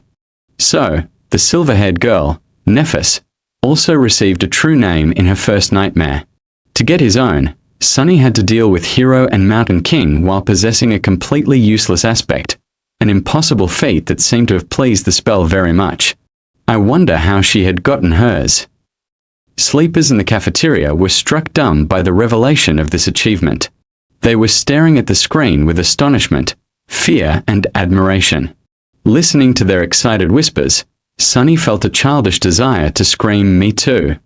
I have one too." But, of course, he kept quiet. Looking around, he noticed Castor's gaze fixed on the screen. There was a strange, somber expression on the humorous young man's face. But the weird thing about it was that, as far as Sunny could tell, Castor wasn't looking at the line of text containing the true name. Instead, he was staring at the line of text that read Nephis, as though the girl's actual name held more meaning to him than the one given by the spell. Interesting. Do they know each other? Why would a lofty legacy know someone who came to the academy in a police-issued tracksuit? And speaking of Nephis, where was she? Sunny glanced around the cafeteria and quickly noticed the silver-haired girl, who was sitting quietly in a corner with a cup of coffee in her hands. She wasn't paying a lot of attention to the commotion, seemingly immersed in her thoughts. Her grey eyes were serious and distant.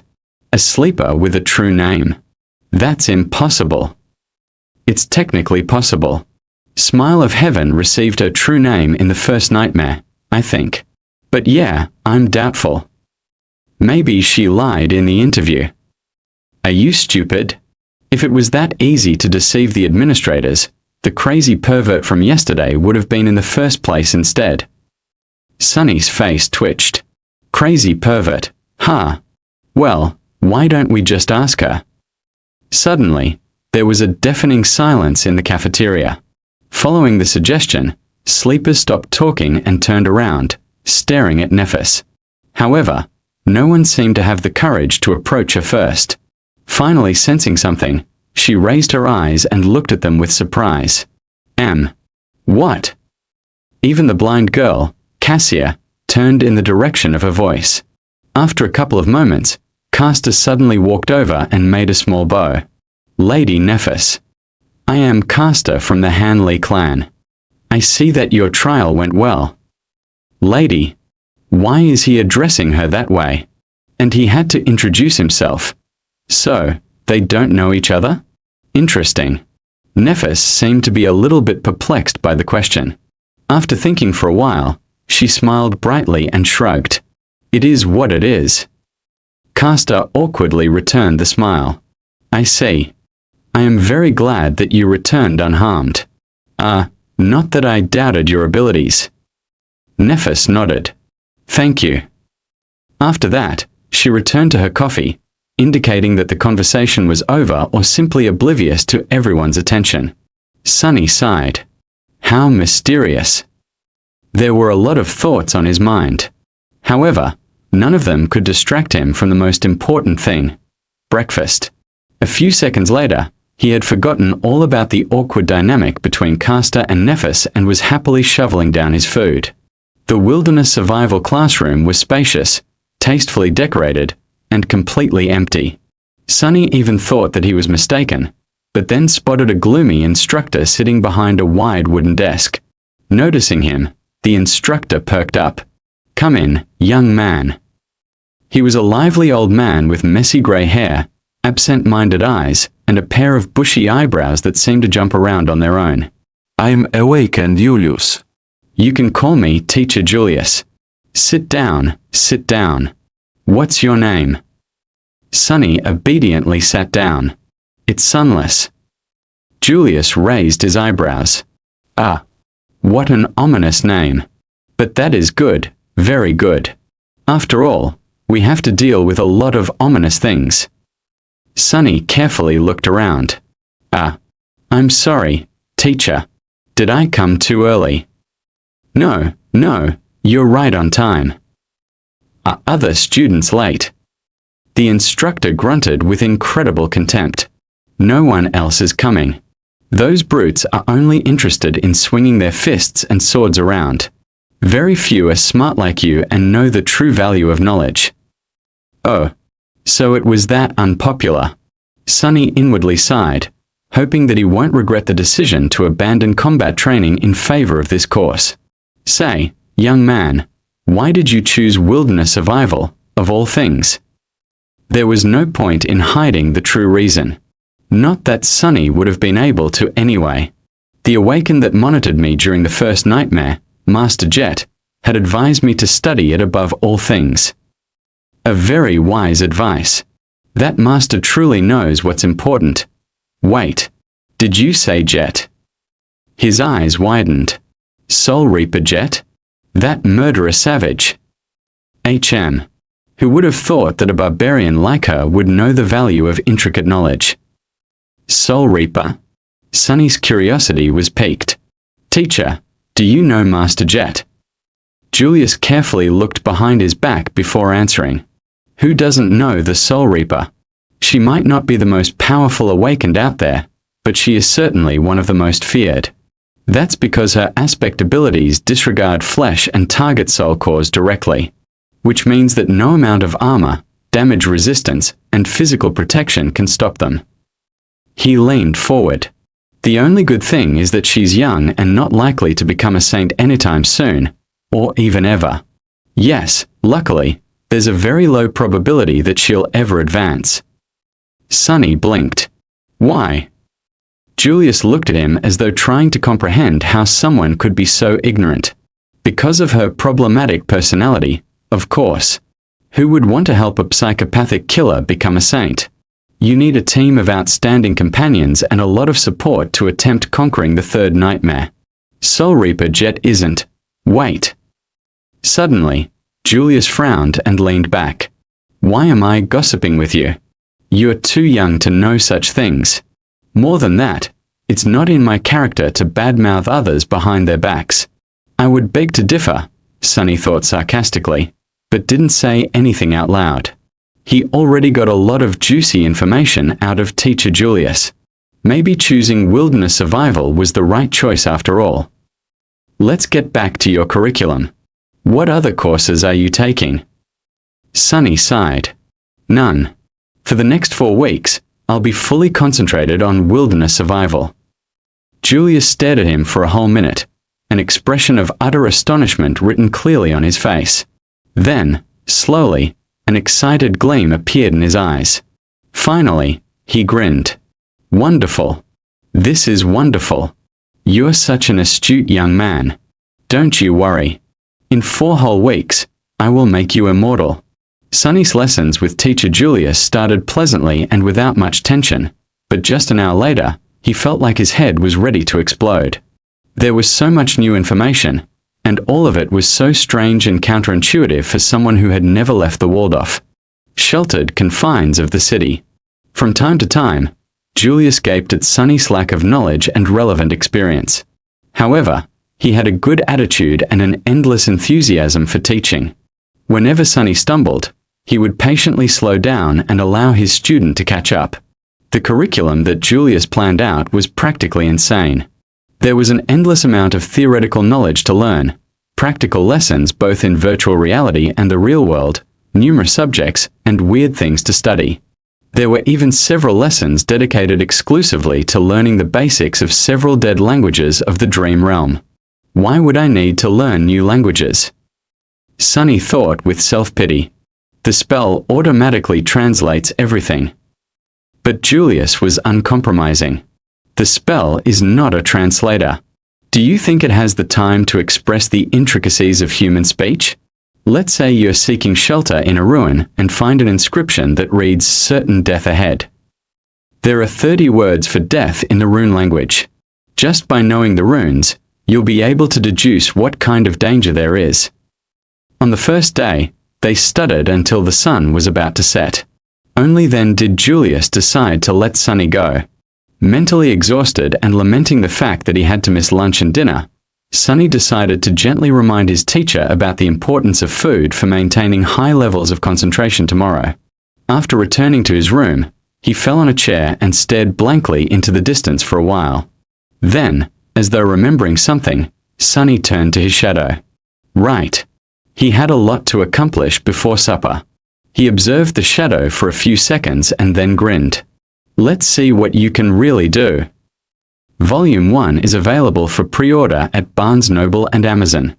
Sunny was pretty sure that his shadow was capable of much more than just being a silent follower.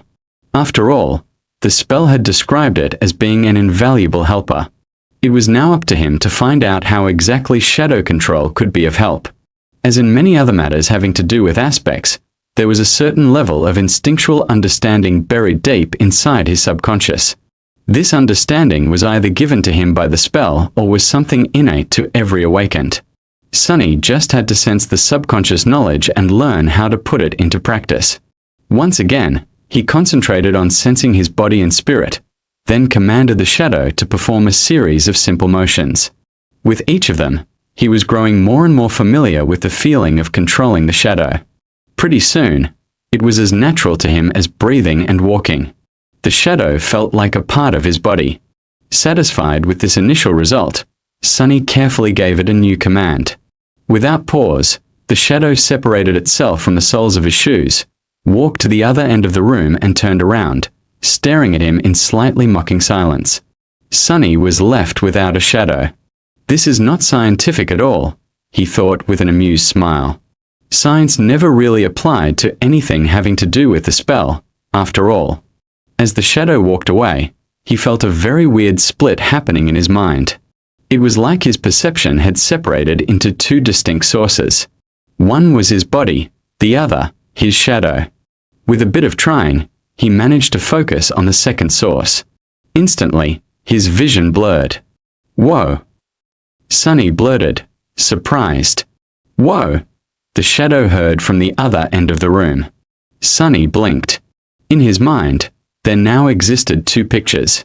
One was of his room's door, with an indifferent shadow standing in front of it. The other was of a pale young man sitting on a chair, wide-eyed and bewildered. "That's me." He raised an arm and waved it in the air. Simultaneously, the pale young man raised and waved his. "I can perceive the world through my shadow." He sat for a while, thinking. An ability like that opened up a lot of possibilities. With his Child of Shadows attribute allowing him to see and move stealthily in the darkness and shadow control, allowing him to send out a sneaky shadow as a scout, he was pretty much a perfect spy. A spy was someone who gathered information without exposing themselves to a lot of risk. A role like that suited Sunny's taste very much. Of course, spies were also able to strike from the shadows with deadly precision. Armed with information, they were masterful ambushers. With the prior knowledge of the opponent's weaknesses, their attacks were surgical and lethal. But any direct confrontation would mean putting himself in danger, so Sunny wasn't very keen on becoming an assassin. After all, his aspect still lacked the means of directly enhancing his combat performance. "Shall we test it?" He looked at the shadow and gave it a command. With an exaggerated sigh, the shadow bent down and nimbly slid under the door. Instantly, he could see both the room and the hallway outside. Sunny closed his eyes to focus on the picture projected from a shadow. Moving stealthily from one shadow to another, it glided down the hallway. With a bit of timing and consideration, his scout was practically invisible. Sunny passed by a couple of sleepers and listened in on their conversation.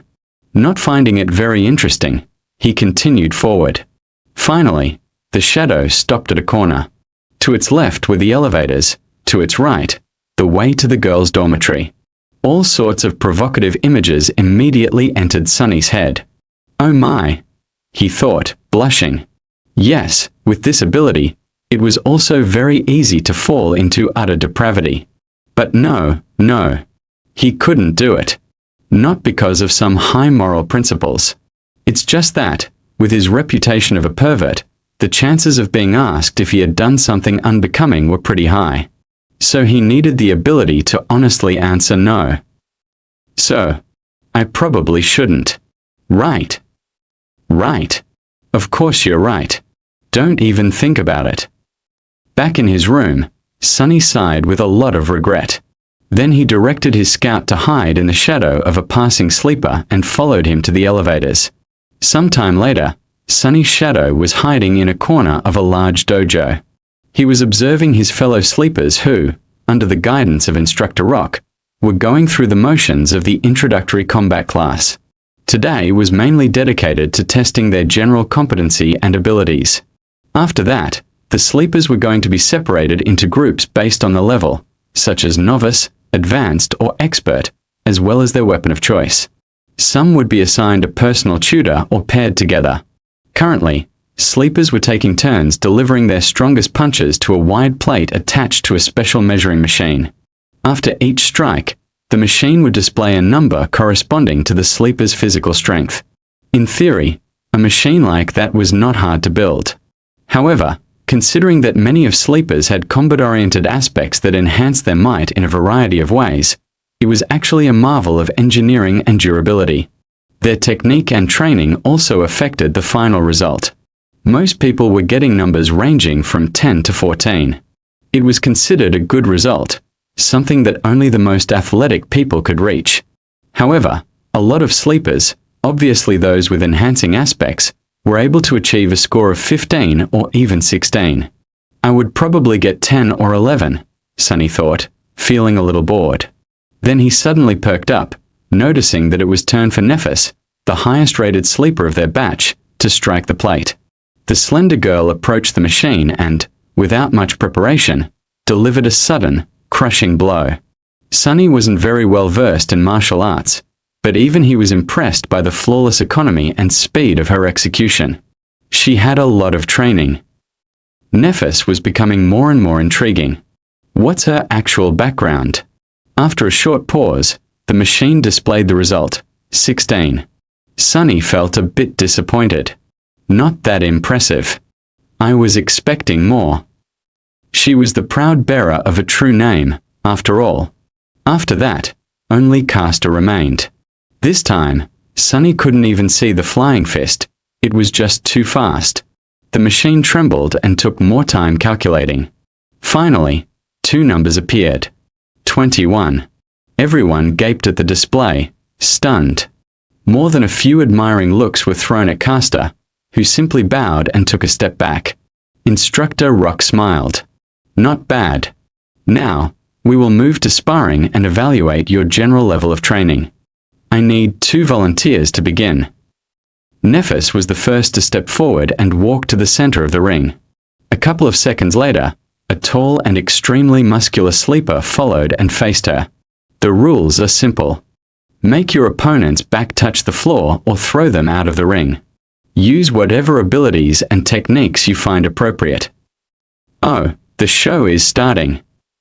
Watching sleepers fight each other was not only entertaining, but could also provide Sunny with knowledge of their powers. Back in the room, he leaned forward and rested his chin on his palms. Go Nephis. The tall guy attacked without wasting any time. His muscles bulged, threatening to tear the soft fabric of his white dobok.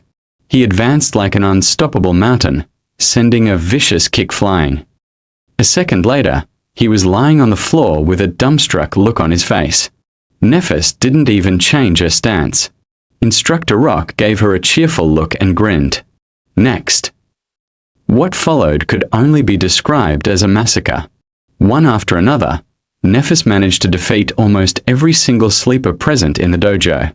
She didn't seem to be faster or stronger than them, but each time someone entered the ring to fight her, they would inevitably end up beaten and thrown to the ground.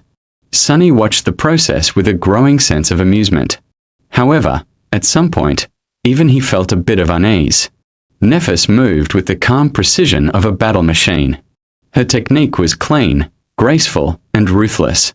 No matter what type of attack was thrown at her, she was able to either predict or instantly react to it, then deflect and turn it against the attacker with the minimum amount of effort. It didn't matter whether her opponent was poor, rich, or a legacy. Everyone would end up dealt with in a matter of seconds. What's more, through the whole process, the composed expression on her face didn't even change once. It was like Nephis was made out of metal. Is she even human? Sunny thought, suddenly apprehensive. What was he going to do if this changing star were to end up as his enemy? The best course of action would be to run away. Or better yet, try not to antagonize her, to begin with. After all, the sun was also a star, and shadows didn't mix well with sunlight. Finally, Castor was the last one remaining, once again. However, he didn't seem to be perturbed by the miserable failure of every other sleeper.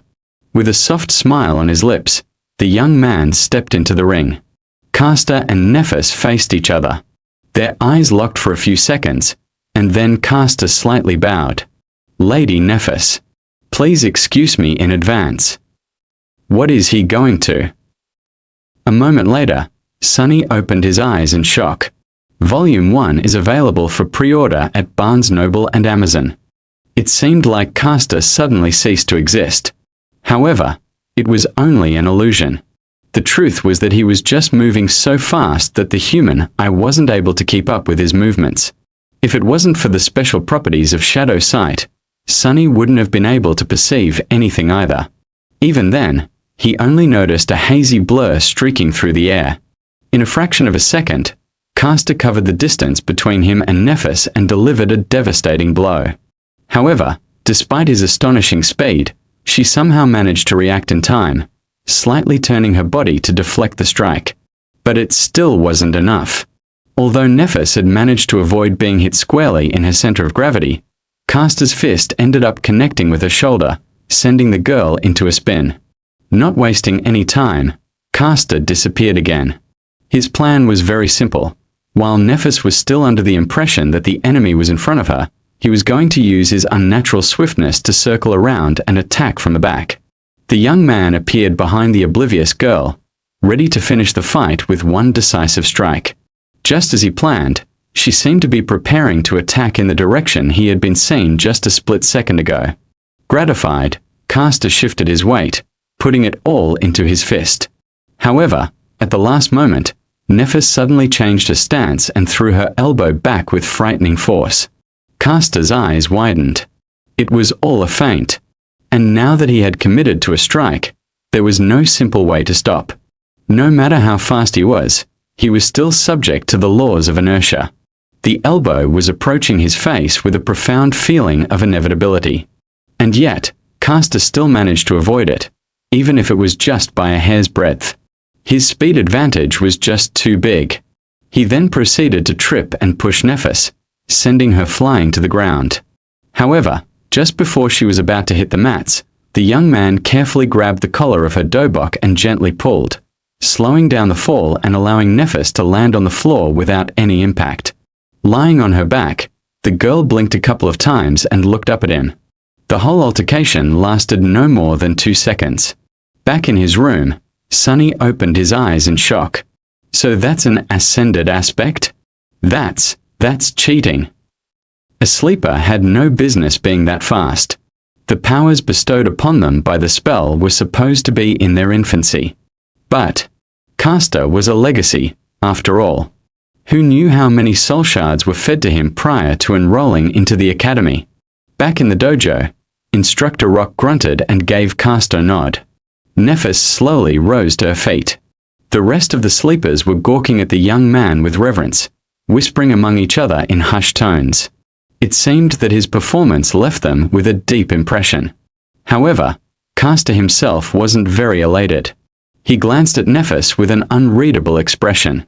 That was because, unlike the rest of them, he came to a certain realization. The truth of the matter was known only to him, Nephis, Instructor Rock, and Sonny, who was very observant and quickly picked up on such things. The thing that sleepers failed to notice was that Nephis did not use her aspect ability when facing Castor. In fact, she had not used it at any point during today's testing. No one even knew what her ability was. And yet, despite his powerful aspect, Castor barely managed to clutch a victory against her. What a monster, Sonny thought, full of unease. The shadow hiding in the corner of the dojo seemed to agree with him wholeheartedly. After that, the introductory combat class was over. Sore from the beating they received, sleepers headed for the showers. Sonny waited for a bit and then directed his shadow to sneak into the boys' locker room. Just as he had expected, the young man was surrounded by a group of newly converted fans. They were congratulating him on his victory, full of adoration and excitement. However, Castor himself seemed to be in a bad mood. His expression was somber, and there was a grim heaviness in his eyes. In fact, his face grew darker with each praise he received. Castor, that was incredible. Your aspect is overpowered, am I right? That Nephis girl stood no chance at all. True name. Who needs that? She's just a wannabe. Finally, Caster raised his head and pierced the last boy who had spoken with a cold look.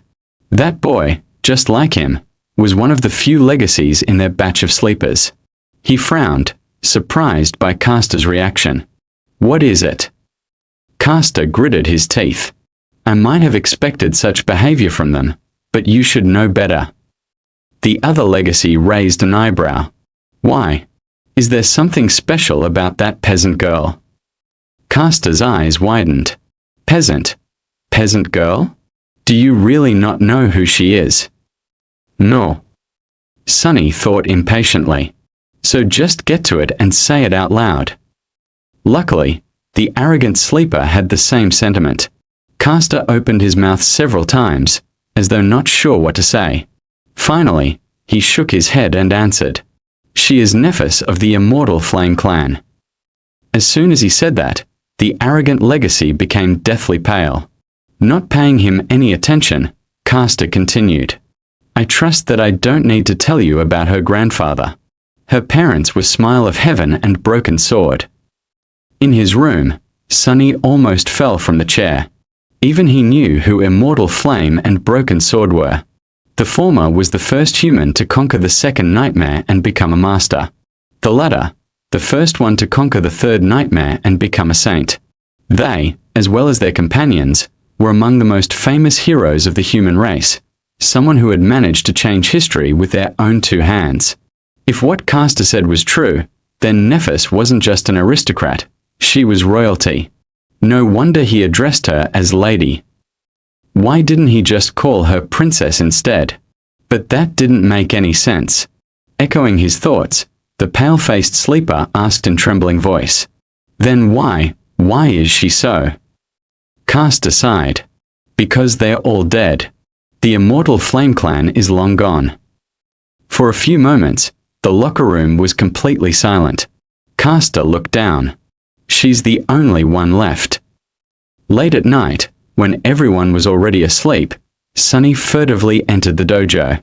Looking around, he made sure that no one was there and then curiously approached the ring where Nephis and others had been tested earlier. He stopped at the center of the ring and stood there for a while, remembering how she had dealt with dozens of sleepers of their batch before being defeated by Caster. "Monsters. Both of them are monsters," he mumbled, bitter and disheartened. Shaking his head, Sunny left the ring and then he looked at his shadow. "Do you agree?" The shadow hesitated for a few seconds, then stuck out its chest and crossed its arms, trying to appear cocky, disdainful, and unperturbed. However, its act wasn't very convincing. "Yeah, you're right. Exactly. What's the big deal anyway?" Both Immortal Flame and Broken Sword, Nephis's father and grandfather, were as monstrous in terms of power as one can get. But they still failed to protect their family from being eviscerated. So, power wasn't that important in the end. Even royalty was not safe from the cruelty of the world. Sunny sighed and proceeded to the measuring machine. Making a fist, he swung it and delivered his best punch. The machine hummed for a few seconds and then displayed a single number. 9. "Oh, come on. I deserve a 10, at least." Feeling very indignant, he struck the plate again, almost hurting his fingers. However, the result was the same. Damn it!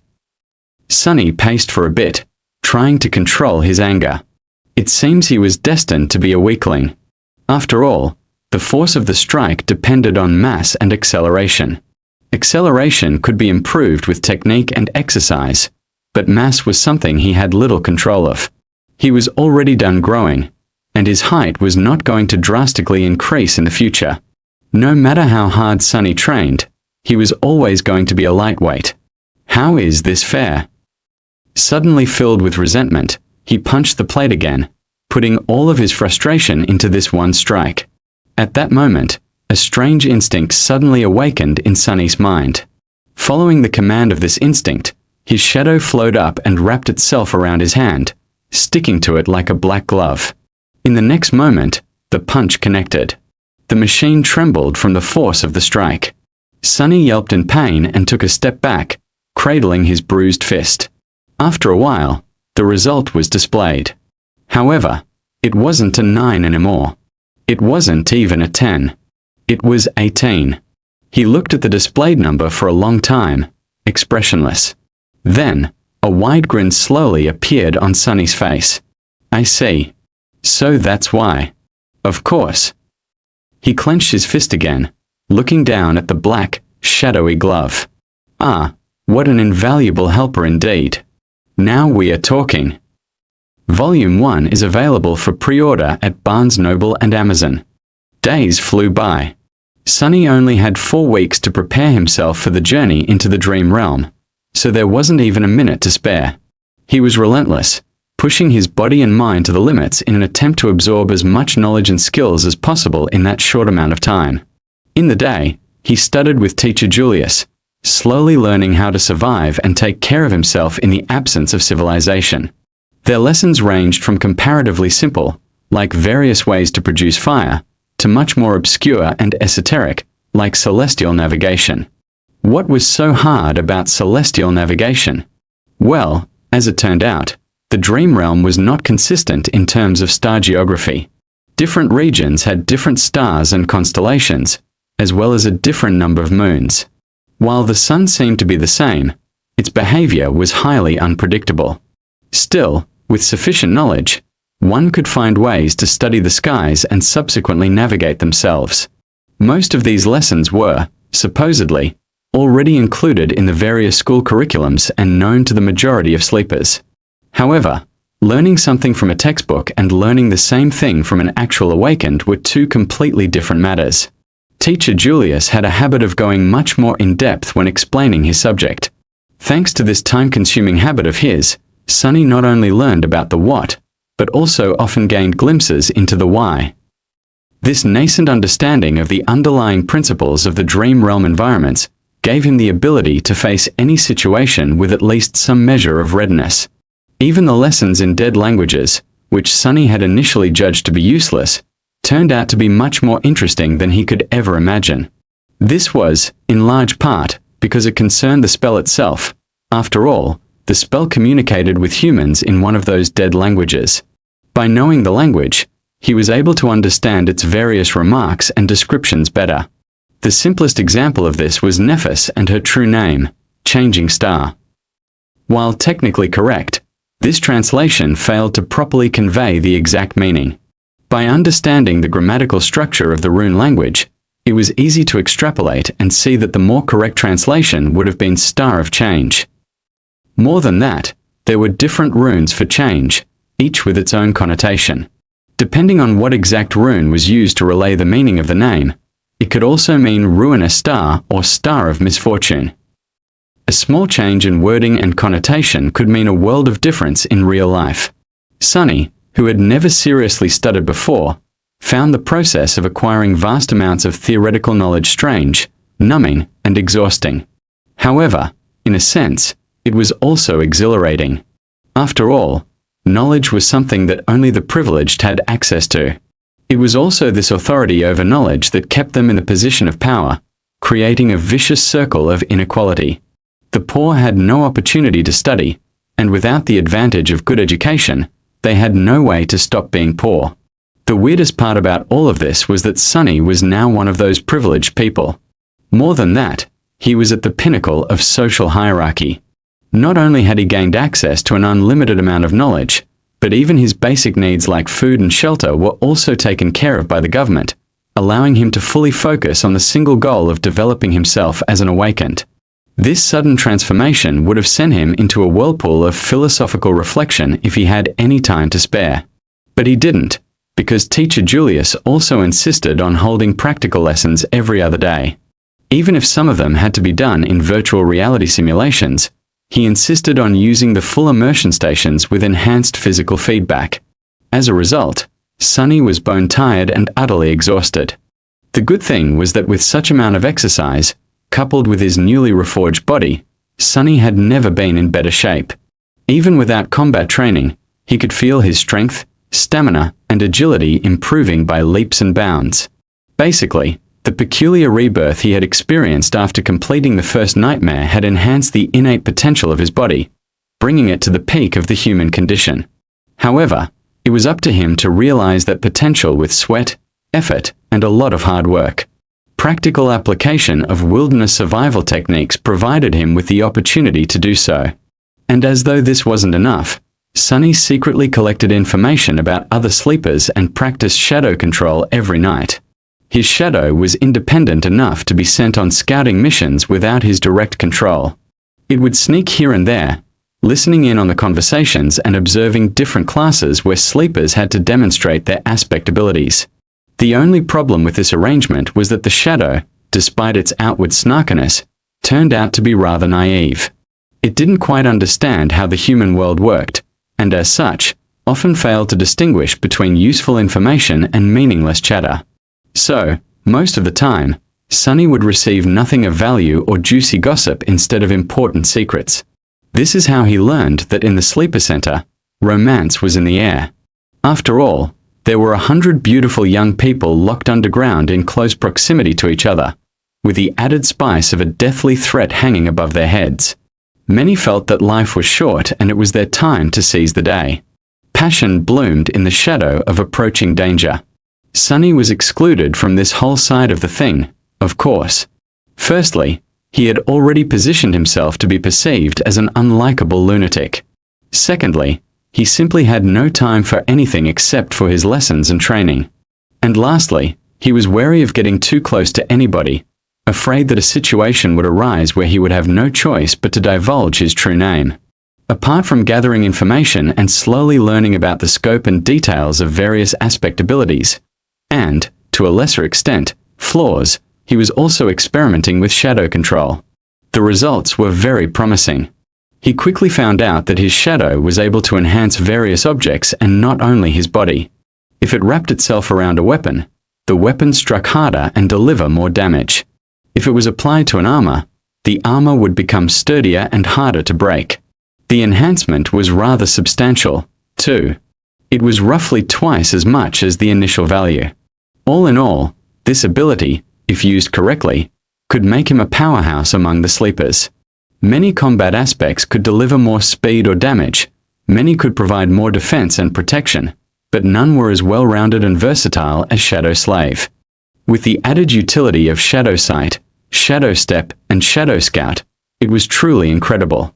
Just like that, day after day passed, slowly turning into weeks. Before Sunny even knew it, the winter solstice was already here. Volume 1 is available for pre-order at Barnes Noble and Amazon. On the day of the winter solstice, Sunny woke up feeling tired and drowsy. No matter how much he tried to shake off this listlessness, it wouldn't go away. In the end, he just stayed in the bed for a while, wrapping himself in a blanket.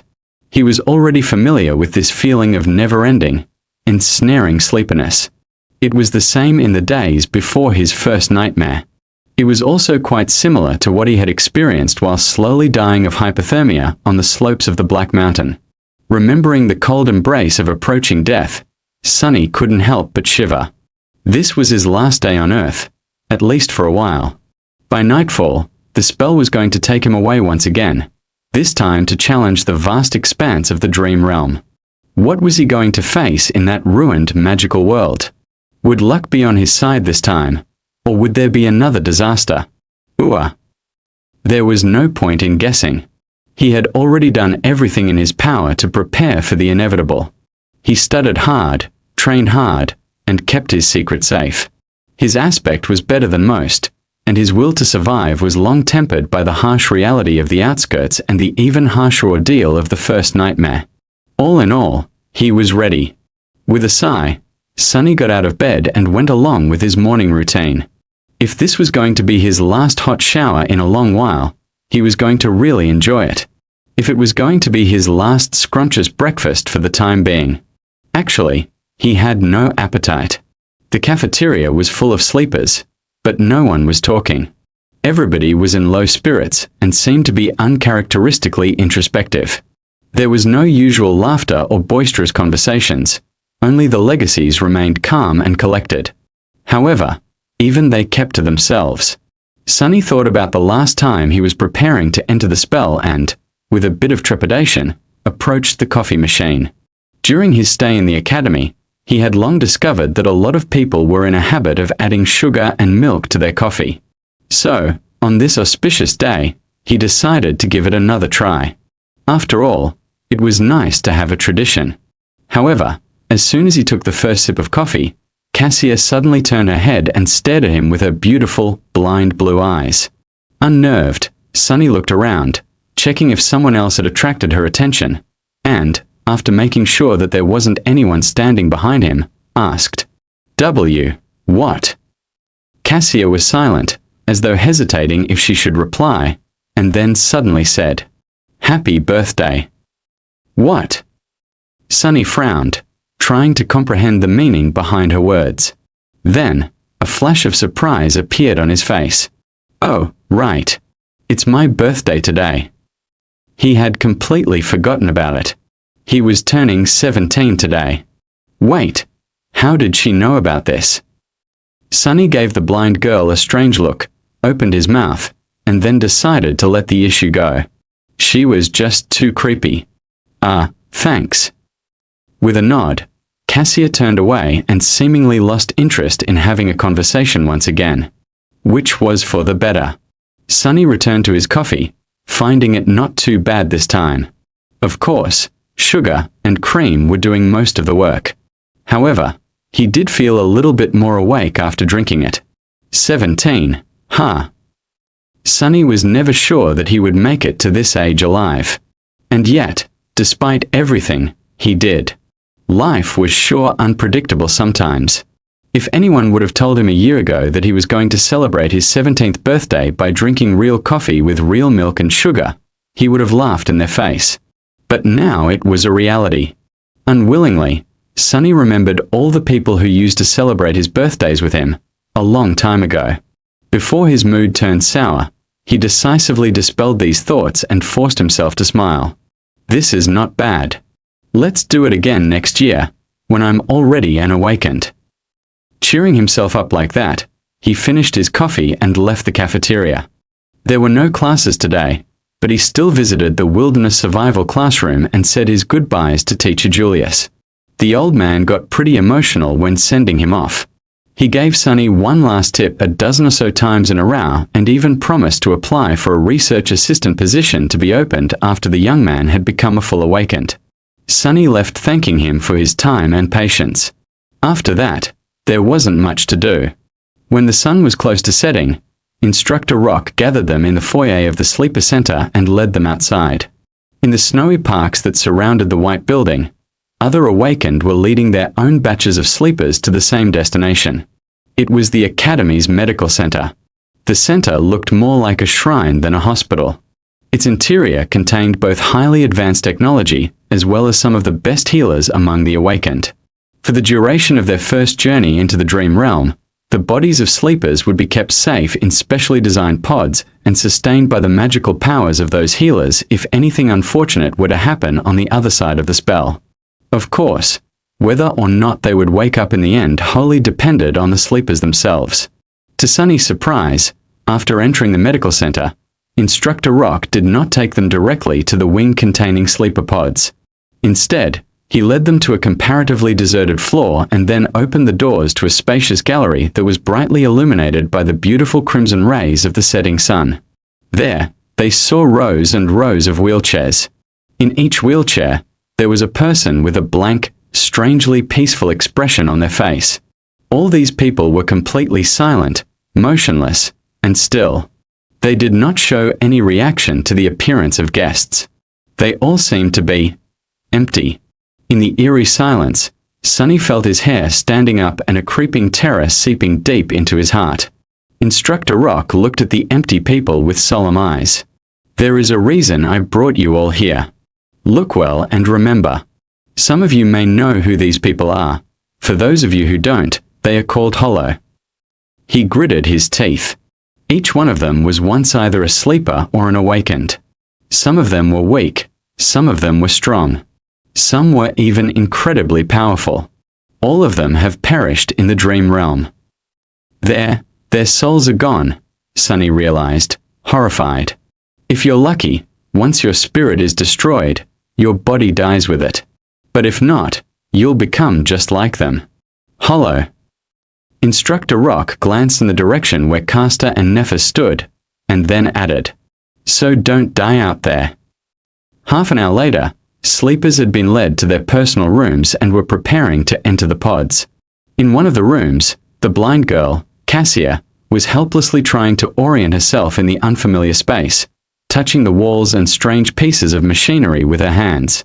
Tears were streaming down her beautiful, doll-like face.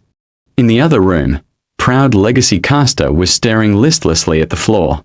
His lips were moving, repeating one strange phrase over and over again. He was trembling.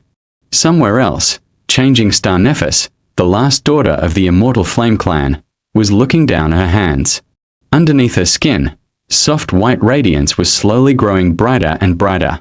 Her face was contorted in a grimace of harrowing agony. And finally, there was a room where Shadow Slave Sunless, lost from light, turned away from the sleeping pod and glanced down at his shadow. "Well, are you ready?" The shadow shrugged and didn't answer. Sunny sighed. "Yeah, me too." With that, he stepped forward and climbed into the pod. In the vast echoing darkness, he heard, "Welcome to the Dream Realm, Sunless." Volume 1 is available for pre-order at Barnes Noble and Amazon. Sunny was expecting to first look at the place where his arrival to the Dream Realm was going to take place from above, just like it had happened at the beginning of the first nightmare. Back then, time had magically moved in reverse, giving him an opportunity to see hints of what he was going to face. Instead, immediately after hearing the greetings of the spell, Sunny found himself blind and drowning. As he instinctively tried to open his mouth to scream, salty water rushed inside, making him choke and twitch. More than that, he couldn't see anything. No, it's not that he couldn't see, it's just there was no source of light around. Usually, darkness wasn't a problem for Sunny, but, for some reason, his sight wasn't working anymore. Maybe the seawater he was submerged in was blocking it. If it wasn't for the special space perception that the affinity to shadows gave him, he would have been completely disoriented. With its help, though, he barely managed to understand which side was down, and which side was up. Luckily, Teacher Julius's lessons had included swimming. Swearing to thank both the old man and Master Jet once he came back, Sunny forced himself to stay calm and began to swim upward. In a few long and tense seconds, his head broke through the surface of the water. Sunny was finally able to draw in a deep, hoarse breath. "Breathe, breathe. You're still alive." After sucking in enough air to soothe his burning lungs and compose himself to a certain degree, Sunny carefully spun in the water, trying to take in his surroundings. What met him was an endless, jet-black expanse of undulating waves. Above them was an empty black sky. There was no moon, no stars, just a dark vastness of repressive nothingness. Sunny blinked a few times, cold dread taking hold of his heart. This is a sea. An ocean. Was I dropped in the middle of an ocean? No, it couldn't be. There had to be solid ground somewhere nearby. As he was gripped by a momentary panic, a remote sound suddenly drew his attention. Sunny turned around and saw a triangular dorsal fin moving in his direction. Luckily, it was still hundreds and hundreds of meters away. Wait, if it's so far away, then how come I can see it so clearly? Despite being submerged in water, Sunny still felt like there was suddenly cold sweat all over his body. By his estimation, that dorsal fin was at least 5 meters tall. It was rapidly approaching, growing visibly larger with each second. Damn you, spell! With eyes full of horror, Sunny spun again, desperately trying to find something, anything, to save him. And there, a short distance away, he finally noticed a black mass protruding slightly above the water. Not wasting even a second on thinking, he started to swing his arms and legs, swimming in the direction of the black mass with a considerable speed. However, no matter how fast he swam, the giant shadow of the unknown creature was closing the distance between them much faster. A small part of Sunny's mind managed to preserve its rationality even when faced with this boundless, primal fear. Not allowing himself to slip entirely into panic, Sunny tried to think, and then silently commanded his own shadow to wrap itself around his body. Instantly, his speed increased twofold. Just seconds before the unknown colossus got to him, Sunny reached the black mass, stretched out his hands, and pulled himself out of the water. He rolled away from the edge, scratching his skin on the uneven rocks, and jumped in fright when the whole surface underneath him shuddered, as though something massive had collided with it. As Sunny backed out, terrifying jaws appeared from the water, with rows and rows of giant teeth, each one as long as he was tall. He opened his eyes wide, understanding that the rock he had climbed on was not tall enough to save him from the monster. Why is it even trying to eat me? I'm too small to be considered a filling snack for something this enormous. However, before the monster had a chance to attack, a colossal tentacle suddenly broke through the water and rose into the air like some strange, black tower. Before too long, it fell down, entangling the owner of the giant maw and pulling it back under the water. Sunny lost the feeling in his legs and plopped on the ground, his mouth opened. His whole body was shaking. A few seconds later, the dark sea was calm again, as though nothing had happened. The indifferent waves continued to move silently under the lightless sky. So, it wasn't trying to eat me, he realized, frozen. It was trying to run away. A few minutes later, Sunny was pretty sure that nothing was going to devour him, at least not immediately. With that certainty, he was finally in a state of mind to stop trembling and explore his surroundings a little.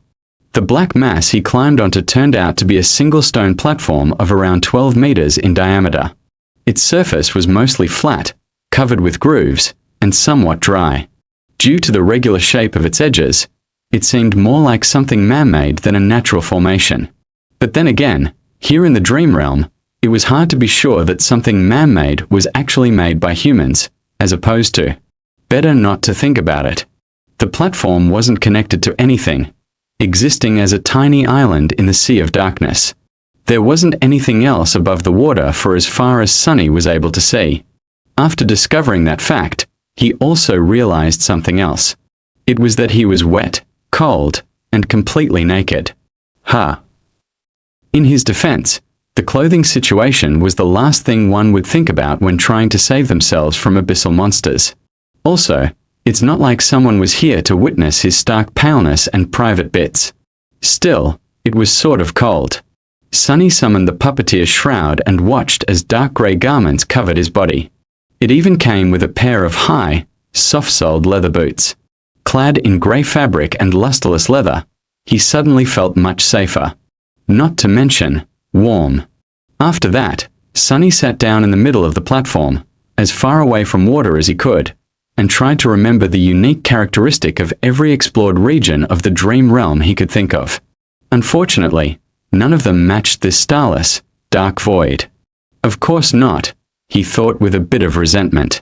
Even if some unlucky humans had ever come here, I doubt that they were able to return to the real world alive. Not with those things hiding underwater. Not yet desperate enough to leave the platform and try to swim away in search of land, Sunny decided to wait and see. Maybe something was going to change as time went by. With a soft sigh, he habitually looked for his shadow. However, due to the total darkness that surrounded him, it couldn't really be seen. He just barely felt its presence. This must be a paradise for you, right? All this gloom and not a star in sight. The shadow, of course, did not answer. Anyway, good job earlier. With a nod, Sunny lay down, using his hands as a pillow. Not thinking about much, he stared into the black sky and waited. The sound of the undulating waves was, actually, quite relaxing. After a while, he closed his eyes and listened. Minutes merged together, growing into hours. Suddenly, Sunny caught a slight change in the sound of the sea. It was as though something was shifting. He opened his eyes and noticed that one corner of the sky was slowly turning grey. Soon, a glimpse of a pale sun could be seen rising above the horizon. A new day had come to the starless void. And with it, the dark sea suddenly surged. Volume 1 is available for pre-order at Barnes Noble and Amazon. The black, opaque water suddenly surged and seethed, as though a living creature desperately trying to avoid the pale light of the coming dawn.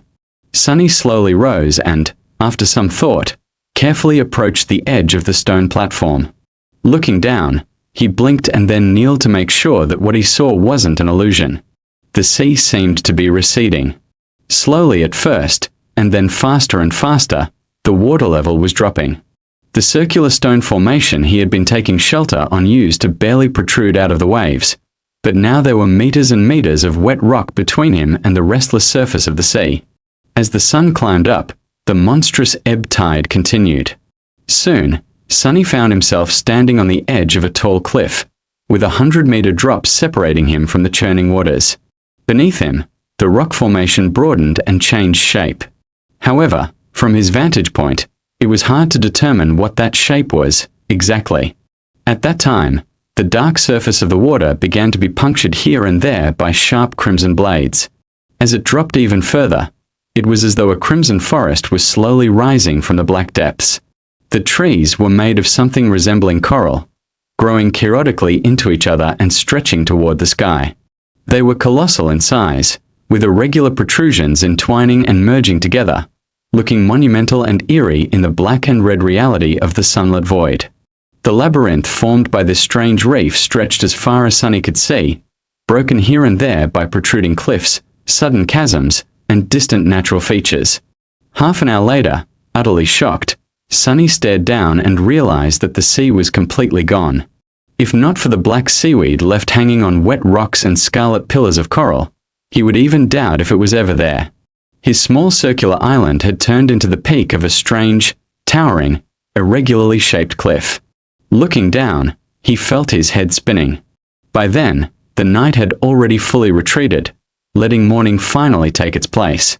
I'm not seeing things, am I? Sunny thought, pinching himself. What the spell was that? Despite the sudden disappearance of the dark sea and its hidden monsters, Sunny was in no rush to climb down from his circular stone platform. Firstly, he felt that if the sea was able to disappear, it was surely able to come back, perhaps at any moment. Secondly, he did not know what dangers the coral labyrinth was hiding. Perhaps there was something even scarier than the owner of the giant tentacle down there. But that did not mean that he wasn't going to explore. Coming back to his spot in the middle of the platform, Sunny sat down and commanded his shadow to separate itself from his body.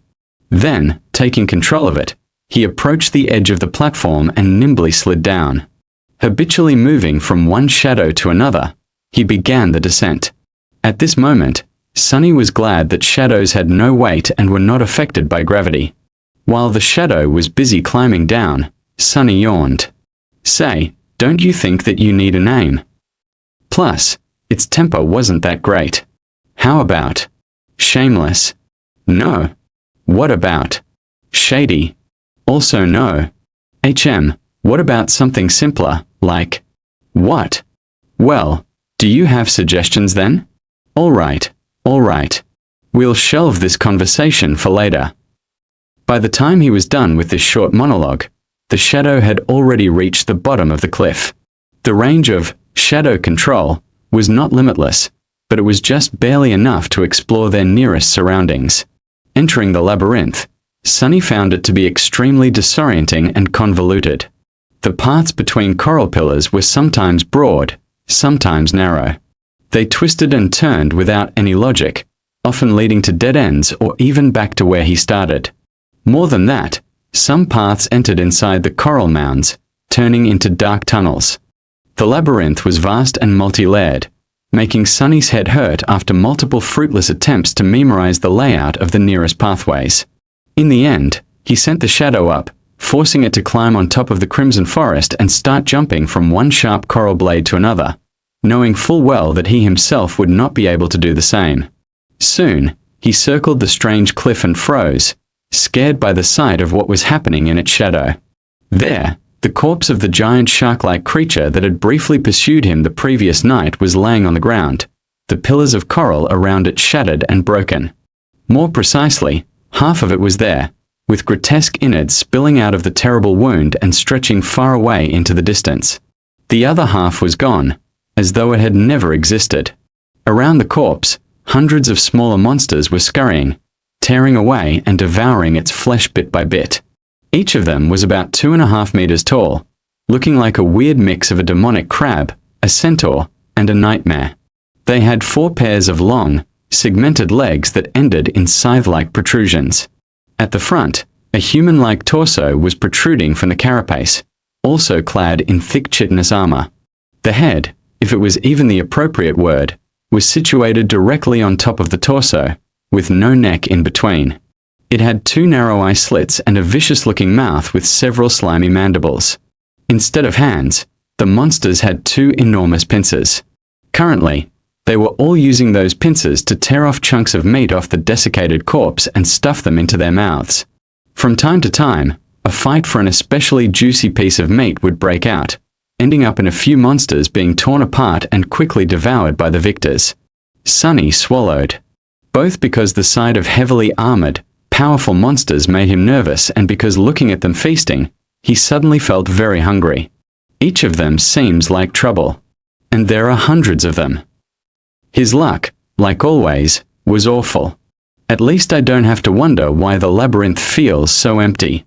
All the inhabitants are having a party.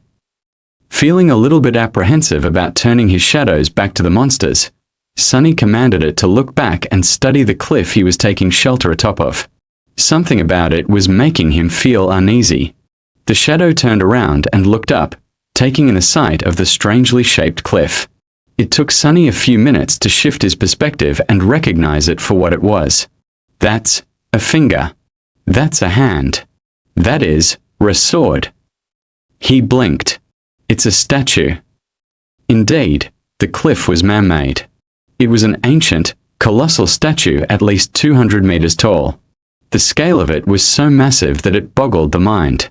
From what Sunny could see, it depicted a knight clad in an elaborate plate armor, with 7 shining stars carved into his breastplate. In his hands, he was holding a gargantuan sword, pointing it to the ground. However, the most striking thing about it was that the giant stone knight was missing his head. In fact, the roughly circular platform Sunny was standing on turned out to be the top of his neck. And by the looks of it, the head wasn't missing by design. It was as though something, or someone, had violently tore it off at some point in the distant past. Sunny walked around the platform, looking down from all sides, but didn't notice the head lying anywhere near. What on earth is this place?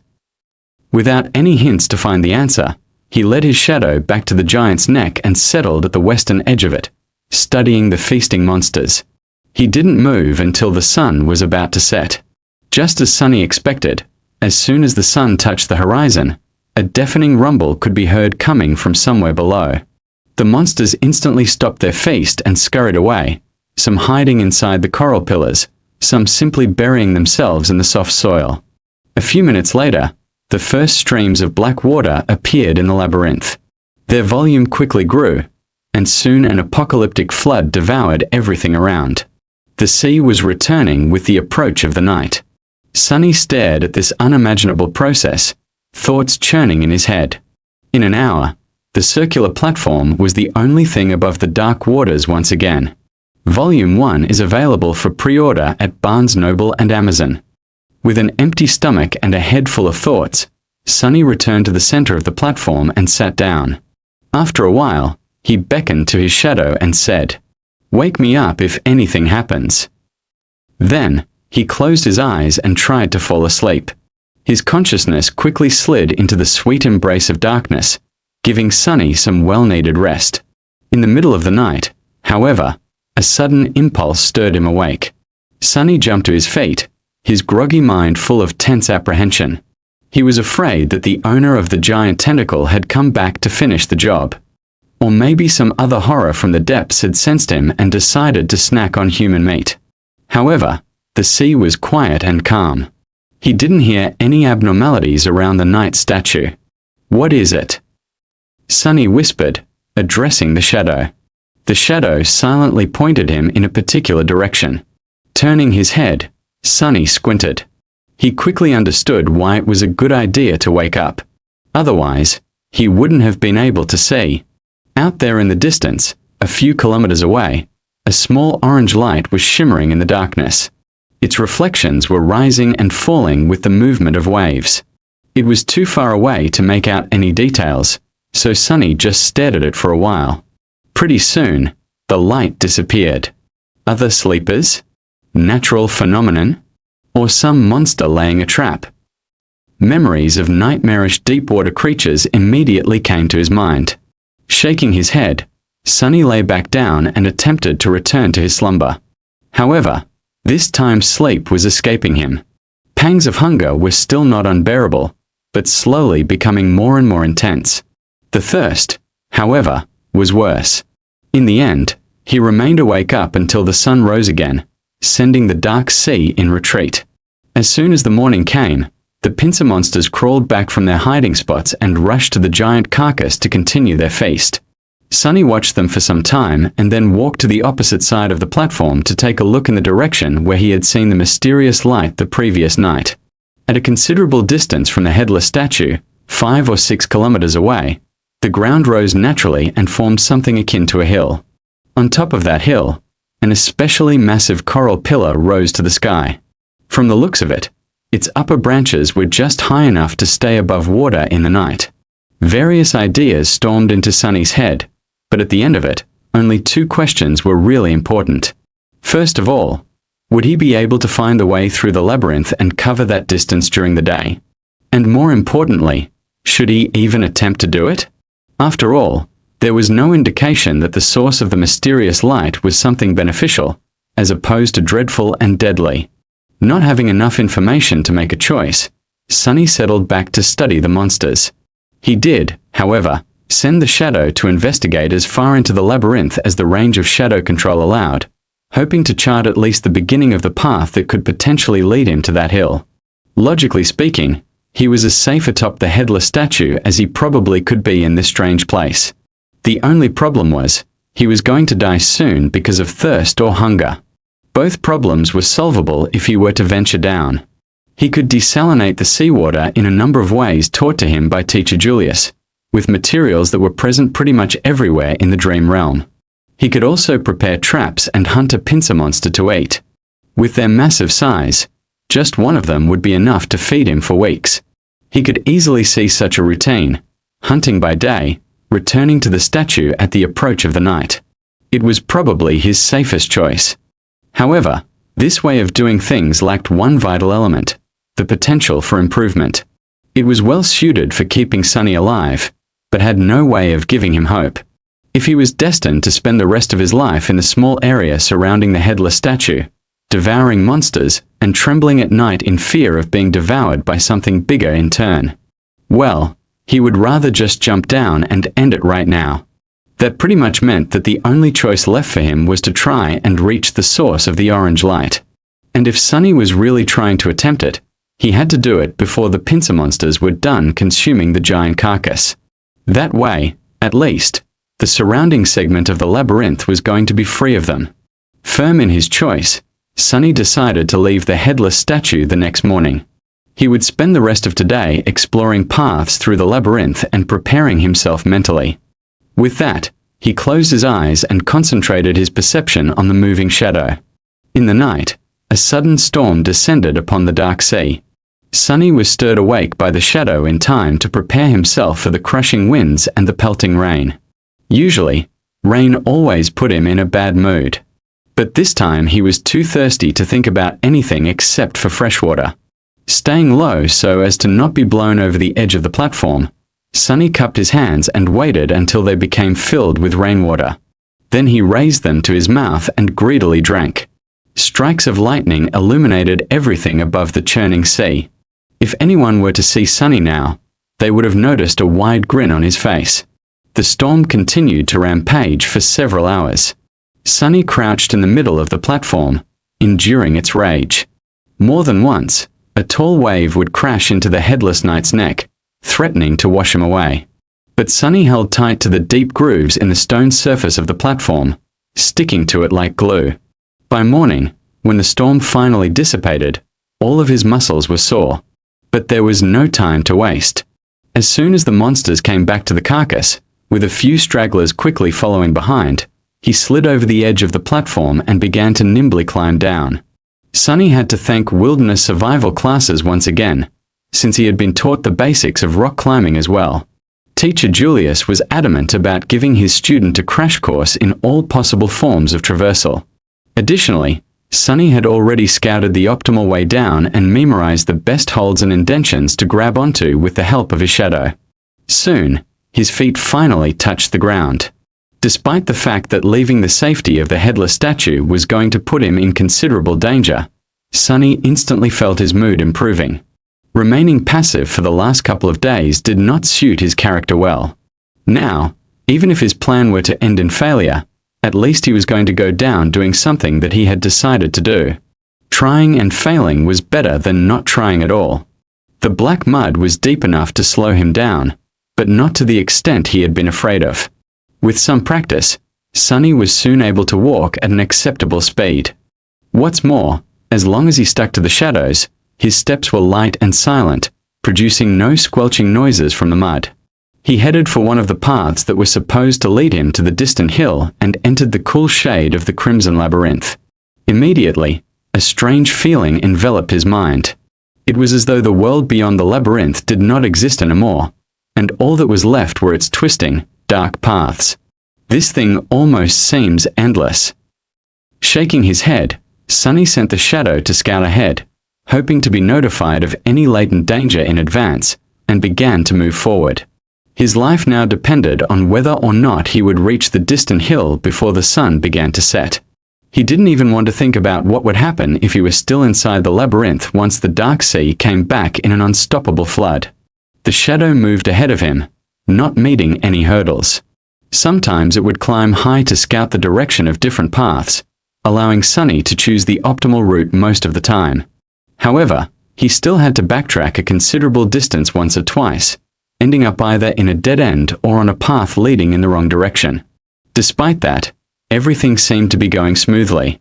Sunny even had time to carefully study the interior of the labyrinth, noticing more details of its composition, as well as a frightening amount of unrecognizable bones hiding in the mud beneath his feet.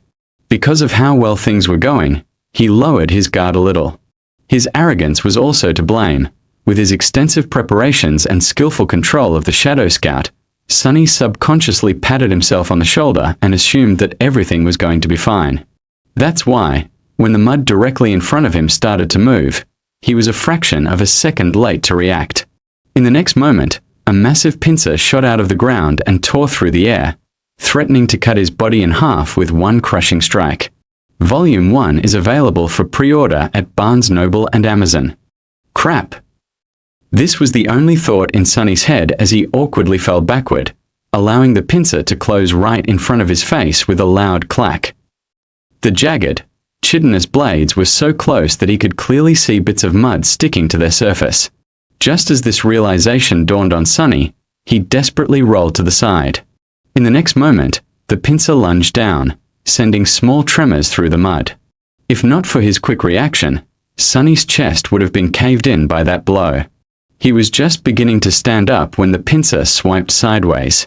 Luckily, Sunny was ready. Instead of trying to dodge or block the attack, he went with it, letting the pincer collide with his outstretched hands and cushioning the blow. As his arm screamed in pain, Sunny used the force of the blow and allowed his body to be sent flying through the air. This way, at least, he would get out of the pincer's range. He might not have been taught how to fight, but one thing he knew very well was how to fall. Instead of breaking his neck or having the breath beaten out of him by the landing, he braced his body and nimbly rolled before stopping some distance away from the ambushing monster. "I take it back," Sunny thought, remembering his sarcastic critique of heroes' battle rolls. Rolling is an integral part of any respectable monster fighting technique. Then, he looked up, trying to ascertain the situation. In front of him, the attacker had finally shown itself. It burrowed from under the mud, casting a vast shadow over kneeling Sunny. Its tiny eyes were full of rage, hunger, and malice. It was one of the pincer monsters he had spent so much time observing. Towering over him at almost 3 meters in height, the bulky creature moved its mandibles and produced a jarring, piercing screech. "Why aren't you devouring the giant carcass with the rest of your buddies, you crab bastard?" However, The answer to Sunny's indignant plea was rather obvious. The monster seemed to be in a rather bad shape. Half of its 8 scythe-like legs were broken, and there were cracks in its thick carapace, each oozing with viscous azure blood. Additionally, he was missing one of its 2 pincer arms, which seemed to have been torn off entirely at the shoulder. If not for this pathetic state, the creature would have had no need to hide in the mud, hoping to catch easy prey. It could have just followed the other monsters and joined on the feast. Sunny was just unlucky to stumble directly upon its ambush. He had relied too much on the scouting abilities of his shadow, forgetting that it wasn't much more observant than an awakened human. It was also weightless and inaudible. That's why the monster did not react when the shadow had passed over its trap a minute earlier. On the other hand, Sunny could also consider himself lucky. By the same logic, he would not have been able to dodge the creature's sudden attack if not for its crippled, slowed state. But pondering on his luck could wait for later. Right now, Sunny had a far more pressing thing to do. Namely, try to survive. "Get back here," he ordered the shadow and jumped to the side.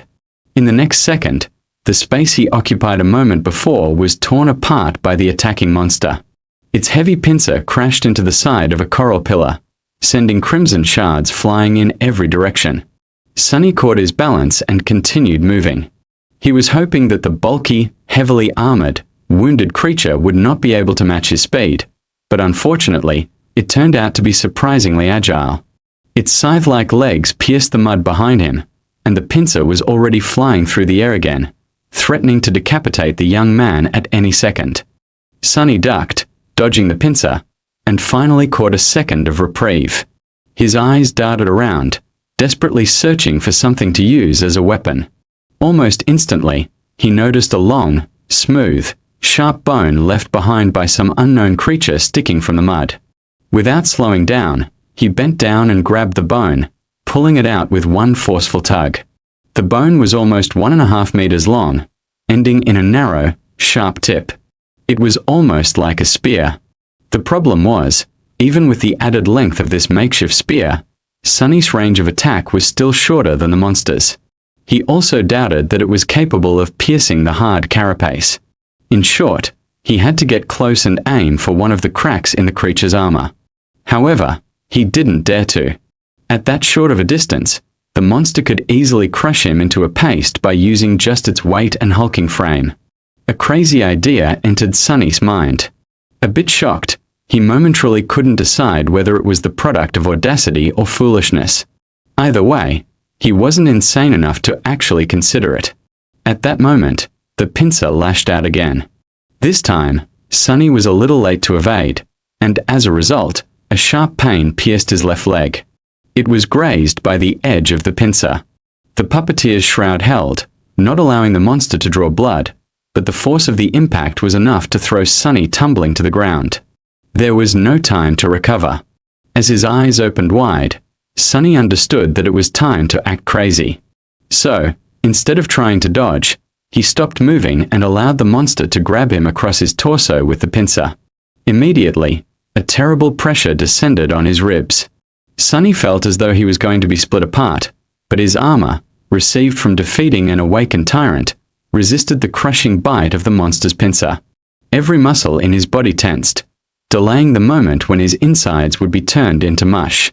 In the next second, Sunny's shadow fell from above, wrapping itself around the puppeteer's shroud. With the protective properties of the armor enhanced, he was able to better resist the pincer's pulverizing embrace. Sunny and the monster appeared to be at an impasse. The young man couldn't free himself from the monster's grip, while the monster could not kill the prey by cutting it in halves with its pincer. They stared at each other. Then, an insane fire ignited in the creature's eyes. It clicked its mandibles and raised Sunny in the air, bringing him closer to its mouth, obviously intent on biting his head off. "Why is everyone trying to eat me? Am I that tasty?" Sunny didn't struggle as the monster brought him close to its mandibles. He knew he only had one chance to live. In the last moment, Sunny allowed the shadow to flow from Puppeteer's shroud onto the sharp bone he was still clenching in his hand. Then, he gathered all his strength, leaned forward and thrust the bone forward with as much power as he could. Guided by his hand, The dark bone spear shot forward and pierced through the creature's tiny eye, sinking in deep. The other eye of the monster narrowed. Gritting his teeth from the unbearable pain in his ribs, Sonny twisted the bone, trying to do as much damage to the creature's brain as possible. For a couple of seconds, nothing happened. Then, he felt the pressure on his body diminishing. The pincer opened, letting Sonny fall down. As he hit the mud, the hulking monster crashed to the ground, too. The bone spear was still sticking from its head, bathed in the streams of azure liquid. Sonny moaned and drew in a raspy, painful breath. "You have slain an awakened beast, carapace scavenger. You have received a memory, azure blade. Your shadow grows stronger." Yesterday marked exactly 1 month since I've started writing Shadow Slave. In that time, 31 chapters were released. Readers even seem to like most of them. So, I've decided that it would be a good time to say a few words. Lastly, I have to announce that, at some point in the near future, the novel will go premium.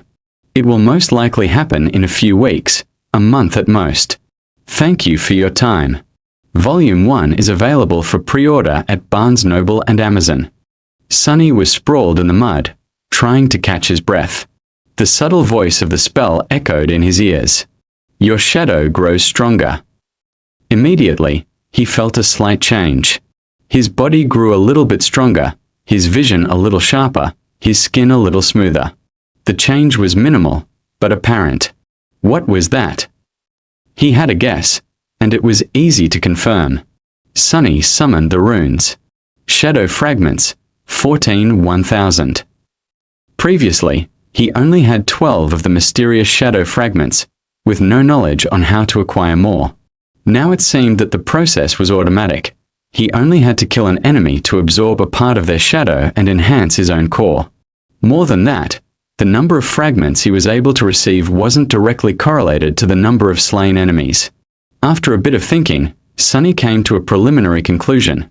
Dormant soul cores gave him 1 fragment, while awakened ones gave 2.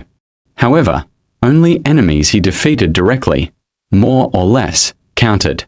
Killing the Mountain King's larva, a dormant beast, had given him 1 shadow fragment. Finishing off the veteran slaver, a dormant human, another. Mountain King itself was an awakened tyrant, which meant that it had 5 awakened cores. With each giving Sonny 2 shadow fragments, he ended up with a total of 12. And now, after killing the carapace scavenger, he had 14. Interestingly, he didn't receive any fragments from the deaths of Shifty, Scholar and Hero, even though they perished as a result of his machinations. It seems he had to finish an enemy off with his own 2 hands to absorb a part of their shadow.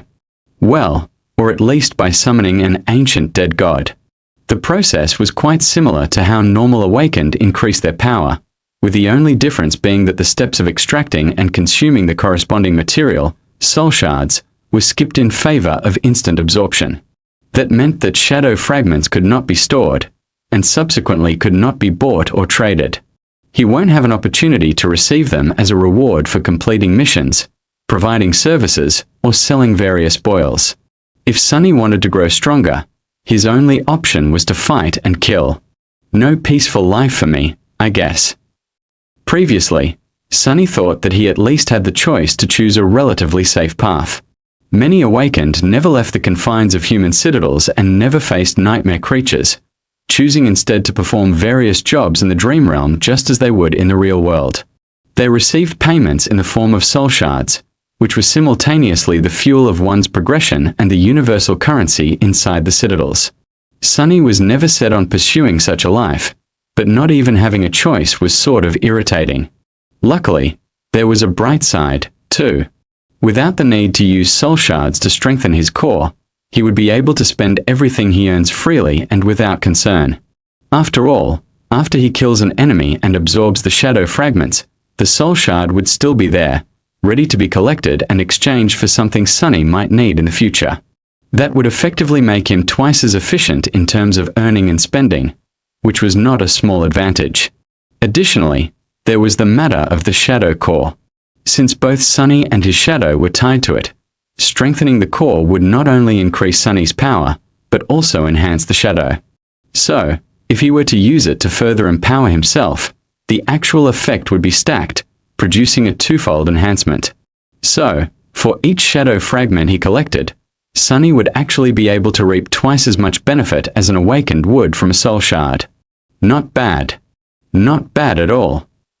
The future was bright. Provided he survives and gets the opportunity to even have a future, of course. Sitting up, Sunny moved his eyes and found the cluster of runes describing his memories. Azure Blade. Had he finally gotten a weapon? Memory. Azure Blade. Memory rank. Awakened. Memory type. Weapon. Memory description. On this forgotten shore, only steel remembers. Interesting. Not very informative, but interesting. Sunny summoned his new weapon, and a sharp, light sword immediately appeared in his hand. It was about a meter long, including the handle. The blade was straight and single-edged, ending in an angular tip. It was forged out of azure steel, with a beautiful layered pattern. Deep inside the steel, white sparks could be seen. The crossguard was minimalistic and simple, offering almost no protection to the wielder's hands. If Sunny knew his way around cold weapons, he would have called it a Tang Dao. However, he had no idea about such things. All he could gather was that the blade was single-edged, which meant that it was probably meant for slashing and cutting as opposed to piercing, and that the handle was long enough to accommodate two hands. Also, the sword was pretty. He summoned the shadow and made it wrap itself around the azure blade. Immediately, the steel became bluish-black, with a scattering of white sparks. It looked like a starlit night sky. Sunny stood up and waved the sword a couple of times, getting accustomed to its weight. The sharp edge whistled as it cut the air. Well, now I finally look like a real awakened. After that, he cast a gaze at the corpse of the carapace scavenger and grimaced. This part was not going to be pleasant. After some time, he managed to break open the cracked carapace and cut away a few strips of tender, pink meat. He also did not forget to extract the radiant crystal from the beast's chest, the soul shard. Without much hope, he tried to absorb the shard, remembering how it was supposed to be done. Just as he expected, nothing happened. They're really of no direct use to me. With a shrug, Sunny placed the shard and the meat in a makeshift rucksack he weaved from black seaweed and looked at the sun. The day was still young. He still had a good chance of making it to the distant hill before the sea came back. However, his left leg was banged up in the fight with the scavenger beast, so walking wasn't as easy as it was before. He gritted his teeth and began limping. Hours passed. Due to his bruises and increased vigilance, Sunny's progress slowed down considerably. He was sweating and grinding his teeth, feeling pain with each step. What's worse, the further he reached into the labyrinth, the more confusing and entangled the paths became. Even with the shadow's help, he constantly had to backtrack and struggled to move in the right direction. Crap, crap, crap. If nothing changed, Sunny would not reach his goal, which meant that he'll be crushed to death by the returning sea. Not allowing himself to think about dying, Sunny tried to walk faster. However, he couldn't be too hasty. Making a wrong turn would have taken precious minutes away from him, so he had to choose the way carefully. Additionally, failing to notice another ambush could end his life directly. Curses! Just when he was beginning to feel desperate, his shadow suddenly saw something that momentarily sent Sunny into a stupor. Some distance further down the path, beyond a few turns, the corals widened, creating a small clearing. And in the middle of that clearing, someone was walking across the mud. The first thing Sunny saw was fair skin, a lot of skin. The tall, lithe girl was only dressed in a makeshift skirt and a crude brassiere, both made out of seaweed. However, it didn't seem to bother her. With a calm expression, she stopped and looked back. The wind was playing with her short silver hair. It was Nephis, the changing star. In one hand, she was holding the end of a strange golden rope. And on the other end of the rope, Cassia, the blind girl, was carefully following behind. Volume 1 is available for pre-order at Barnes & Noble and Amazon. Grey sky above, black mud below, an endless sea of crimson in between. On this dreamlike backdrop, two beautiful girls were walking across the labyrinth. One was delicate and fragile, with blonde hair and cerulean, aimless eyes. She was dressed in a simple tunic, with leather sandals on her feet and a cloak the color of sea waves draped around her shoulders. The other was tall and lithe. She had silky silver hair and clear, grey eyes. Her revealing clothes were crudely made out of black seaweed, leaving her fair skin and athletic build exposed. She was poised, alert, and barefoot. A golden rope connected two girls together. Wow! What a sight! Sunny thought. He suddenly regretted that he was not an artist. The picture just begged to be made into a painting. Wait! Why am I thinking about that? People. I found people. His heart skipped a beat. If Nephis and Cassia were here, then the orange light from before, most likely, had something to do with them. Which meant that they knew how to get to the tall hill. Which meant that Sunny didn't have to be crushed to death by the high tide. So what do I do now? He wasn't the best at ingratiating himself to other people. In fact, he was the polar opposite. People usually instinctively avoided him. And that was in normal circumstances. This time, however, he had spent a whole of 4 weeks making sure that everyone in the academy hated his guts. Good job, Sunny. Still, he was at least useful. In this situation, an additional body was already a great boon when facing hungry monsters. And he wasn't just anyone. His ability to scout ahead alone was worth a lot. Surely they'll understand that, right? With a heavy sigh, Sunny stepped into shadows and hurried to the clearing. He reached it in a minute or so, hiding and observing the two girls before making a final decision. Helping herself with a wooden staff, blind Cassia slowly approached the middle of the clearing and extended her hand, finding Nephis and touching her on the shoulder. Why did you stop? Nephis supported the blind girl and glanced at the sky. It's getting late. An awkward pause hung between two girls. After some time, Cassia asked, "So you think we should turn back?" Nephis blinked and cleared her throat. Yes. Sunny was a bit amused by their exchange. What is she, a strong silent type? Then he returned to his dilemma and grimaced. How do I approach them? Damn, why is this so hard? It's not like I'm trying to ask them out on a date. I mean, one of them, both of them? What am I thinking about? Just go and say hi.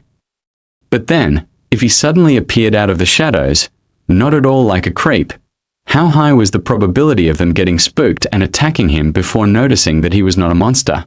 Wait, why would they? To hell with this. Deciding on the safest approach, Sunny commanded his shadow to abandon its hiding place and move to a spot where Nephis could clearly see it. He could clearly sense the shadow rolling its eyes as it obeyed the order. As soon as the shadow started to move, Nephis suddenly snapped her hand sideways. Immediately, a long sword appeared in it, cutting the air as it assumed a defensive position. Before the shadow could even take 2 steps out of its hiding spot, it was already pierced by Changing Star's grey eyes. The shadow froze. It seemed a bit startled.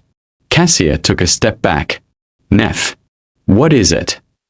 Nephis didn't answer immediately, carefully observing the shadow. Then she simply said, "There's a shadow." Cassia's doll-like face paled.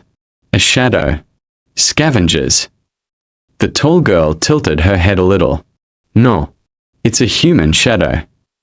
This was clearly not what Cassia expected to hear. With an expression of surprise, she asked, "A human shadow? What is it doing?" Nephis hesitated. After a while, she answered in a flat tone, "It's waving at us." After a whole minute of silence, Cassia finally found the words to react. "What?" I said, "It's waving." "Yes, I know. I mean, why is it doing that?" Nephis opened her mouth, then closed it again. "I don't know. Maybe it's a distraction to lure us into a trap." At this point, Sunny decided that it was time to talk. He inhaled deeply, then said in a friendly tone, "Actually, I just sent it ahead to make sure that you don't stab me with that sword before realizing that I'm human." Immediately, Nephis turned her head, pinpointing the exact location where Sunny was hiding in a blotch of shadows. Her sword slightly shifted, aiming at the new threat. "If you're human, why are hiding in the shadows like a creep?" "God damn it! I'm not a creep." Sony SHOKED. But his flaw was merciless. He had to provide an answer, and a truthful one at that. "I mean, you're changing, Star Nephis. To be honest, I'm a little afraid." Nephis did not answer. Because of her hard-to-read face, it was almost impossible to determine whether she believed him or not. However, he included her true name in his answer for a reason. If he was some monster pretending to be human, he wouldn't have known it. Luckily, Cassia was more expressive. "Are you the boy who sat with me in the cafeteria?" Sunny smiled. Meanwhile, Nephis glanced at the blind girl. "Do you know him?" Cassia nodded. "I recognize his voice. His name is Sunless. He was in second to last place in the rankings, right above me." The tall girl frowned, as if trying to remember. Then she asked, "The pervert?" The smile disappeared from Sunny's face, replaced by exasperation. "Oh, come on." Cassia hesitated and didn't answer. "Hey, I'm not really a pervert, you know. I just, said a few things. To a few girls. It was all a misunderstanding." Nephis was silent for a few seconds, and then, finally, dismissed her sword. "Okay. You can come out." Sunny limped out of the shadows, summoning his own back. It flowed to his feet and reattached itself, visibly shaking. The bastard was laughing at him. Stopping a few meters away from Nephis, he raised his hands, showing that he didn't mean the girls any harm. Changing Star gave him an inquisitive look. "What happened to you?" She was referring to his limp, bruises, and overall banged-up look. Sunny sighed. "Carapace scavenger." Nephis raised an eyebrow. "You managed to get away alive." "You bet I did." Sunny subconsciously straightened his back. "I didn't get away. I killed it." To prove his point, he gestured at his rucksack, full of delicious monster meat. Nephis looked him over again, re-evaluating her opinion of him. Now, there were hints of approval in her eyes. Carapace scavengers were only beasts, but they were still awakened. With the addition of their mighty physique and natural armor, defeating one was not an easy feat for any sleeper, who all had a dormant core, let alone someone from the very bottom of the ranking list. Come to think of it, it was even a bit too outstanding. Sunny lowered his eyes. It was already wounded." Nephis shrugged. "A kill is a kill. You did well." After that, she fell silent, as though not planning to say anything else. Sunny also wasn't sure what to say. Luckily, Cassia came to the rescue. "Are you seriously injured?" He shook his head. "No, it's just that my ribs and leg are bruised. I'll be fine in a day or two. My armor is pretty resilient." He wasn't worried that they might be tempted to kill him to get the puppeteer's shroud. That was because memories were destroyed at the moment of their owner's death, so they only could be transferred voluntarily by a living person. Well, there was always torture and blackmail. But he doubted that any one of the two beautiful girls would stoop to that. Sunny cleared his throat. "Before stumbling on the scavenger, I was heading for the tall hill with the massive coral pillar on top. But after the fight, my speed decreased. Now I'm worried about not making it in time. Do you perhaps know the way?" Cassia smiled. "Actually, we spent the last days on that hill. We were just about to go back." Nephis didn't say anything, looking at the sky. Sunny licked his lips. "Well, can I come with you?" They're not going to say no, right? The blind girl turned her head to her companion, a clear question written on her face. Nephis lowered her eyes, staring at Sunny. After a while, she said, "No." "What?" "Problem." "No problem. What's wrong with you, princess?" Can't you speak faster?" Feeling his heart beating wildly in his chest, Sunny smiled. "Well, all right." Volume 1 is available for pre-order at Barnes & Noble and Amazon. The rest of the way to the tall hill did not take a lot of time. With Nephis leading the way, taking all the right turns at all the right places, there was no need to explore the labyrinth and backtrack after encountering a dead end. Additionally, there were no scavengers around. In fact, they could have moved ever quicker if not for Cassia, who walked slowly even with the help of her staff. Guided by the golden rope, she carefully explored the ground ahead before taking each step. The uneven paths of the Crimson Forest were not an ideal surface for a blind person to walk on. Sunny didn't say much, periodically casting an incredulous glance at the strange pair. No matter how he looked at it, Cassia seemed to be dead weight. Perhaps it was cruel to say, but in the merciless reality of the dream realm, misguided kindness was a sure way to end up dead. Before meeting and observing the girls, he still had hoped that Cassia's terrible flaw hid an unexpected and powerful aspect. But from what he saw, it wasn't the case. If she couldn't even walk properly, what kind of power was there to hide?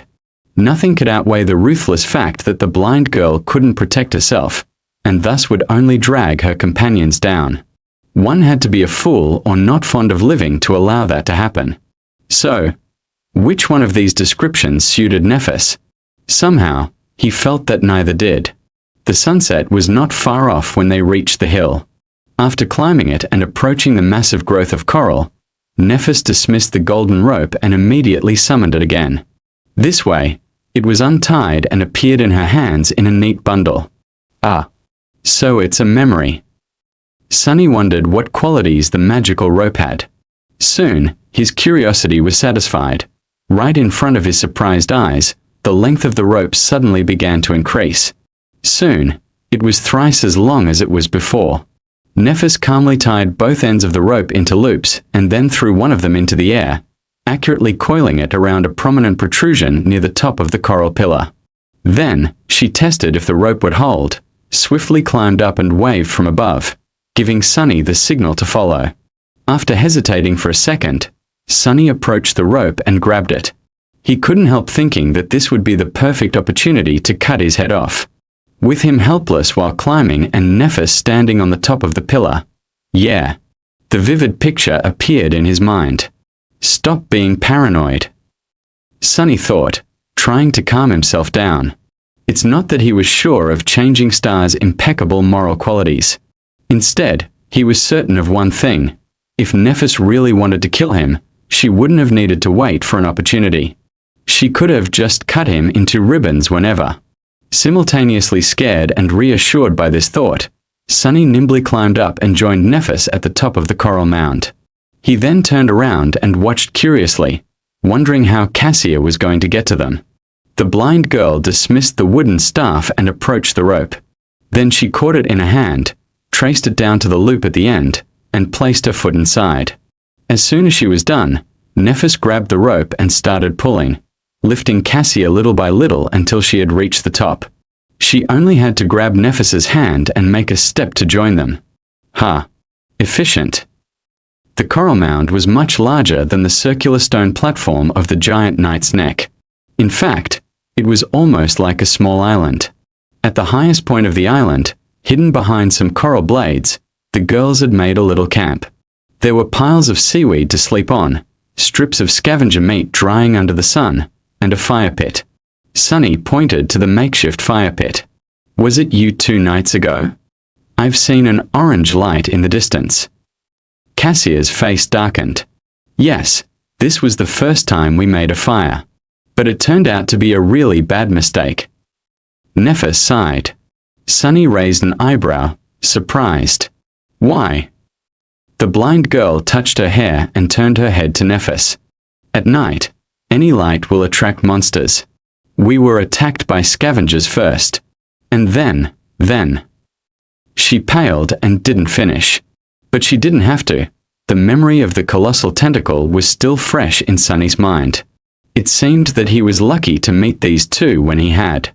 If not, he was certainly going to make a fire tonight to roast some scavenger meat. Ah, I see. Nephis looked at the sky and cleared her throat. It should be fine now. We still have time before the sun sets. After that, she got busy making the fire. Cassia simply sat on a pile of seaweed and waited. Not knowing what to do, Sunny lowered himself to the ground and let his tired, bruised body rest. After a while, he said, "I have fresh meat in my rucksack. Do you have water?" Cassia smiled. "Yes." After that, she extended an arm to him. A second later, a beautiful bottle made of patterned blue glass appeared in her hand. "That's a memory I have. It's always full." Sunny took the glass bottle and looked at it with envy. An endless supply of water. Ha! Sure beats my super loud bell. "Thank you." He brought the bottle to his lips and greedily drank the cool, delicious water. Indeed, no matter how much he drank, the amount of water inside did not seem to decrease. Is it really endless? Cassia touched her hair again. Not really. If you turn it upside down and let the water flow, it will stop in half an hour or so. But then it will be full again pretty soon. At that time, Nephis was already done making the fire. Without looking up, she took Sunny's rucksack and opened it. Immediately, the soul shard rolled out. The tall girl looked at it, then at Sunny. Then she put the shard back in and pulled out the meat.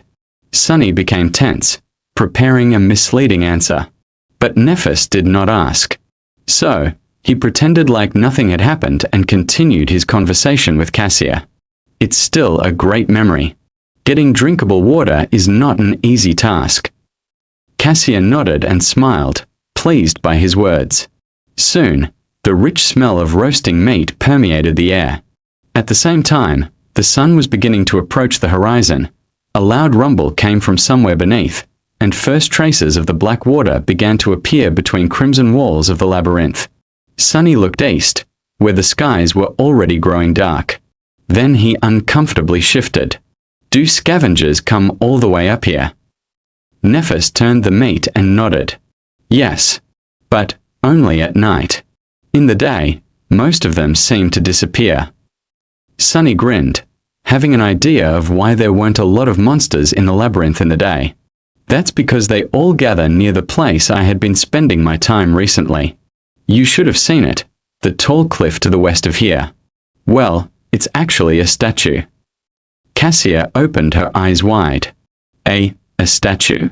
But for you to survive, it should be. Yes, it's a giant statue of a knight, at least 200 meters tall. He is missing his head, so I hid on top of the neck. Anyway, the day we were sent here, two sea creatures fought each other near that statue. When the water receded, I saw an enormous carcass lying there, with hundreds of scavengers slowly tearing it apart. Nephis nodded. That would explain the lack of nightmare creature in the day. How long? Sunny blinked. How long what? Changing Star stared at him for a few seconds, making everyone feel uncomfortable. How long? Until they are done devouring the carcass. Oh, 1 day more, 2 at most. Nephis turned away, took the meat away from the fire, and then quickly extinguished it. There's definitely something wrong with that girl. The three of them ate in the dimming light of the twilight. The meat was juicy, tender, and indescribably delicious. It was better than anything Sunny had ever tasted, even back in the Academy's cafeteria. Of course, his excruciating hunger played a part in that.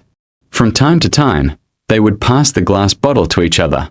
When they were finished with their meal, the dark sea was back, and the night was upon them. Everything was consumed by absolute darkness. Of course, Sunny could easily see both Nephis and Cassia. Under the cover of the night, Changing Star remained pretty much the same. The blind girl, however, allowed her true emotions to show, thinking that no one would see. She seemed much more lost, lonely and frightened than she did in the day. As if trying to resist these feelings, Cassia said in a bright voice, "How about we formally introduce ourselves? I'm Cassie." Nephis glanced in her direction and shrugged. Neph. Next, it was Sunny's turn. He exhaled, glad that they didn't ask his name directly. Most likely, he would still have been able to provide his human name. However, it also might have depended on the wording of the question. Relieved, he smiled and answered, "I'm Sunless. But you can call me Sunny." Volume 1 is available for pre-order at Barnes Noble and Amazon. Sunny was slowly growing fond of having conversations in the dark. Without the burden of light, people were more relaxed and honest. It reminded him of the frequent blackouts that used to sweep through the city when he was a little kid. His family had no choice but to huddle together and spend a few hours doing nothing but talking to each other. Now, these dark hours had become some of his most precious memories. He was silent for a few moments and then said, "This was a logical suggestion. If they were going to fight side by side, knowing each other's strengths was more or less vital."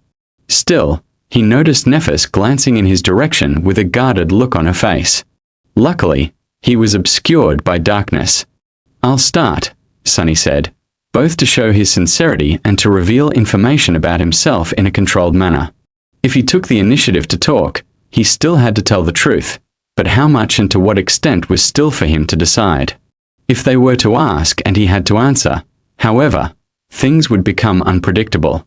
"My attributes give me an affinity to shadows. I also have a slight affiliation to divinity. Lastly, I am prone to finding myself in unlikely situations." Cassie listened carefully, and then lowered her head, as though embarrassed. He is telling the truth. Not that we doubted your honesty." "Why not? I spent so much time earning the reputation of a pathological liar." Sunny cleared his throat and smiled, hiding his nervousness. "Really? That's good to know. But why are you so sure that I am being honest?" The blind girl shifted a little. "Oh, that's my ability. I can see people's attributes. Sometimes I also receive, visions. They can be about the future or the past. I mean, that's what I think. It only happened a couple of times." Sunny swallowed, but then relaxed. So, she is an oracle of sorts. Luckily, her insight is limited to attributes. Otherwise, I'd be in real trouble. Still, I'll have to be careful around her. He finally realized how the blind girl had known about his birthday. The question was whether she had seen it in a vision of the future or in a vision of the past. If it was the former, was it safe to assume that he would certainly be able to celebrate at least one more birthday? Or did knowing the future actually affected and changed it? For example, after learning that he was definitely going to survive, Sunny might have naturally relaxed and lowered his guard. Then, he would die as the result of it. It surely seemed possible, right? That's assuming that the future could be changed. But maybe it wasn't. Then, feeling his head hurting, Sunny decided to avoid this line of thought for now. Instead, he hid his inner turmoil and said in a friendly tone. He smiled, expecting the girls to understand and appreciate the utility of his shadow scout. Their reaction, however, was a bit strange. Nephis slowly turned her head in his direction, while Cassie became a bit pale and raised her hands to cover her chest. What? Nephis frowned and said in a flat tone, "Have you ever used your ability in the academy?" Sunny blinked. What a strange question. "In the academy? Sure, of course. Why?" "Oh, right. They think that I'm a pervert." Crap. Before the girls could say anything, he hurriedly raised his hand and blurted, "But I have never used it to do anything improper. You have to believe me." Fortunately, it was the honest truth. However, both Nephis and Cassie looked skeptical. Sunny gritted his teeth. "I had more important things to do than whatever you're thinking about. I spent almost every waking hour learning how to survive." Nephis raised an eyebrow. "I haven't seen you in class, even once." Sunny chuckled. "Of course, you didn't. While you were busy wiping the floor with other sleepers, I was studying wilderness survival." It was Changing Star's turn to blink. "Wilderness? What? There is such a course." Cassie seemed equally puzzled. "Yes, there is. It might seem like an afterthought for most people, but for an outskirts kid like me, who never went to a fancy school or saw a private tutor, learning how to survive in the wilderness is the difference between life and death. Without it, I would have drowned the moment we were sent to the dream realm. On a rare occasion, Nephis looked completely bewildered. She rubbed her wrists and stared thoughtfully in his direction. I see. I didn't know. Sonny grimaced and struggled to keep the venom from seeping into his voice. When he finally spoke, his tone was light and amiable. That's okay. It's natural for someone of your status not to know. When he mentioned her status, a strange smile appeared on the changing star's face. But in the end, she didn't reply. Sonny continued. Anyway, that's my ability. As for memories, I have 3. One is an armor, one is a sword, and the last one is a really loud bell. My attributes give me an affinity to light and fire, as well as a strong affiliation to divinity. I have 2 memories, a rope. While she was speaking, Sonny was looking at Cassie, trying to read her expression. From what he saw, Nephis was telling the truth, but also not the whole truth. And judging by how hard the blind girl was trying to hide her true feelings, the secret hiding among changing stars' attributes was not at all trivial. Interesting. And a sword. The rope is very sturdy and can change its length. The sword is very sharp and can protect its wielder against soul's attacks, to a certain extent.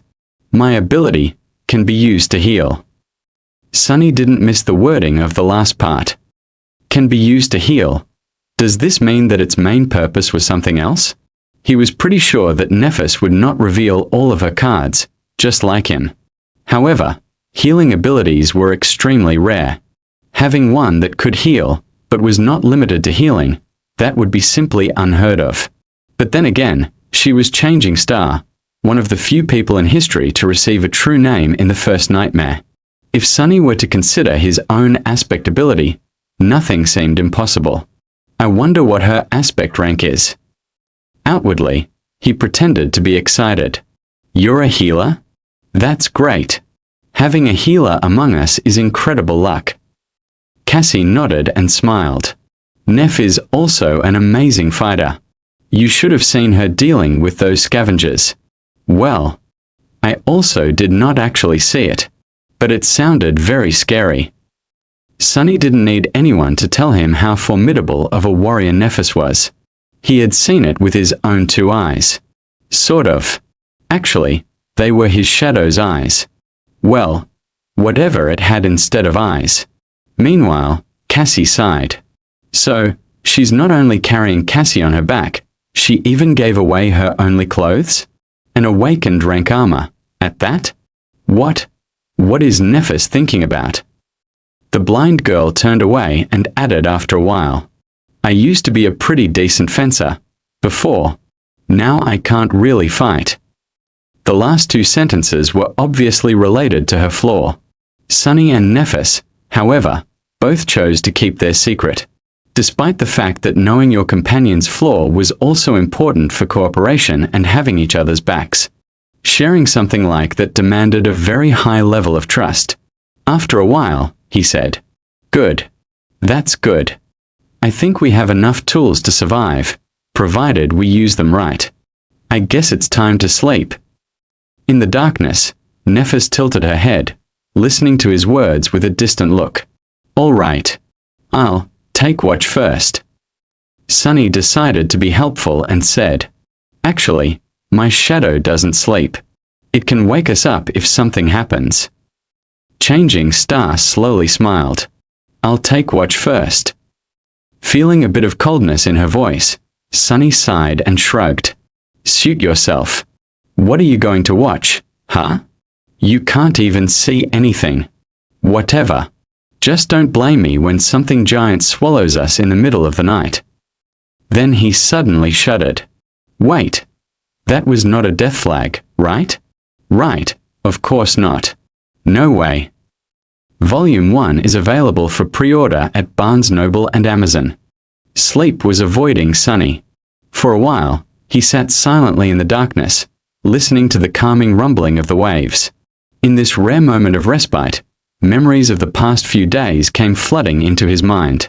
However, he was too tired to seriously think about anything. He was warm, full, and relatively safe. For now, that was more than enough. Soon, the rhythm of Cassia's breathing changed, indicating that she fell asleep. Nephis was guarding the camp, motionless and, as always, a bit distant. With her silver hair and fair skin, she looked like an alabaster statue. Sunny sighed. He struggled for a bit, and then said quietly, "Hey, can I ask you a question?" Nephis glanced at him and shrugged. The lack of an audible response clearly indicated that she remembered about his ability to see in the dark. "Sure." "Would it be too personal?" Sunny hesitated. "I thought you legacies come into the spell with a whole inherited arsenal of memories. I mean, that's supposed to be your main advantage. How come you only had 3? Nephis was silent for a few moments. "Actually, I only had 2. The rope came from Cassie." He raised an eyebrow. "Oh, I see." Realizing that her answer wasn't really an answer, Nephis thought for a while and added, "We lost most of our memories when my father passed away. The ones that remained were sold one by one over the years, to keep the family afloat. This sword and armor came from my first nightmare." So that's how it was. Sunny realized that the fall of the Immortal Flame Clan might have been more thorough than he had thought. Still, something about it didn't make sense. Surely, with your clan's reputation and standing, there were other ways to make money. Without any strong reaction, Nephis simply said, "There were other reasons." Then, she unexpectedly turned her head in his direction. "Can I ask you a question in return?" Sunny swallowed. "Yeah, go ahead." Nephis tilted her head. "How did you know that I'm a legacy?" "What? That's it." "Simple. I heard Caster mention it. He was scolding other sleepers to make them treat you with respect." She gave him a nod and turned away. What thoughts were hidden behind her calm grey eyes, Sunny did not know. Some time had passed before he gathered enough courage to ask the question that he really wanted to ask. Before doing it, though, he made sure that Cassie was sound asleep and lowered his voice. "Can I ask another question?" Without getting a negative response, he continued, "Why are you burdening yourself with her?" A corner of Changing Star's mouth curled up slightly. "Why? Wouldn't you?" Sunny gritted his teeth, feeling the floor pushing the truthful answer out of his mouth. No. To be honest, he wanted to believe to the last moment that the answer would be yes. But one of the things he had lost after the nightmare was the ability to lie to himself. Truth was merciless. It's not that Sunny did not pity the blind girl or didn't want to help her. It's just that he knew with certainty that it was simply not something he could do. He was barely able to save himself, let alone carry a helpless person across the dream realm. If he tried, they would just die together. Still, he couldn't help but be a little disappointed in himself. Nephis, however, did not seem to judge him. She showed no reaction at all. After a few moments, she simply said, "Because I want to." Because she wants to. That was not the response Sunny expected to hear. He was pretty sure that she would either lecture him about virtue and compassion or disclose some obscure way to make Cassie's seemingly weak ability incredibly useful. However, she did neither. Nephis expected him to believe that she was putting her life in danger, to the point of sacrificing an awakened armor-type memory, because that was something she simply wanted to do. Ridiculous. At first, he dismissed her response as a non-answer, but the more he thought about it, the more disturbed he felt. Because, maybe, it was actually the truth. Due to the circumstances of his life, Sunny had never really done things because he wanted to. Most of the time, he was doing them because he needed to. It was never a question of want, it was always a question of must. For him, this was a basic rule of life. But was it really? Or was it just a matter of perspective?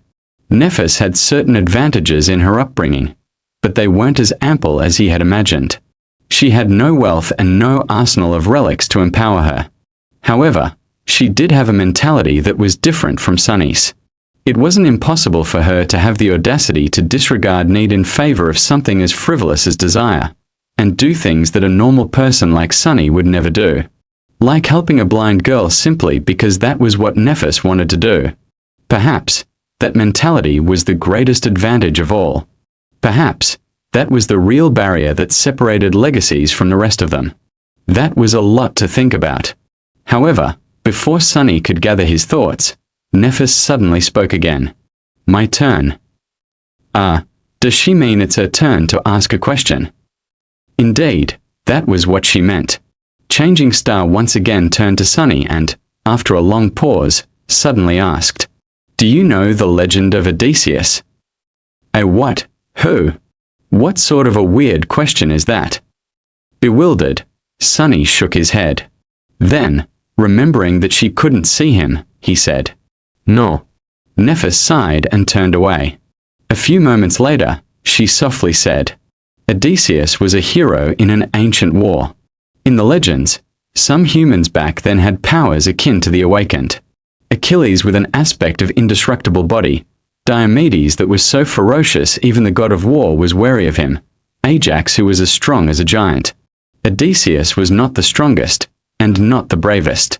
However, he was the most cunning. Sunny blinked, staring at the silver-haired girl. What? Where did this come from? Why is she suddenly so eloquent? Meanwhile, Nephis continued. In the end, Odysseus's cunning ended the war, and he prepared to sail home. However, the gods cursed him to endlessly wander the seas, never to return. Over the years, he survived one horror after another and lost all of his companions. Then, shipwrecked, he found himself on an island where the beautiful fairy, Calypso, lived. Changing Star's ethereal, strangely wistful voice resounded in the darkness, creating an enthralling atmosphere. Sunny couldn't help but listen with the utmost attention. Calypso fell in love with Odysseus and invited him to her palace. For many years, they lived together in harmony. The island was like a paradise, filled with all kinds of wonders, delicacies, and delights. As long as loving Calypso was by his side, Odysseus was even immortal. But, the longer he stayed, the more time he spent sitting on the shore, looking at the sea with bleak eyes. Nephis smiled. In the end, Odysseus built a makeshift boat and abandoned the island, leaving all its delights, the beautiful fairy, and even his immortality behind. So, my question is, why did he leave? Sunny blinked. What? What kind of a mind game was that? He even considered that Nephis was mocking him, but it didn't seem to be the case. It looked like she was sincerely interested in the answer. Weirdo. He thought for a bit, and then said without too much conviction, maybe it was because he was far away from home. A fleeting smile appeared on Nephis's face. Far away, from home. All right. After that, she turned away and lowered her head, becoming like a statue again. It seemed like their conversation was over. Grumbling internally, Sunny lay down and tried to fall asleep. However, the image of bleak-eyed Odysseus kept appearing in his mind. After a while, he whispered, Well, did he make it back home? Soon, Nephis replied, Yes. He returned to his wife and son, and they lived happily ever after. Satisfied, Sunny smiled and turned on his side. When he was already half asleep, he heard Changing Star's quiet voice once again. This time, it was barely audible and aimless, as though not directed at anyone. Odysseus was the first human to break the will of gods. In the morning, Sunny and Nephis were the first to get up. While the sun was rising and the sea was retreating, they made a fire and began preparing a simple breakfast.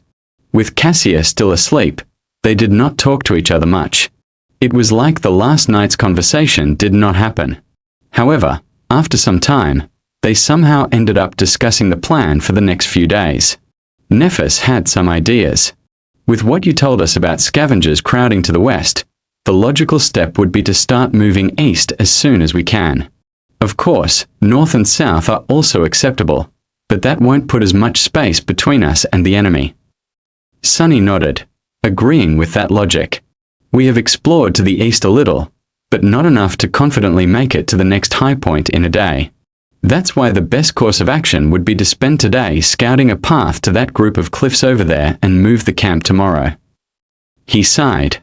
Do you have any idea where we are? Would there be a human citadel to the east? Nephis shook her head.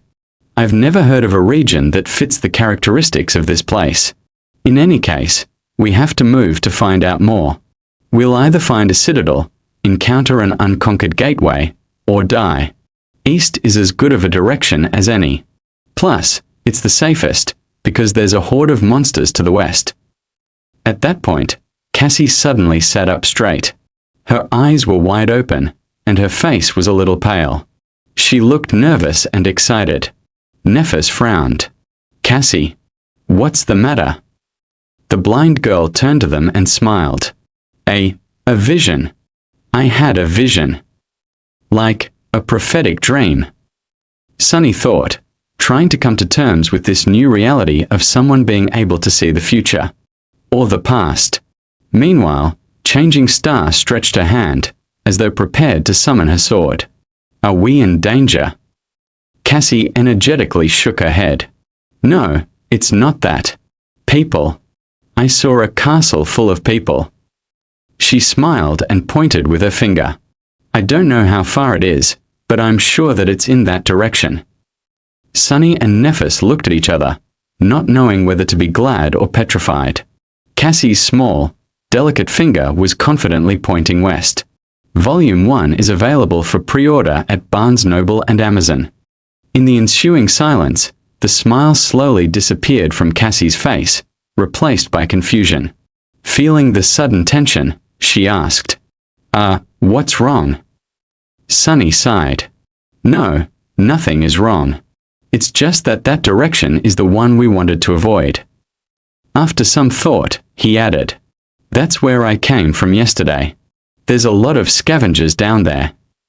The blind girl's face fell. Oh. Nephis, who was quietly listening to them, gave him an indecipherable look and finally spoke.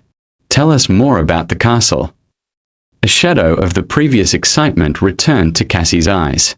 With a serious nod, she began describing her vision.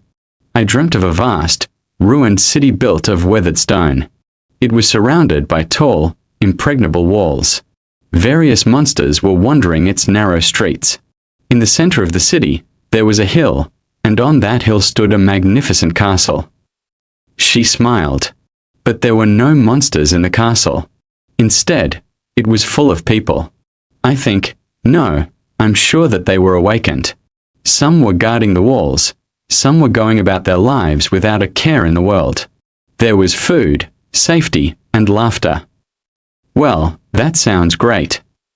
If this castle really existed, then all of their problems would be solved. Sunny cleared his throat. Did you see anything else? Cassie frowned, trying to remember. Then, her face cleared. Yes. I saw Sunny leading me through the gates of the castle. That means we will make it. A brilliant smile appeared on her doll-like face, beaming with so much joy that Sunny couldn't help but curl his lips. Inwardly, however, he was stuck on a certain detail of Cassie's vision. It was that, when talking about reaching the castle, the blind girl only mentioned the two of them. Was there some meaning behind it? Sunny turned his head a little and secretly glanced at Nephis, trying to discern if she had picked up on that little discrepancy, too. Changing Star, however, was as enigmatic as ever. Without showing much emotion, she thought for a while, and then slowly nodded. Okay. Then we will go west. While the sea was still retreating, they had their breakfast and then spent some time planning for the journey and preparing to abandon the temporary camp. In the process, Sunny had a chance to get to know the girls a little better. It was then that he came to a sudden realization, which almost made his head explode from bafflement. That mind-blowing realization had to do with Nephis. Back when they first met in front of the academy's gates, Sunny had formed a certain impression of the confident, distant girl. Later, Her behavior and the different revelations about changing stars past only served to reinforce that impression. Nephis seemed to exist a bit apart from the world. She was mysterious, aloof, and rather cool. Her taciturn character and strange speech patterns made people interacting with her feel unnerved and rattled, often revealing more than they had been planning to. The less she talked, the more she seemed to know. That silent, indifferent confidence was arresting, and sometimes even oppressive. However, that impression turned out to be completely wrong. The actual truth behind the matter had nothing to do with being cool and aloof. After talking to her a bit more and observing their interactions with Cassie, Sunny almost fainted when he realized that Nephis was simply an incredibly, ridiculously, painfully awkward person. It was as though she had no idea how to talk to people. Every time she tried to convey something, she would either use the wrong words or stumble in the middle of the sentence and fall silent. Her tone never matched what she was trying to say. Often, she would forget to put correct intonations in her speech, making questions sound like statements or vice versa. Added to that was the fact that, like many introverted people, Nephis was not in a habit of openly showing her emotions. It's not that she didn't have feelings, it's just that she was really bad at emoting them. As a result, her face always looked cold and neutral. That's why, most of the time, she simply chose to talk as little as possible or not to talk at all. All of that added up together, then multiplied by her general weirdness, was ultimately responsible for creating the false image of a mysterious, unapproachable ice princess. When in fact, she was just shy and completely inept in communicating with people. After coming to that realization, Sunny tried with all his might but still failed to stop himself from staring at Nephis with wide eyes. He just barely managed to not let his jaw hang open. What the hell? That's not in line with how a protagonist should be. In his mind, Nephis had definitely been the type of person to be the main character of any event. At the center stage, there were always confident, strong people like her and Castor. People like himself and Cassie, on the other hand, were relegated to exist far away in the background. Now, however, no, that line of thought was also wrong. The fact that Changing Star had problems with expressing herself and lacked social skills did not mean that she was not strong. In fact, it might have meant the opposite. She still achieved everything that she had achieved, but with the added layer of adversity. She was still dangerous. At that moment, Nephis finally noticed that Sunny was staring at her. She looked at him and, after a long pause, asked in an emotionless tone, "What?" He blinked, extricating himself from this sudden flood of thoughts, and cleared his throat. Nothing. I was just going to ask when are we setting off." Nephis appeared to be thinking. After a while, she turned away and said, "Soon." You really can't manage more than one word, can you?" Utterly bewildered, Sunny hid his emotions and smiled. All right then." In the grey light of morning, they abandoned the tall hill and ventured west, retracing their steps from yesterday. Knowing the path, the small party made quick progress. Nephis was walking in front, her sword arm ready to strike at any moment. A bit behind her was Sunny. This time, the responsibility of holding the golden rope and guiding Cassie along was entrusted to him. Of course, the actual person, creature. Leading them was his shadow. It scouted ahead, carefully observing the labyrinth for signs of danger. The labyrinth was just as it was before, confusing and seemingly endless. Crimson blades of coral protruded from the black mud, creating a vast, tangled forest. However, today something about it felt different. It wasn't long before the shadow stumbled onto a mass of hulking, hungry scavengers. Volume 1 is available for pre-order at Barnes Noble and Amazon. "Halt!" Sunny whispered, observing the group of scavengers through his shadow. As soon as the word left his lips, Nephis immediately summoned her sword. After studying the surroundings for a second, she turned her head and glanced at him with a question in her eyes. Cassia, meanwhile, froze in place and hesitantly raised her staff. Sunny counted the monsters. 1, 2, 3, 5. Curses. The hulking beasts seemed like the losers of the pack, similar to the one he had killed. However, their wounds were not as pronounced and terrible. Each of them was much more of a threat than the mangled one from before, and there were half a dozen of them at least. There are scavengers on the path ahead, 6 of them. They're slowly moving in our direction. Nephis cast a gaze forward. There was a calculating look on her face. They're done with the carcass. Sunny thought for a moment and then shook his head. No, I don't think so. But maybe there's not enough meat for everyone anymore, so some stragglers had no choice but to leave with an empty stomach. Nephis nodded and gestured to a nearby branching path. We'll circle around them. The 3 sleepers hastily moved forward and changed paths, giving a wide berth to the group of monsters. Tense and grim, they continued walking, trying to stay on course and not get lost in the labyrinth. However, in the next hour, they had to turn in a random direction again and again, avoiding other scavengers. The distance between them and the giant statue was not shortening at all. At some point, they were catching their breath near one of the numerous dead ends of the Crimson Labyrinth. They had no choice but to wait, since a large number of creatures was moving past their hiding spot, separated from them by a long length of a twisting coral passage. Sunny sighed and shook his head. We can't go on like that. At this rate, we'll never make it to safety before sunset. Cassie was the first one to react. Maybe we should turn back. That was a reasonable suggestion. However, Sunny felt reluctant to agree. It will only get harder tomorrow. She was right. By tomorrow, there would be even more scavengers flooding the labyrinth. Then what should we do?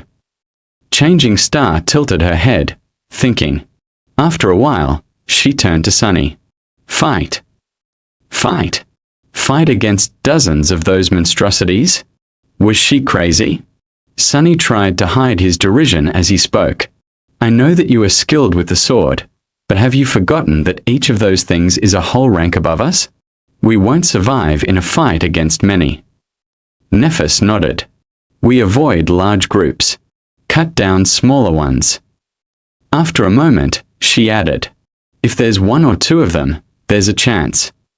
Sunny wanted to retort, but couldn't find a good reason. In the end, he gave up. Fine. Nephis stared at him for a while. Then, she suddenly asked, have you studied the corpse of the scavenger you had killed? What was that supposed to mean? A bit surprised, Sunny shook his head. No. He was too busy being in pain and trying to make it to safety before the sea returned. And why would he study a corpse? Wait. I think Teacher Julius mentioned something. After a short pause, Nephis spoke. Scavengers have 3 weak points on their bodies. The first one is obvious. It's their joints. Anything that has to be flexible can't be too rigid. So, there's gaps in the armor above the joints. By targeting the joints, you can diminish their mobility and attack capacity. Oh, so, by studying a dead monster, one could better understand their strengths and vulnerabilities. This idea was so obvious that Sunny admonished himself for not realizing sooner. Meanwhile, Nephis continued. The second one is the same. It's where their torso connects to the carapace. If you manage to accurately hit that spot, you can heavily injure a scavenger and deal serious damage to its body. However, unless you succeed in severing its spine, the wound won't be fatal. It'll still be able to fight for a while. Sunny couldn't help but notice that Changing Star's awkwardness seemed to disappear whenever she talked about things that she felt confident about, like ancient heroes. Or killing things. Curious. The last weak point is on their back, approximately at the level where the eyes are. There's a slightly concave, discolored cavity in their armor. It is where several armor plates connect. The chitin there is comparatively thin. If you can pierce through it, you can destroy the brain directly. That will be a killing blow. That is good to know. However, that weak point was too high to be hit by a human. After all, scavengers were more than 2 meters tall. As though reading his thoughts, Nephis added, that weak point is very hard to target. Circling around a scavenger is almost impossible due to their size, speed, and the attack range of their pincers. She looked at him and calmly said, "If we stumble on a single scavenger, I'll be the bait. My task will be to make it turn around and then restrain it, exposing the third weak point. Your task will be to kill it." Sunny gulped. "What if there's two of them?" As usual, Nephis paused before answering. "Don't die." It wasn't long before they were left with no choice but to attempt a fight against a scavenger. Behind them, there was a long stretch of the labyrinth with no suitable branching paths for them to turn onto. Ahead of them, there was a small clearing with only one other passage leading out of it. Not far into that passage, a massive scavenger was moving slowly in their direction. Sunny quickly described the situation and waited for Changing Star's feedback. Without much delay, she gave him a nod. "We fight in the clearing." After that, Nephis gently guided Cassie to the wall of the labyrinth and helped her find a place to sit. "Wait here. We'll be back." After some thought, she added, "Soon." As Nephis moved to walk away, Cassie grabbed her hand. Her face was pale and tense. "Neph, you, be careful, okay?" Nephis blinked and tilted her head a little. Then, she smiled. "Ah, sure." With that, she and Sunny hastily headed for the clearing. By the time they got there, the scavenger was seconds from appearing. Sunny's shadow flew out of the passage and reattached itself to his feet. Without having to discuss things with Nephis, he quickly hid in the shadows and waited there, hoping for a chance to attack. Nephis, on the other hand, strolled to the center of the clearing and calmly stood there, her shoulders relaxed and her back straight. An elegant longsword appeared in her hands, carelessly pointed to the ground. Not knowing what else to do, Sunny silently repeated her words. "Don't die." A second later, the scavenger walked into the clearing. When his tiny eyes spotted Nephis, an evil light ignited in them. Without wasting even a second, the massive monster screeched and rushed forward to attack. Its huge pincer shot forward with terrifying speed, tearing the air in its path. Nephis swiftly sidestepped, dodging the pincer, then leaped backward, removing herself from the path of the rushing monster. Simultaneously, her sword flashed in the air, cutting deep into the joint of one of the scavenger's front legs. Azure blood spattered on the ground. Of course, this small wound was too insignificant to slow the scavenger down. With surprising agility, it twisted and delivered a crushing sideways swipe. Nephis, who just barely landed on her feet, had no choice but to deflect the blow with her sword. She managed to disperse most of the impact by holding the blade at the right angle, but the remaining force was still enough to throw her off balance. At that moment, the second pincer came down. Instead of trying to regain her equilibrium, Changing Star went with the fall and somersaulted over one hand, ending up distancing herself from the monster a bit. Her sword lashed out again. The follow-up attack followed almost immediately. However, Sunny did not care about the details anymore. The only thing he cared about was that, through this risky series of dodges and leaps, Nephis had managed to circle to the opposite side of the clearing, forcing the scavenger to turn its back to the shadow in which he hid. It's now or never. Gritting his teeth, Sunny lunged forward. Before Changing Star finished her last dodge. Before the scavenger's pincer crashed on her from above. Before Sunny had time to become scared. He closed the distance between himself and the monster and jumped with all his might, landing on top of its carapace. Then, he used all of his weight to thrust a hand forward. Azure blade shimmered into existence in his grip and was immediately swallowed by the shadow. A breath later, the dark blade hit precisely into the concave, discolorated cavity in the scavenger's armor. With a crack, the chitin broke, allowing the tip of the sword to sink deep into the scavenger's body. The monster shuddered, and then heavily fell to the ground. Sunny was thrown from its carapace, landing in the mud with a roll. That easy. It was already over. As though to answer him, the spell's voice resounded in the air. You have slain an awakened beast, carapace scavenger. Your shadow grows stronger. Volume 1 is available for pre-order at Barnes & Noble and Amazon. Sunny was sprawled in the mud, looking at the sky. He didn't even have to catch his breath since the whole fight took less than 10 seconds from start to finish. No one was dead, wounded, or even bruised. Well, with the exception of the scavenger. It was completely out of his expectations. He glanced at the monster's corpse to make sure that it was actually dead, then summoned the runes and took a look at the number of shadow fragments in his possession. Shadow fragments, 16,000. It was actually true. The mighty awakened beast perished just like that. And, although Nephis did most of the work, he was the one to deal the killing blow. Why can't it always be so easy? Sunny got back on his feet and dismissed the azure blade. Then, he remembered the words Master Jet had once told him, "No one can survive in the dream realm alone." Back then, he noted her advice, but didn't really believe it. After all, he had always strived to be self-sufficient, not allowing himself to depend on anyone. In Sunny's mind, this was the true meaning of strength.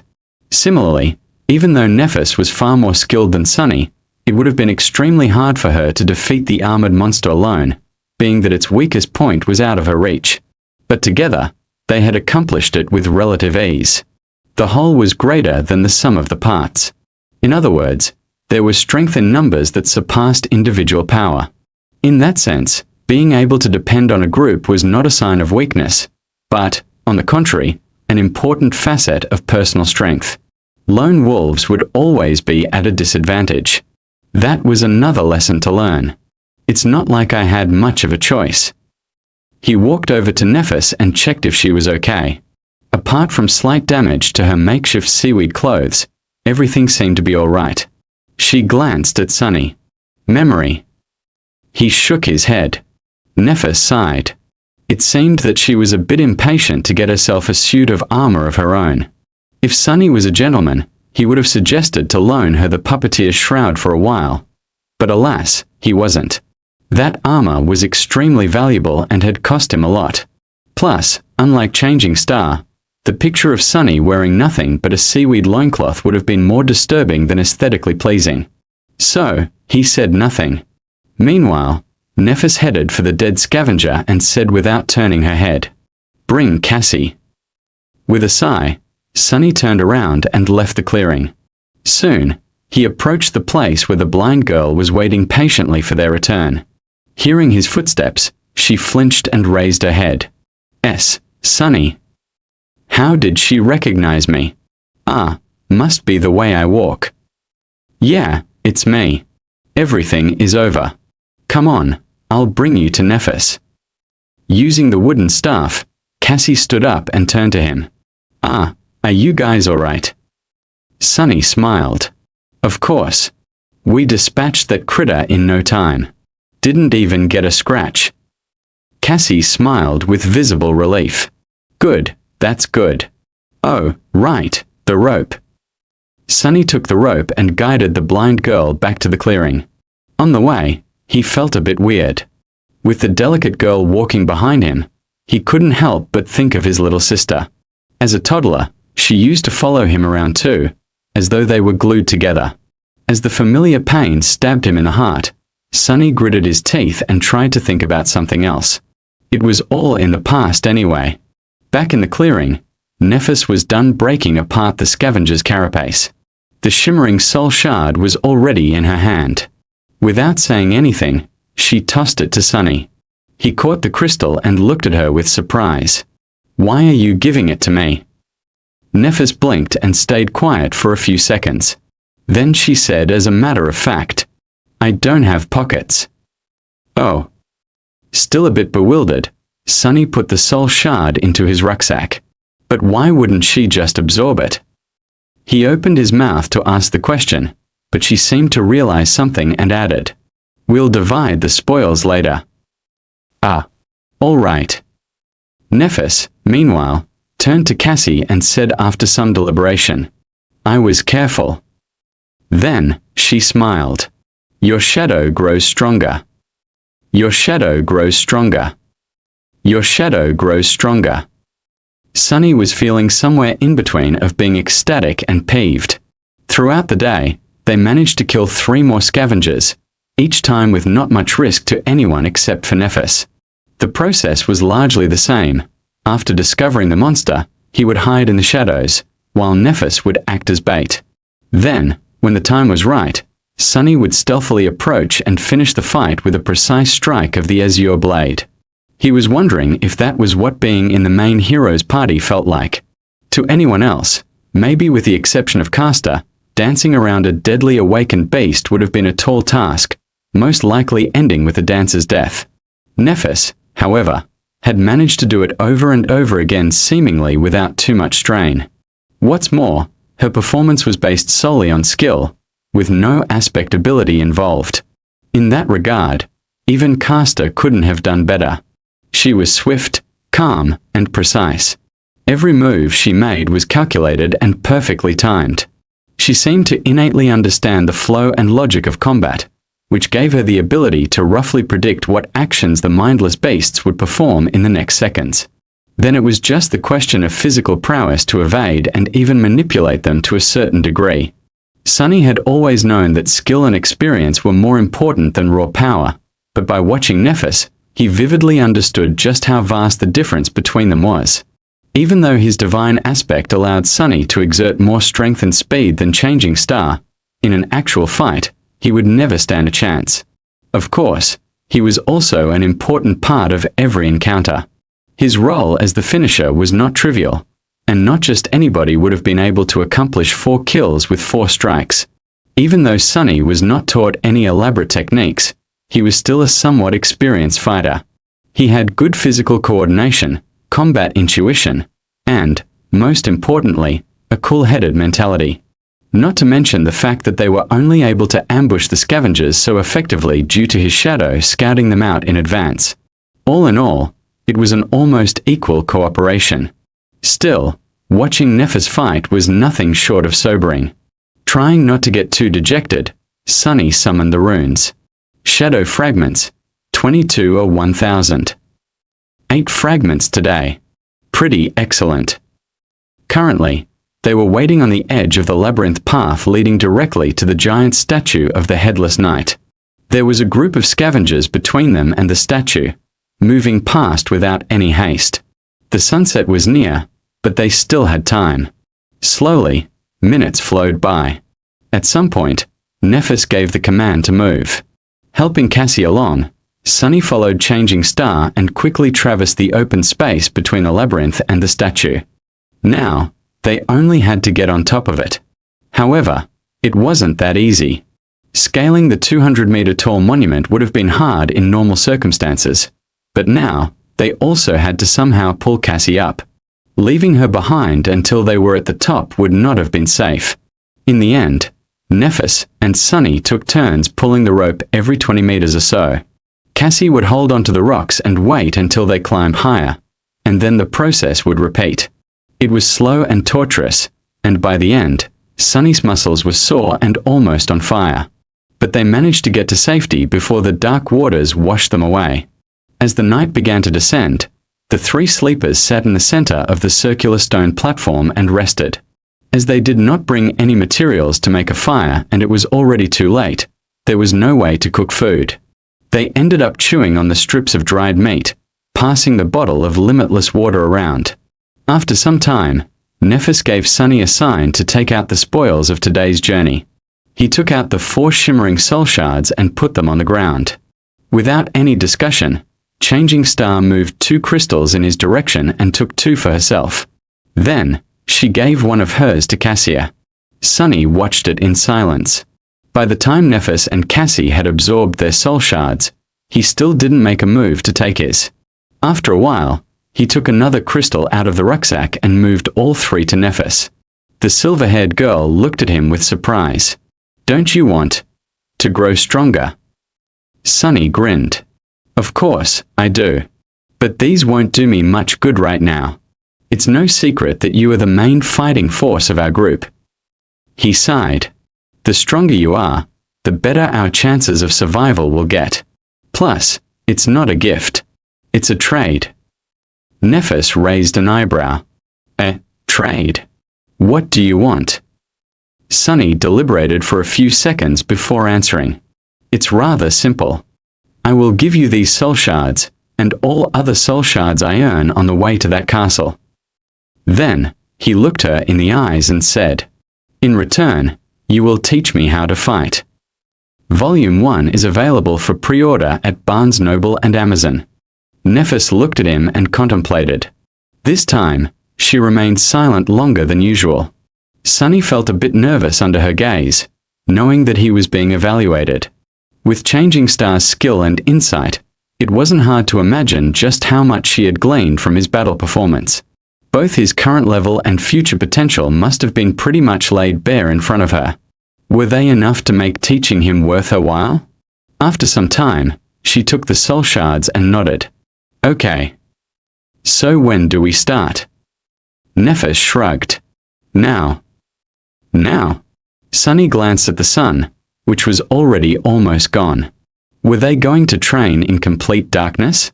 It wasn't really an obstacle for him. Changing Star, however. We will start with some words. That will be enough for today. After hesitating a little, she added, Cassie, you listen too. Sunny and Cassia turned to Nephis, listening to her like two obedient students. Despite the fact that their age was more or less similar, both knew that, in terms of martial prowess, their companion had authority that was as beyond theirs as a dragon's might was beyond that of a worm. Nephis thought for a while and then said, Mastery of combat can be divided into two aspects. One is body, and the other one is mind. Training the body is not easy, but it is rather simple. All you need is repetition and experience. In a fight, things happen too fast to consider every detail in a moment. That's why your technique must exist in your muscles and bones, so much so that it almost becomes an instinct. She paused. You can achieve initial results through repetition. Then, it must be cemented through experience. The more battle experience you have, the deeper a technique will be assimilated into your body. There is no other way. 1,000 hours of training won't be as impactful as one real fight. Only those who survive countless battles can be truly in command of the body. That simultaneously made a lot of sense and no sense at all. On the one hand, the principle of improving through practice was quite logical. On the other hand, Changing Star's statement made it seem like all those lofty legacies with their years of training were nothing but harmless children. After all, no matter how good their tutors were, they had no real battle experience. But then again, she did wipe the floor with every one of them, excluding Castor, with no apparent difficulty. So maybe her statement was true. That, however, posed a question of its own. Just what kind of life had Nephis led to possess rich battle experience at the tender age of 18? Should I stop calling her princess? Meanwhile, Nephis continued. Training the mind, however, is not simple at all. That is because, once you reach a certain level of skill, the mind is where the true combat takes place. The outcome is often decided before your body begins to move. And to master the mind, the first step is to understand the essence of combat. However, very few people truly do. She looked at them and asked, What do you think that essence is? Sunny hesitated. The essence of combat? What might it be? If it was some other legacy, he would have been tempted to say something stupid like honor, valor, or duty. But he already knew that Nephis did not fit into the image of a noble aristocrat he had in his mind. She wasn't someone who followed empty words. After a minute or so, Cassie finally answered, Victory. And almost at the same time, Sunny said, Survival. Changing Star shook her head. No. Then she rubbed her neck and pierced them with a cold, fierce gaze. The essence of combat is murder. Cassie flinched and opened her eyes wide. Sunny frowned a little. Nephis, however, did not seem to care. In the same calm tone, she continued. At the core of it, there is only this. You are trying to kill your opponent, and they are trying to kill you. In the end, one of you will be killed, and the other one will be the killer. Everything else is just noise. Her words sank deep into Sunny's heart and reverberated there, causing something inside of him to resonate and awaken. Style doesn't matter. Weapons don't matter. Reason and intent do not matter. The only thing that matters is to be the last one standing. In this way, anything you do in combat must be viewed as only serving one of two purposes, either to kill your enemy or to prevent the enemy from killing you. Nephis lowered her eyes. If you can understand that, you will have enough clarity to master the mind. After that, Sunny couldn't fall asleep for a long while. He lay on the cold stone, looking into the darkness and thinking about what Nephis had taught them. Repetition, experience, clarity. These were the three keys to becoming a fearsome warrior. All three were important, but the last one was the most vexing. Was it really how Changing Star had said? Was there nothing at the core of being a warrior than a cold will to kill? Intuitively, he felt that it was indeed so. This ruthless truth was, in a sense, an amalgamation of all his life experiences. After all, for someone like him, life was nothing but a constant battle for survival. Someone always won, and someone always lost. The former got to live for a few more days. The latter, no one cared what happened to them. Of course, life was life, and combat was combat. To most people, they weren't one and the same. But what about the awakened? The sole purpose of their existence was to fight against the nightmare creatures. Very few could escape that fate. After coming to the academy, Sunny allowed himself to think that he had escaped the fate of always having to struggle at the edge of survival. But now, it seemed like he had just exchanged one battle for another.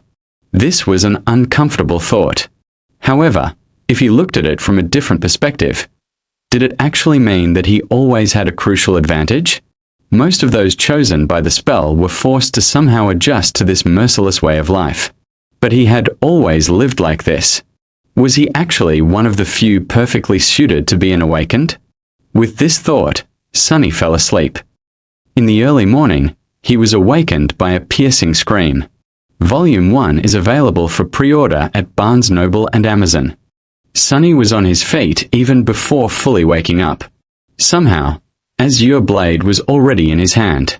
His shadow was hovering beside him, ready to either wrap itself around the sword in case he needed to attack or around his body, in case it was already too late for that. He tried to understand what was going on. Nephis was nearby, her longsword raised in a defensive stance. Cassie. Where's Cassie? Fearing what he might see, giant tentacles reaching for them from the darkness, he looked around. The eastern horizon was just beginning to show the first hints of dawn, adding a tiny shade of grey to the blackness of the world. In that blackness, there were no signs of danger. Finally, he saw Cassie. The blind girl was stumbling at the edge of the platform with a horrified expression on her face. With her blonde hair in a mess, she was stretching her hands out, clearly lost in space. Of course, there were no walls for her to find. The platform was open to the elements, and the only thing waiting for Cassie was a plunge into the dark, tumultuous waters. Before Sunny knew what he was doing, he was already running. That wasn't a very smart thing to do. After all, he did not know what had caused Cassia to scream and if there was some hidden danger nearby. Plus, it was still too dark for Nephis to see. His sudden lunge could have caused her to lash out with the sword before asking questions. All of these were good reasons to wait and observe first, but in an uncharacteristic and completely irrational manner, Sunny acted before thinking. He caught Cassie moments before she took a step off the platform and, holding her tightly in his arms, dragged the blind girl back. "I got her!" Sunny yelled, letting Changing Star know that there was no need to stab him with a sword. And then, in a quiet voice, he said to Cassie, "I got you. It's all right. Everything is fine. Calm down." He felt the girl's body trembling and looked around again, trying to understand what had scared her so much. But there was nothing. Nephis was listening to the sea for the same reason. After a few seconds, she asked, "Do you see anything?" Sunny helplessly shook his head. No. He helped Cassie sit down in the center of the platform. While Nephis stood guard above them, he looked the blind girl over to make sure that there were no wounds on her body. Everything seemed to be fine. "She's not hurt anywhere." Changing Star looked down. Although her face remained indifferent, he could tell that she was a bit flustered. After a second or two, she asked in something that might have been her version of a calming tone. It sounded pretty much exactly the same as usual. "Cassie, what happened?" Magically, that did seem to calm the blind girl down a little. At least enough for her to speak in a quivering voice. Cassie extended one hand and pointed down. The head. "I saw, oh gods." Sunny frowned and looked at Nephis. Did she see a vision? The past? The tall girl was silent for a moment. "I don't know. It never happened before." Both of them turned to Cassie, not sure what to do. Since there was no apparent danger around, they took turns trying to calm the horrified girl down. However, after that one sentence, she fell quiet and refused to speak again. Nothing seemed to help. After a while, Nephis sighed. "Let's leave her be, for now. Maybe she needs time." Sunny was about to retort, but, truth be told, he didn't have any ideas either. In the end, he just nodded. "Okay. I'll keep an eye on her." Changing Star, however, had other ideas. As the sun was rising and the surging sea was receding, Nephis chose to give Cassie some space and led Sunny to the edge of the platform. However, she made sure to always have the blind girl in the periphery of her vision. Cassia sat hugging her knees. Her eyes were closed, but small tremors that periodically ran through her body betrayed that she was awake. Sunny's eye twitched. "Are you sure it's okay to leave her like this?" Nephis gave him a complicated look. "Yes." Then, after some thought, she added, "Cassie is strong." Sunny wasn't sure how to answer. If Changing Star considered someone to be strong, then they most likely were. However, strong was the last word that came to his mind when he thought about the delicate, beautiful, blind girl. Wasn't she someone who constantly needed their help? But then again, there were different kinds of strength. Cassia was still alive and sane despite her debilitating flaw. How many people could have done the same? If you say so. Then, Nephis made him summon the Azure Blade. After studying it for a while, she nodded and took her long sword out of the air. Despite its size, it was an elegant weapon.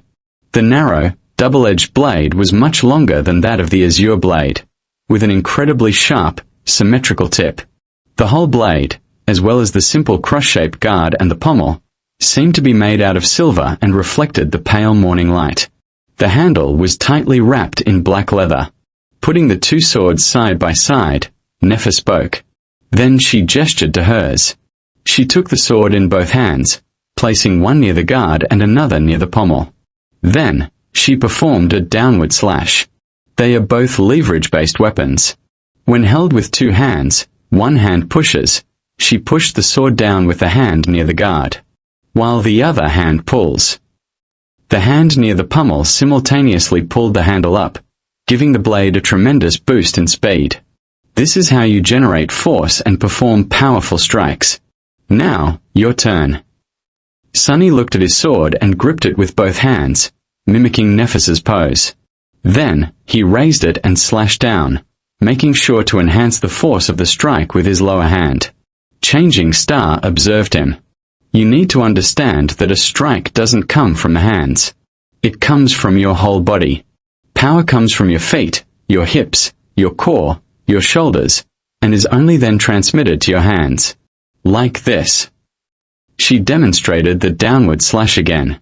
This time, Sunny paid attention to the overall stance and movements of every part of Changing Star's body, as opposed to only the sword. He wasn't a novice to fighting.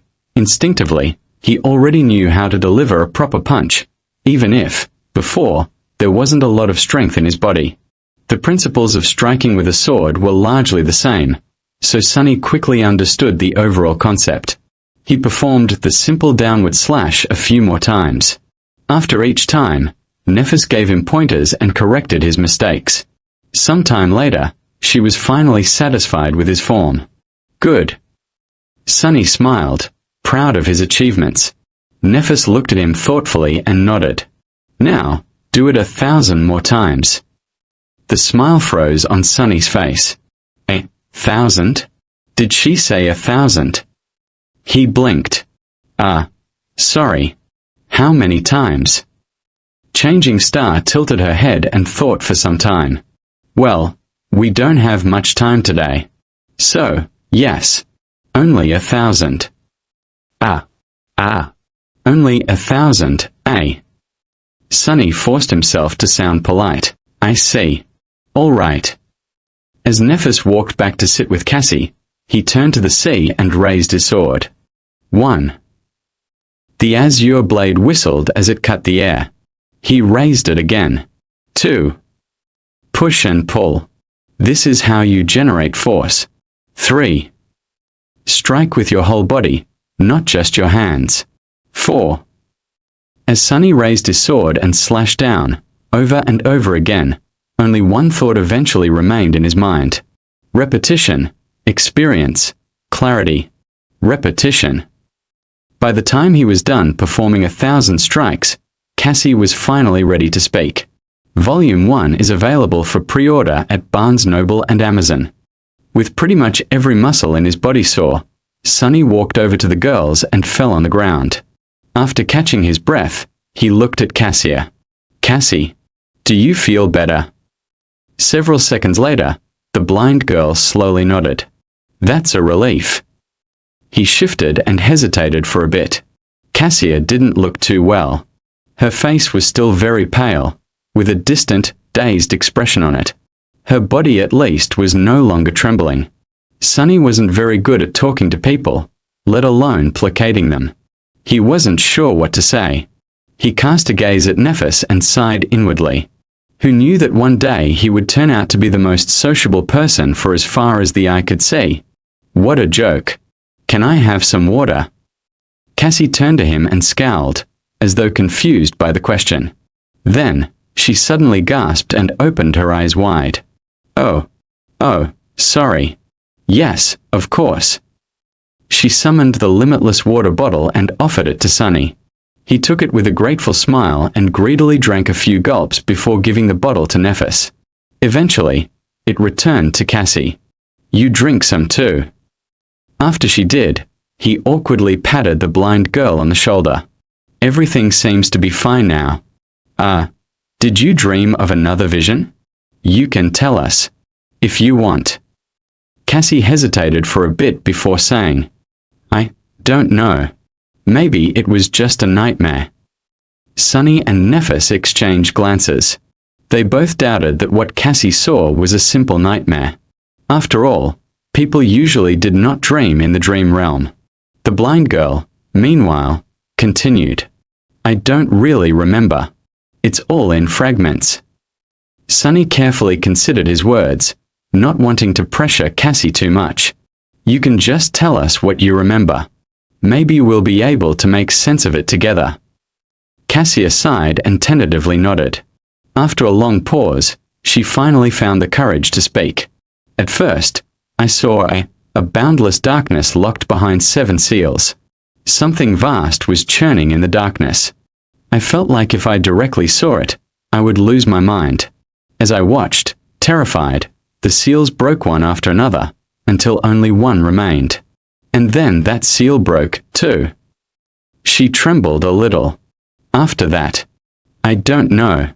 It was as though my mind shattered into 1,000 shards, each shard reflecting its own image.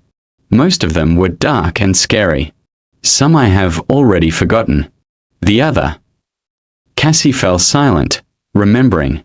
I saw the human castle again. Only this time, it was at night.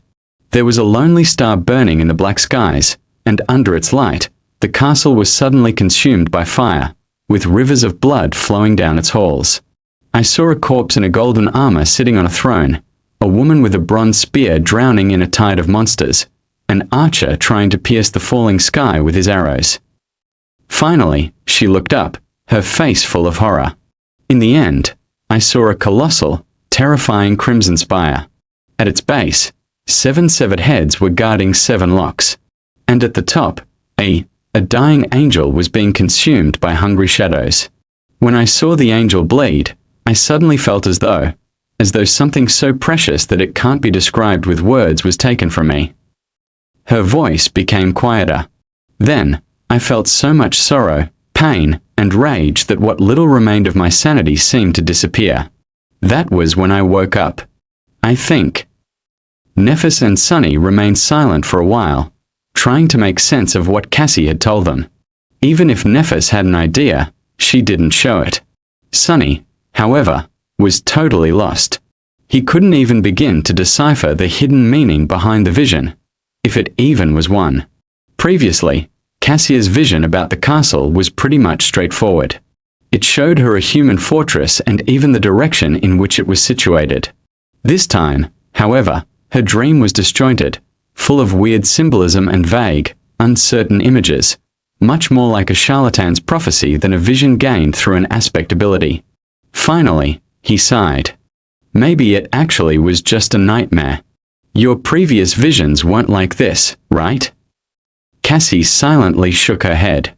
Sunny scratched the back of his head. Well, people don't usually dream in the dream realm, but you do. Perhaps seeing a random nightmare once in a while is a side effect of your ability. The blind girl turned to him, a faint relief written on her face. You really think so? He hesitated, trying to find the right words. Why not? It's a possibility. Inwardly, however, he felt uneasy.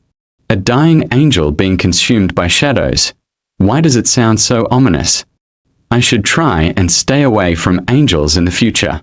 Gee, what has become of my life? A sentence like that doesn't even sound insane anymore. With that, they were finally ready to welcome a new day. Sometime later, they were sitting on the western edge of the stone platform, looking at the scavengers below. Sunny's shadow was busy scouting a path to the next high landmark. Were there always that many? Sunny glanced at Nephis and shook his head. No, there were much more. They seem to be almost done with the carcass. I doubt it will last until nightfall. Which meant that, by tomorrow, all these beasts would be roaming the labyrinth, making it hard for the three sleepers to make any progress. It would be best to leave today and put some distance between themselves and the horde before the scavengers were done with their feast. However, without scouting a path in advance, there was a chance of not making it to safety in time. Both options were risky. Nephis frowned, seemingly thinking the same. After a while, she said, I don't want Cassie to spend another night near this statue. Let's leave now. Sunny thought for a while, then opened his mouth to offer his own opinion. However, a sudden commotion below prevented him from speaking. Down at the bottom of the disappearing sea, amidst mounds of broken coral, the carcass of the giant shark-like monster, the remaining half of it, to be precise, was almost stripped of meat. And between its white bones, something was shimmering in the mud. Two extremely large, luminescent crystals. Sunny's eyes widened. Are those? Yes. Shards of two transcendent soul cores. Transcendent. Two of them. Suddenly, he was simultaneously filled with greed and fear. Greed because of how rare and precious transcendent soul shards were. Fear because the giant shark turned to be a corrupted devil, at least. One corrupted devil, if not stopped by a saint or a large number of awakened, could potentially destroy an entire city. Sunny belatedly realized that he was much closer to death on that first night than he had previously thought. Should we wait and listen? He stared at Nephis and then obediently listened to the distant, barely audible clamor of the scavengers. After a while, he noticed some disharmony in it. Nephis suddenly tensed up. There. She pointed in the direction of the labyrinth. After concentrating on it, Sunny was finally able to notice two massive shadows stepping out of a particularly wide passage. A second later, the creatures casting those shadows appeared in sight. Sunny gulped. Damn. The monsters looked like the scavengers, but not quite. To start with, they were much larger, towering above the surroundings at more than 3 meters of height. Their carapace seemed to be thicker. It was colored in deep black and scarlet, like an ancient armor drenched in blood. Here and there, vicious-looking spikes were growing out of the carapace, making their every move much more dangerous. Additionally, instead of heavy pincers, their upper arms ended with long, curved, terrifying bone scythes. Sunny felt cold sweat running down his spine. What the hell are those things? Nephis tilted her head. Monsters, I guess. And these two seem to be bigger, deadlier versions of carapace scavengers. Sunny and Nephis watched as the two monsters approached the carcass. The scavengers were visibly afraid of them, rushing to get out of the way. Those who were too slow were mercilessly thrown to the side or cut apart by the bone scythes. Rivers of azure blood were flowing into the mud. What are they doing? Did they come to absorb the soul shards? Finally, the monsters reached the carcass. Each of them took one of the shards. However, instead of absorbing them, they simply turned around and carried the precious crystals away. The scavengers made way, following the shards with their little, hungry eyes. Sunny blinked and looked at Nephis. Do we still leave now? Changing Star frowned and hesitated.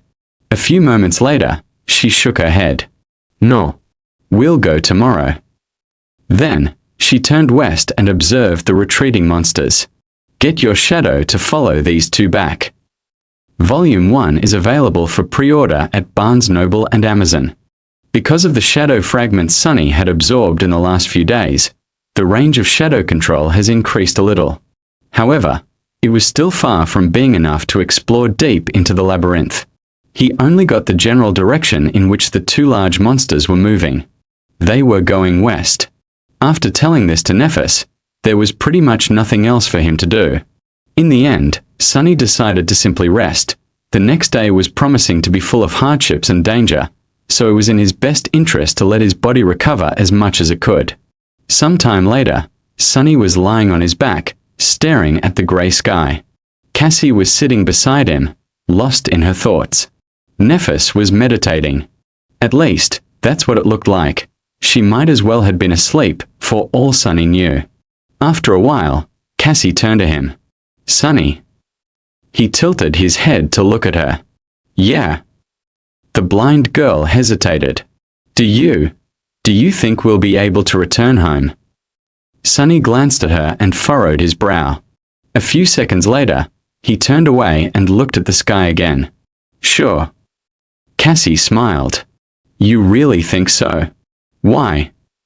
What's with all these questions? He sighed and tried to find the right words. Because of her. He pointed at Nephis, knowing that Cassie won't see it.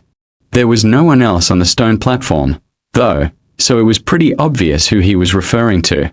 I'm also not someone to die easily. In fact, I'm willing to bet that you couldn't have found a better duo of sleepers to escort you across the dream realm. If anyone can survive this, it's us. So, yeah. I think that our chances of making it back are pretty high. Cassie suddenly giggled. Aren't you a little too full of yourself? You were in the second to last place. Sunny shrugged. That's only because someone smart told me to keep a low profile. Otherwise, I would have ranked higher. Then, with a grin, he added, much higher. Third to last, at least. The blind girl couldn't help but laugh. The melodic sound of her laughter made Sunny feel much better. He had not heard anything like that ever since coming to the dream realm. It was nice to see that people were still able to preserve a bit of mirth even in this hellish place. Come to think of it, this was the first time he heard Cassie laugh at all.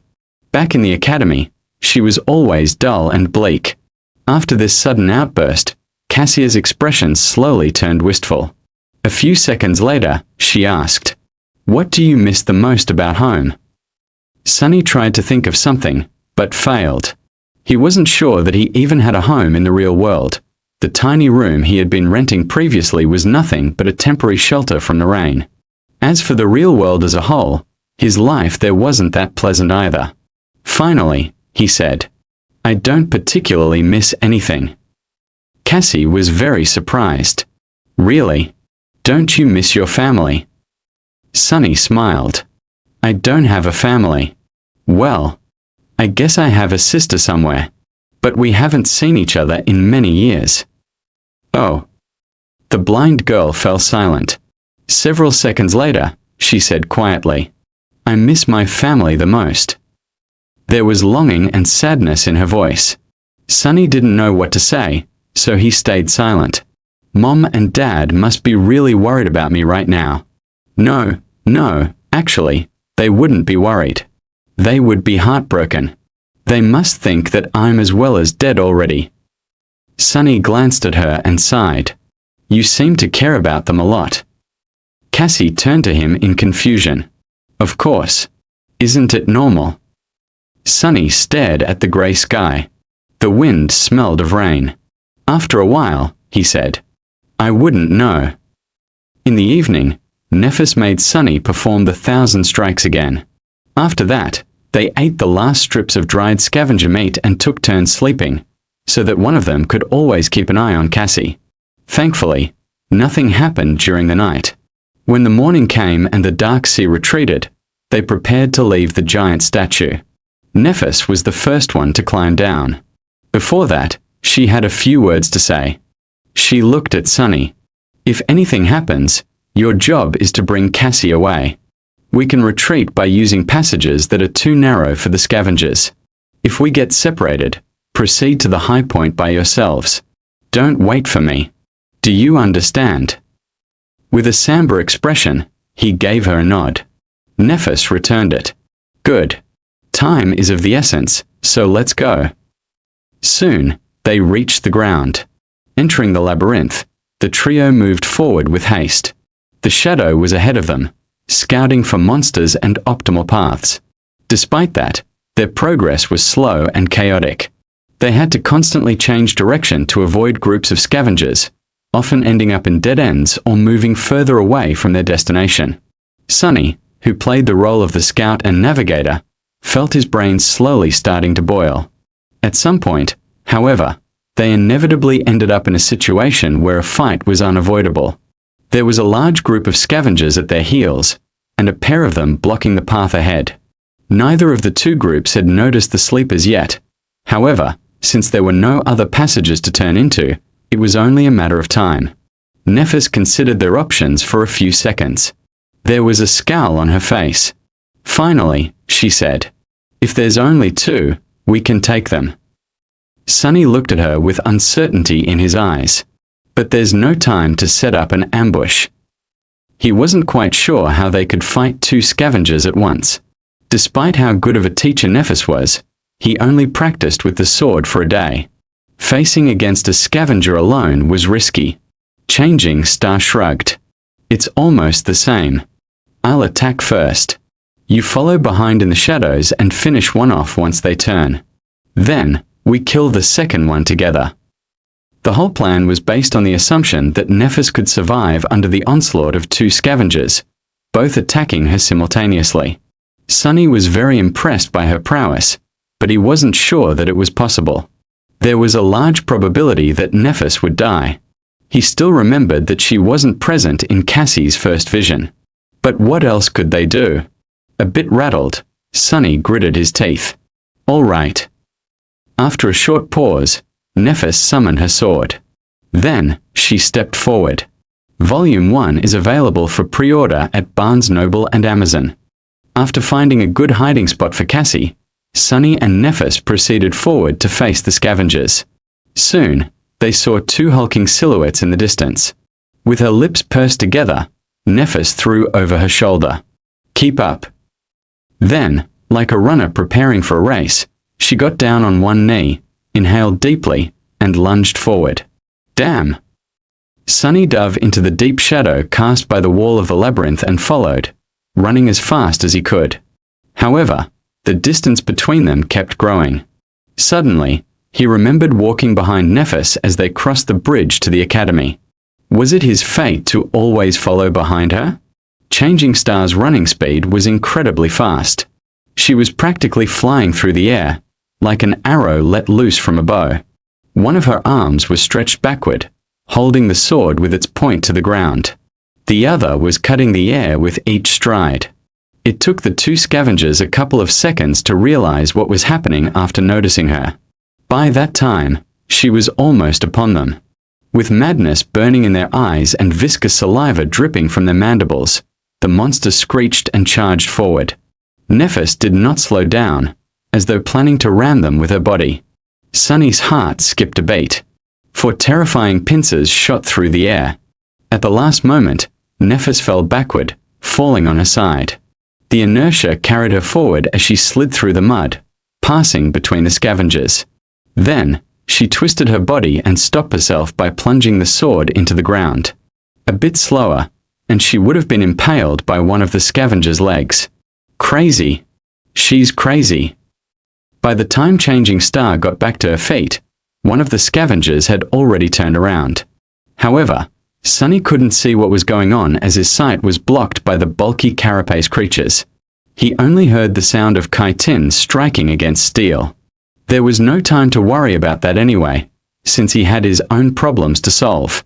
Due to the insane maneuver that Nephis had pulled off, the second scavenger lagged a little behind the first one. It was just about to turn around when Sunny finally got close enough to launch an attack. Silently cursing, he ran up a narrow protrusion on the coral wall and jumped, aiming to pierce the weak point at the scavenger's back from above. His shadow was already wrapped around the azure blade. But at the last moment, the scavenger suddenly moved, slightly turning its torso to the right. The blade missed the concave spot where the armor plates connected and instead hit one of them square in the center, sliding helplessly across adamantine chitin. Crap! Instead of killing the beast with one decisive blow, Sunny ended up dealing no damage at all.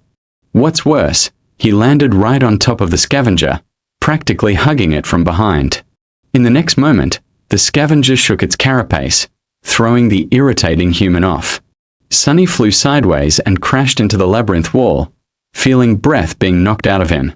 Suffocating and disoriented, he fell gracelessly into the mud. Not good. By some instinct, Sunny rolled to the side. Something tore past him and hit the wall, sending pieces of crimson coral flying through the air. Then, he was lifted into the air and thrown backward. But by that time, however, he had already come to his senses. Twisting his body, Sunny managed to land on his feet and take a few steps back without falling. In the next second, his sword was in front of him, held in both hands just like Nephis had taught him. The scavenger was already charging at him with a menacing fire burning in its eyes. Repetition. Experience. The shadow flowed from the azure blade to his hand, then spread to his arm, shoulder, and then finally covered his whole body. Sunny instantly felt stronger, faster, more resilient. But was it enough? No. To survive, he would definitely also need some luck. One pincer flew at him from the right, the other from the left. There was no time to retreat or dodge sideways.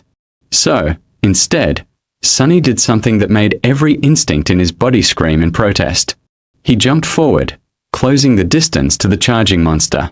The pincers clashed together with a loud crack behind his back. Instinct or not, it was the only logical step. After all, the attack range of his sword was much shorter than that of the scavenger. He could only fight back by getting close. Before the beast had time to react, Sunny did what he had recently done thousands of times. His muscles moved even before his mind gave the command. With one fluid motion, he raised the sword over his head and slashed downward, pushing with one hand while pulling with the other. His whole body moved in concert to deliver a powerful blow. The azure blade whistled as it cut the air. Then, it hit the joint of one of the scavenger's front legs and cleaved right through it, severing the limb entirely. Blue blood sprayed everywhere. Sunny had less than a second to be amazed. I actually did it. But there was no time to be distracted. Due to the loss of its front leg, the scavenger lost balance for a moment, careening forward and down. However, he had 7 other legs. This wasn't going to last long. Coincidentally, though, at this exact moment, his other front leg slid in the mud, bringing the monster even further down. Sunny did not waste this chance.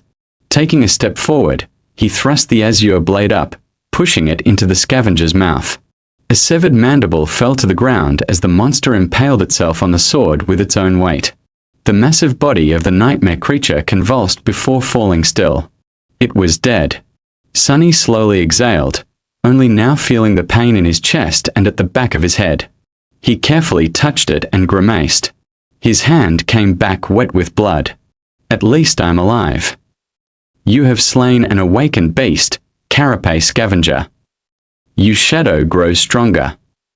You have. With no time to listen to the spell, Sunny tugged on the sword to dislodge it from the monster's head and hurried to help Nephis. However, it was too late. The other scavenger was lying in the mud, clearly dead. His limbs were still twitching, indicating that the fatal blow was delivered just moments ago. It seemed like Nephis had managed to sever its spine by piercing the weak spot at the base of the beast's torso with her long sword. He couldn't see the silver-haired girl behind the bulky carcass. As Sunny approached it, he heard the sound of rugged, strained breathing. Then a shaky voice came from behind the scavenger. Don't come any closer. In the deathly silence of the battle's aftermath, Changing Star's voice sounded strange and subdued. Sunny suddenly felt as though someone had squeezed his heart in a fist. Steeling himself, he took another step forward. Nephis was standing in front of the dead scavenger, trying to catch her breath after the intense fight. There was a bloody gash on her shoulder. However, it didn't look life-threatening. Sunny's attention, though, was instantly drawn to something else. It seemed that at some point during the fight, the tall girl's makeshift seaweed top came apart, leaving her naked above the waist. She was covering her chest with one arm. Behind the arm, squished, the supple fullness of her. Sunny flinched as though someone had stung him and hurriedly turned around. His face was burning. Without thinking about it, he even made his shadow look away. An awkward silence followed. After some time, Sunny forced himself to speak. Are you all right? Nephis was slow to answer. Yes. Good. Good. I'll go fetch Cassie then. All right. Feeling as though an army of monsters was chasing him, he walked forward on stiff legs and then quickened his step, barely holding himself from running. Her fault. It's her fault. She should have communicated things clearer. Trying to get the vivid image out of his head, Sunny hurried to the place where Cassie was waiting for them. By the time they returned, Nephis had already fixed her top and was wearing it as though nothing had happened. However, Sunny couldn't help but feel that the look she gave him was somewhat weird. Forget it. After checking the wound on his head, Changing Star said, It's just a bleeder, nothing serious. Tell me if you feel dizzy and nauseous or have a strong headache, though. Since Sunny had none of these symptoms, he kept quiet. Nephis looked down at his clothes and sighed. Memory. He opened his mouth to say no, but then fell silent.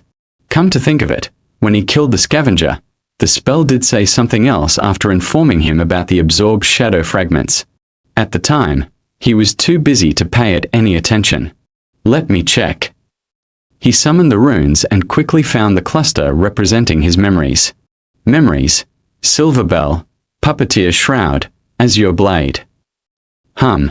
Nothing new. Then what was the spell talking about? Suddenly, he noticed a new set of runes in the neighboring cluster. His eyes widened. Echoes, Carapace Scavenger. Volume 1 is available for pre-order at Barnes Noble and Amazon. Echo. It's an echo. Sunny couldn't believe his eyes. Echoes were an extremely rare type of reward that Awakened could receive after slaying nightmare creatures. Chances of getting one were very low. In the real world, an echo could be sold for an unimaginable amount of money.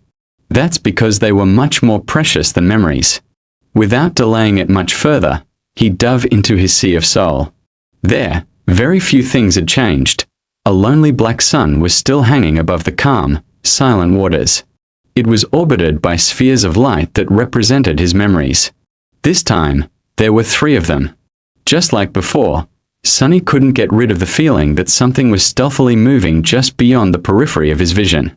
However, this time, he didn't pay it any attention. He wanted to see his echo. It, too, was represented by a sphere of light. However, This sphere was much larger and hovered further away from the shadow core. With a thought, he commanded it to descend. The sphere slowly floated down and touched the dark water. As Sunny came closer, walking on the surface of the sea, its radiance slowly faded away, revealing the monster contained within. A hulking, menacing carapace scavenger was calmly standing in front of him. There was no madness in its eyes, or any feeling at all, for that matter. After all, it wasn't really alive. It was just an echo. Shining runes appeared in the air around the scavenger. Echo, carapace scavenger. Echo type, beast. Echo core, awakened. Echo attributes, strong, armored. Echo description, accursed soldier of the fallen legion. Before Sunny knew it, a wide grin appeared on his face. That scavenger was now his. It could be summoned and used to fight against his enemies, carry heavy cargo, or perform other tasks. What's more, it was a whole rank above its master, which meant that it was much stronger, more resilient, and fearsome than a dreamer with a dormant core should normally possess. With this echo by their side, many things would become easier. Following an impulse, Sunny raised a hand and brushed it against cold, black chitin. He just wanted to touch his new possession. However, the moment his palm touched the scavenger, a strange thing happened. The soul of sea suddenly surged a little, and a new set of runes appeared. Transform Echo into a shadow. Sunny flinched and snatched his hand back. What the hell is that about? He had never heard anything about transforming echoes into something else, let alone shadows. Then again, he had never heard about shadow cores and fragments, too. It seems my aspect holds more secrets than I thought.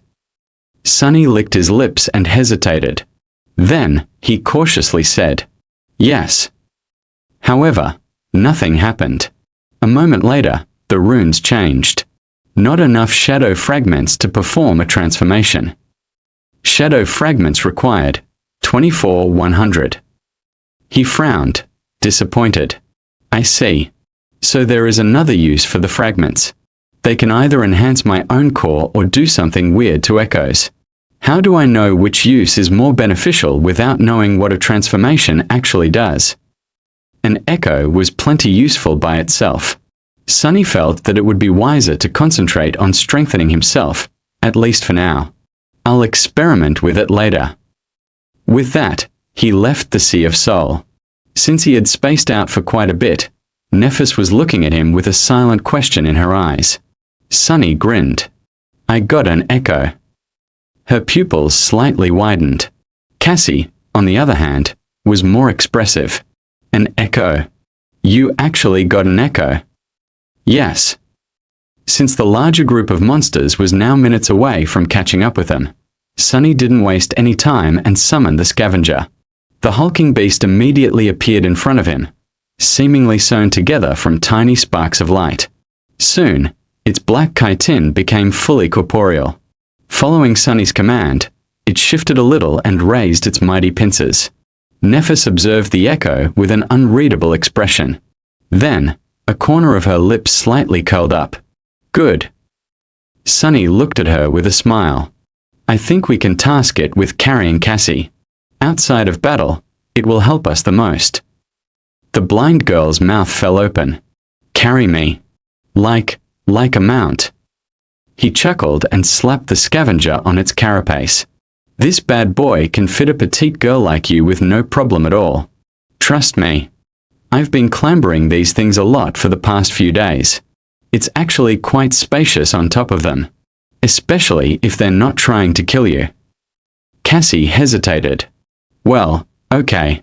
If you think it's for the best. After quickly retrieving soul shards from the dead scavengers, the sleepers hastily left the passage, narrowly avoiding another battle. With Cassie riding comfortably atop the scavenger, their overall speed dramatically increased. Sunny and Nephis were jogging in the front, hoping to recoup the time lost in the first half of the day and reach the high point with an hour or two to spare. From time to time, they had to take detours to avoid fighting groups of carapace monsters. However, with a monster of their own by their side, the mood and mental state of the three sleepers were much better. For the first time since coming to this place, Sunny felt somewhat calm. Of course, this calmness didn't last long. At some point, he noticed that the wind had picked up a bit. Almost simultaneously, Cassie asked them to stop. Nephis and Sunny looked at her with deep frowns. It seemed that they both had a bad premonition. What is it? The blind girl let go of the reins. Do you hear anything? They looked at each other, then shook their heads. No. Why? Cassie scowled. Help me get off this thing. After they helped her, she stood motionless for a while, listening. Her scowl deepened. Then the blind girl cautiously kneeled and put her ear to the ground. What do you hear? Cassie licked her lips. It's murmuring. Suddenly, a drop of water fell on Sunny's face. He raised his head and looked at the sky. There, dark stormy clouds were gathering with unnatural speed. Pretty soon, they were bound to cover it completely, including the sun. And when that happened, his eyes widened. Volume 1 is available for pre-order at Barnes Noble and Amazon. We need to move, now. As Nephis turned to him, Sunny grabbed Cassie and helped her stand up. His face was even paler than usual, and there was a panicked look in his eyes. Now, help me get her back on the scavenger. The silver-haired girl raised her head and looked at the sky. Soon, her expression darkened. Without saying anything, she did as he had asked. Cassie seemed a bit disoriented. She grabbed the reins and helplessly turned to her friend. Neph, what is going on? Changing Star glanced at her. When she eventually spoke, her voice sounded heavy. A storm is coming. Meanwhile, Sunny sent his shadow to climb on top of a tall pillar of coral and looked ahead, trying to understand how far the cliffs they were aiming for were. From the look of it, there was still a considerable distance to go. However, the giant statue was already much further away. Going back now would have been suicide. He turned to Nephis. We are about 3 or 4 kilometers away from the cliffs. Do you think we can make it? She scowled. If we take the most direct route, maybe. Sunny hesitated, then asked, what about the monsters? Changing Star looked ahead and gritted her teeth. We'll have to cut through. That's it. That's the plan. As he was fruitlessly trying to come up with some devious trick to save them, Nephis turned her head and glanced at him, puzzled. What are you waiting for? Run! As they darted forward, heavy drops of rain were starting to fall on the ground. Strong winds were howling between the coral blades, sending bits of mud and seaweed flying. With storm clouds gathering in the sky, sunlight dimmed, and a cold twilight descended upon the labyrinth. Sunny was running with all his might, as though his life depended on it, because it actually did. He was leading their small group, choosing the straightest path toward the cliffs with the help of his shadow. Nephis was a step behind him. The scavenger carrying Cassie was stomping through the mud with its 8 legs in the back. Without the need to avoid monsters and death breathing down their necks, they moved with amazing speed. Side passages and crimson walls were flashing past them in a blur. There was no need to hold back and conserve strength for the long run. If they were late to reach the cliffs by a minute, their lives would be over. They had to give it their all. Sunny was ready to fight a series of bloody skirmishes all along the way, but, to his surprise, the inhabitants of the labyrinth did not give them much trouble. The scavengers seemed to be as panicked as they were. The bulky beasts were busy trying to hide inside the coral mounds or burrowing underground. On the rare occasions when one of them showed aggression, a quick slash of the sword or a threatening clack of a pincer was enough to make the monster change its mind. However, no matter how fast they were moving, the storm was faster. The rain quickly turned into a pelting downpour, each drop becoming a torrent. The winds grew in strength, striking against their bodies with enough force to make them stumble. The light dimmed even further, reducing visibility to almost zero. Finally, a blinding bolt of lightning tore through the darkness, followed almost immediately by a deafening thunderclap. In the next moment, the ground under Sunny's feet trembled, causing him to lose balance and fall. He rolled in the mud and tried to stand up, but slipped and fell again. Someone's arm grabbed him by the shoulder and helped him rise.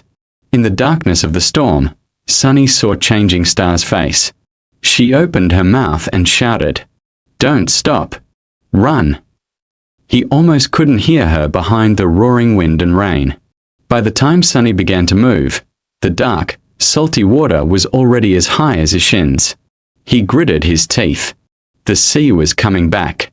He couldn't determine where the water was coming from, but with each minute, it was rising higher. Soon, it was up to his knee, then up to his waist, making running almost impossible. The speed of the group slowed down considerably. It was then, in a sudden flash of lightning, when they saw a dark mass of stone ahead. They had made it to the cliffs. Almost at the same time, a terrible rumbling sound came from the depths of the labyrinth. Turning back, Sunny saw a colossal, crushing torrent of black water rushing through the crimson forest. Some distance away, a tardy scavenger was caught by it and thrown against the coral walls. The unbreakable carapace of the mighty creature cracked and burst open like a rotten egg. Curses! He turned to Nephis. "Time is up. Start climbing." She caught him by the arm. "Dismiss your echo." Sunny didn't know whether the scavenger could scale the cliff. In any case, Cassie wouldn't have been able to hold on if it did. He helped the blind girl get down and then sent the monster back to the Sea of Soul. Nephis lowered herself to let Cassie climb on her back, then tied them together with the golden rope. Not wasting any time, she gritted her teeth and stepped forward to grab onto the wet rocks of the cliff wall. They began the ascent, rushing to get as high as possible before the black torrent hit. Some time later, Sunny screamed, "Brace!" In the next moment, a wall of dark water hit the rocks mere meters beneath their feet. As Sunny held for dear life, the whole cliff shuddered. A few boulders fell from somewhere high above, missing his head only by chance. Somehow, all three of them were still alive. However, things were far from being over. The black water was still rising, now with frightening speed, threatening to swallow them at any second. They had to keep climbing, and they had to be faster than the surging sea. Sunny cursed as he searched for the next hold to grab onto. To survive, he had to scale the face of the cliff with crazy speed. However, hastily climbing wet rocks was a recipe for disaster. One slip of a hand, and he would plunge down to be crushed against the cliffs, drown, or be eaten by some giant monster. The torrential rain and hurricane wind made everything even worse. And yet, there was no choice. He frantically kept climbing, tearing his skin on sharp rocks. Every muscle in his body was in agony. If not for the shadow wrapped tightly around his body, Sunny would have been long dead. But even with its help, the surging dark water was getting closer and closer. Damn it! Damn it all! No matter how hard Sunny tried, he couldn't win back any distance. Soon, the water was at his feet. The sea slowly swallowed his legs, then his torso. He kept climbing, now fighting against the weight of the water and the force of the tide that was trying to tear him away from the cliff. But it was useless in the end. No. In the last second, a golden rope fell into the water beside him. Shaken, Sunny grabbed onto it and held with all his strength. The rope drew tight and lifted him out of the water. His feet touched the cliff wall again. Not wasting any time, he resumed climbing with the help of the rope. Finally, a strong hand grabbed him from above and dragged his body over the edge of the cliff. Sunny fell to the ground, struggling to breathe. After some time, he looked at Nephis, who was lying in a similar position to his right, equally as drained. She was still clutching the golden rope in her hand. Cassie was sitting a few steps away from them. He wanted to laugh, but had no strength for it. They survived. Volume 1 is available for pre-order at Barnes Noble and Amazon. For a few minutes, Sunny simply lay on the ground, letting the rain hit his face. From time to time, a bolt of lightning arced through the skies, drowning everything in blinding light. Other than that, it was almost completely dark. If not for his attribute, he would have had trouble discerning the shapes of Nephis and Cassie, who were resting nearby. After some time, however, a feeling of uneasiness entered his mind. Something was off. Sunny scowled, trying to understand where that feeling was coming from. Finally, he realized that it was his shadow. It was trying to draw his attention to something. Please, let me rest. I just want to rest. He was too tired to do anything. Both his body and mind were exhausted. However, the shadow was very persistent. It remained adamant. In the end, Sunny moaned and rolled over on his stomach, then slowly stood up. Nephis turned her head and looked at him.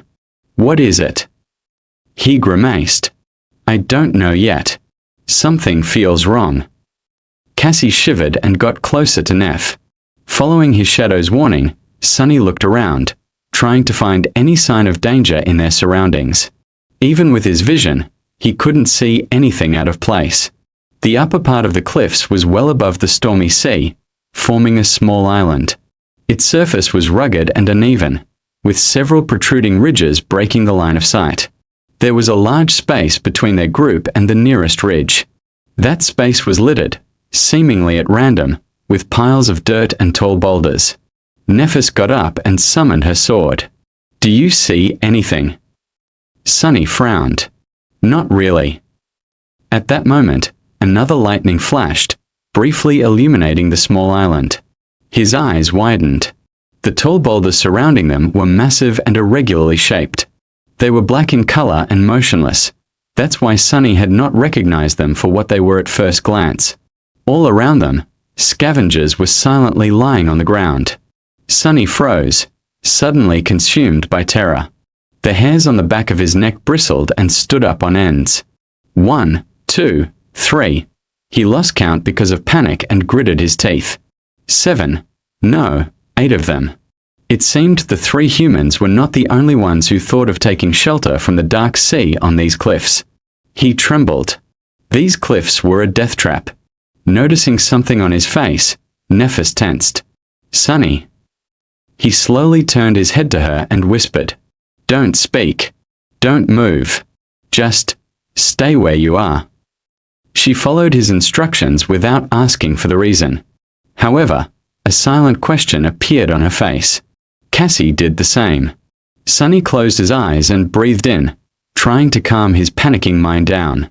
There were no hopeless situations. Every problem had a solution. He just had to think of one. The scavengers did not attack yet.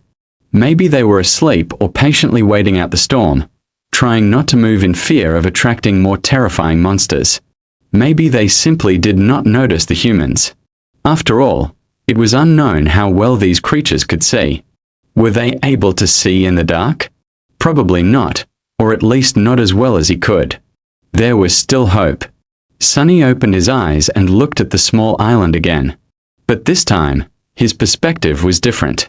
He saw the deep darkness, the clamor of the storm that drowned out most of the sounds, the large distance between the scavengers. This was his territory. It was perfectly suited for a murderous shadow. Didn't he dream of becoming a silent assassin? Well, here was his chance. He just had to execute each step perfectly, crawl through the darkness, strike without alerting the enemy, kill each of them with one precise blow. Rinse and repeat. He already knew their strengths and weaknesses. All that was left was to put that knowledge to practice. And even if he makes a mistake, there were other means to fall back onto. Echo and Nephis could do their part if he were to land himself in danger. Yes, that could work. It had to. Sunny looked at Changing Star and Cassie. I'll take care of this. Before they could react, he seemed to dissolve into the shadows. Under the cover of darkness, Sunny sneaked forward. His steps were soft and measured, his breathing controlled. He quickly determined the optimal order of attack to minimize the chance of being discovered and proceeded to the first target, a hulking scavenger that was the furthest away from the pack. Hidden in the shadows, Sunny suddenly felt calm and focused.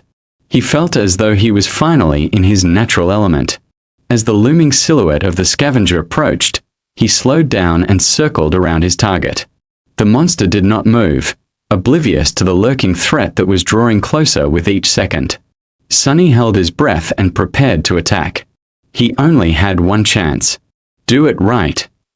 With that thought, he silently lunged forward. 1 step, 2. Sunny jumped and easily landed on the monster's carapace. The azure blade was already in his hand, its steel dark. A moment later, it plunged into the weak point on the scavenger's back, piercing the chitin and destroying its brain.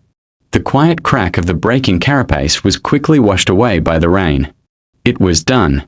Sunny felt a sense of triumph appear in his heart and quickly suppressed it. This wasn't the right time to celebrate. 7 targets were still waiting for him in the darkness. He retrieved his sword and jumped down from the scavenger's corpse.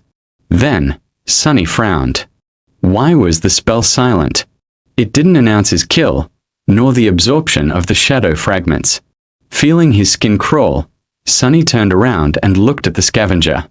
At first, he was afraid that the beast was still alive, but that wasn't the case. It was as dead as could be. However, on closer inspection, Sunny noticed something that he had missed before.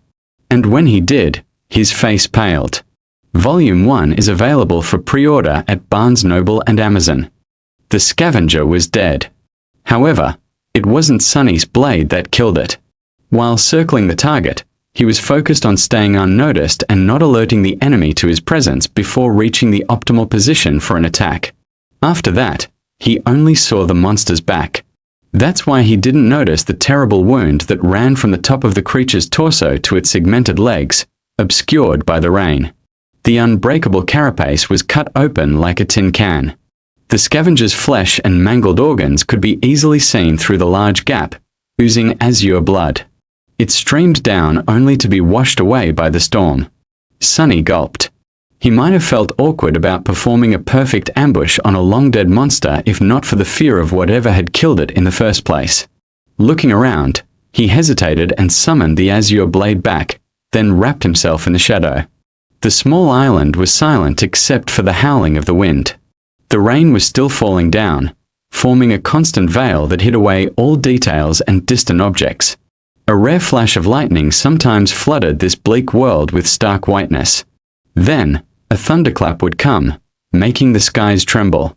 With cold fright settling deep into his bones, Sunny cautiously moved to the next scavenger. He could tell from some distance that it was also dead, but had to come closer and make sure. Indeed, he was right. The creature was almost severed in half by the unknown assailant. Its wet innards were lying on the ground in a messy pile. The darkness had long ago stopped being comforting, becoming terrifying and oppressive instead. Sunny shivered. By the time he checked on all 8 monsters and confirmed that they were all dead, he was nauseous and scared out of his wits. When Sunny had first realized that the black shapes were, in fact, scavengers, he thought that the situation was as bad as it could get. Now, he wasn't sure anymore. In fact, he was pretty convinced that things went from bad to worse. Standing near the last scavenger, Sunny observed his surroundings and thought about returning to Neff and Cassie. Maybe the terrifying killer had already left the island. They could just hide and hope for the best. He wouldn't be alone, at least. However, not knowing what kind of danger was hiding in the darkness would drive him insane long before the morning came. Plus, with his fated attribute, hoping for the best was a fool's errand. That's why, although his body was covered in cold sweat, Sunny gritted his teeth and slowly walked toward the ridge that was obscuring the rest of the island from him. Coming close, he started climbing, trying to be as quiet as possible. The ridge wasn't very high, so he was able to scale it without much effort. Sticking close to the rocks, he raised his head and looked down. Then, he immediately wanted to let go and fall to the ground. Right beneath him, just a few meters away, a dark silhouette was outlined against the rocks. It was much larger than the scavengers, with jagged spikes growing out of its thick carapace. Its chitin was black and crimson, like an ancient armor splattered with fresh blood. Instead of pincers, 2 terrifying bone sides were protruding from the joints of its arms. Each one was long and sharp enough to split a scavenger in 2. Sunny froze, afraid to move. He even stopped breathing. So that's the killer. It was one of those monsters that they had seen retrieving the transcendent soul shards from the giant shark's carcass, or another of their kind. He remembered how the 2 creatures had cut through the horde of scavengers, killing or throwing aside any beast that got in their way. Slaughtering just 7 of them would not pose a problem for something that deadly. Not to mention getting rid of 3 sleepers. Careful not to make a sound, Sonny slowly lowered himself down. His whole body was trembling. Moving his arms and legs with utmost precision, he began climbing down from the ridge, praying not to be heard, sensed, or noticed in some other way. Luckily, the monster remained oblivious to his presence. Reaching the ground, Sonny took a few steps back, still facing the ridge. He had to force himself to turn around. Feeling as though his back was being pierced by invisible needles, the young man stealthily moved in the direction where he had left his companions. A couple of minutes later, he returned to Nephis and Cassie. The girls were tense and nervous, waiting for his return in the darkness. Before coming out of the shadows, Sonny let them know that he was approaching. "It's me." Nephis moved, lowering her sword a little. Her face was a little grim. "What is the situation?" she said, careful to keep her voice low. Sonny slowly exhaled, finally feeling a bit safer. For the first time, he was genuinely happy not to be alone in this cursed place. There are 8 scavengers around us, but they are all dead. The killer is one of those big monsters we saw, the thing with the crimson pattern on its carapace and sides instead of pincers. It's hiding from the storm beneath a stone ridge not far from here. A bolt of lightning flashed, illuminating everything around. In its aftermath, it looked as though 2 white sparks ignited in Changing Star's eyes. Soon, the reflection was gone, leaving them grey and inscrutable again. She tilted her head and whispered, as though talking to herself, "An awakened monster." Sonny licked his lips. "Yeah. So, what should we do?" Nephis thought for a while, leaning on her sword. Then, she looked at him and said, "Kill it." Sonny stared at her, lost for words. Finally, he collected himself and said the first thing that came to his mind. "Are you nuts?" The idea of fighting that thing was pretty ridiculous, if not completely insane. Realizing that his words might have sounded a bit rude, he cleared his throat and added, "I mean, have you thought this through? How are we supposed to kill that monstrosity?" Nephis slowly inhaled. "It's not a question of thinking things through. We simply have no choice." She glanced at Cassie, who was listening to them with a pale face, and explained, "We can't leave the cliffs before morning, and neither can the monster. However, once the sun rises, it will easily see us and attack. Then, our only advantage, the element of surprise, will be gone. If we have to fight it anyway, it's better to be the ones initiating the fight." Changing Star looked around and added, "It's not completely dark yet. Although barely, I can still see. Once the night comes, this won't be the case. So we will have to attack it first, and do it soon." Sonny shook his head. "This still doesn't explain how we are going to kill it. That thing just dispatched 8 scavengers like it was nothing. We are not its opponents. We don't even know its weaknesses." Nephis frowned. After a short pause, she said, "It's just an awakened monster." Sonny couldn't help but stare at her in disbelief. "What do you mean, just an awakened monster? Have you forgotten that all 3 of us are only sleepers? Dormant humans are not supposed to be able to deal with awakened beasts, let alone monsters. The fact that we can reliably kill scavengers is already abnormal." She looked back at him, undisturbed, and simply answered, "But we are abnormal." Sonny stood there with his mouth open, not knowing what to say. Nephis sighed. "You and I both are not exactly ordinary sleepers, aren't we? Don't try and deny it. Someone ordinary simply would not have survived in this place." He frowned, not happy about her line of thought. Meanwhile, Changing Star continued. "You, me, plus the awakened beast you have as an echo, plus the advantage of a surprise attack. I'm not saying that it will be easy. We might die, but there's a good chance that we won't." She looked down at the silvery blade of her sword, and added after a couple of seconds, "In any case, as I have already said, we don't have a choice." Sonny gritted his teeth, trying to find a logical retort. However, her reasoning seemed unassailable. He just had a really bad feeling about fighting that monster. In the ensued silence, Cassie, who had been quiet all this time, suddenly spoke. "You are forgetting about the main advantage we have over that thing." Both of them looked at her, surprised. The blind girl turned to face them and slightly lifted her head. "We are intelligent, and the monster is not." Her words echoed in the darkness. Sunny sighed. It seemed that a fight with the bone scythe monster was inevitable. Some time later, he was standing in the darkness, looking at the terrifying creature in front of him. His expression was grim and somber. Tightly gripping the azure blade, Sunny slowly inhaled. The ominous feeling he had before was still there, now stronger than ever. "I don't like this." With this thought, he exhaled and raised his hand. Volume 1 is available for pre-order at Barnes & Noble and Amazon.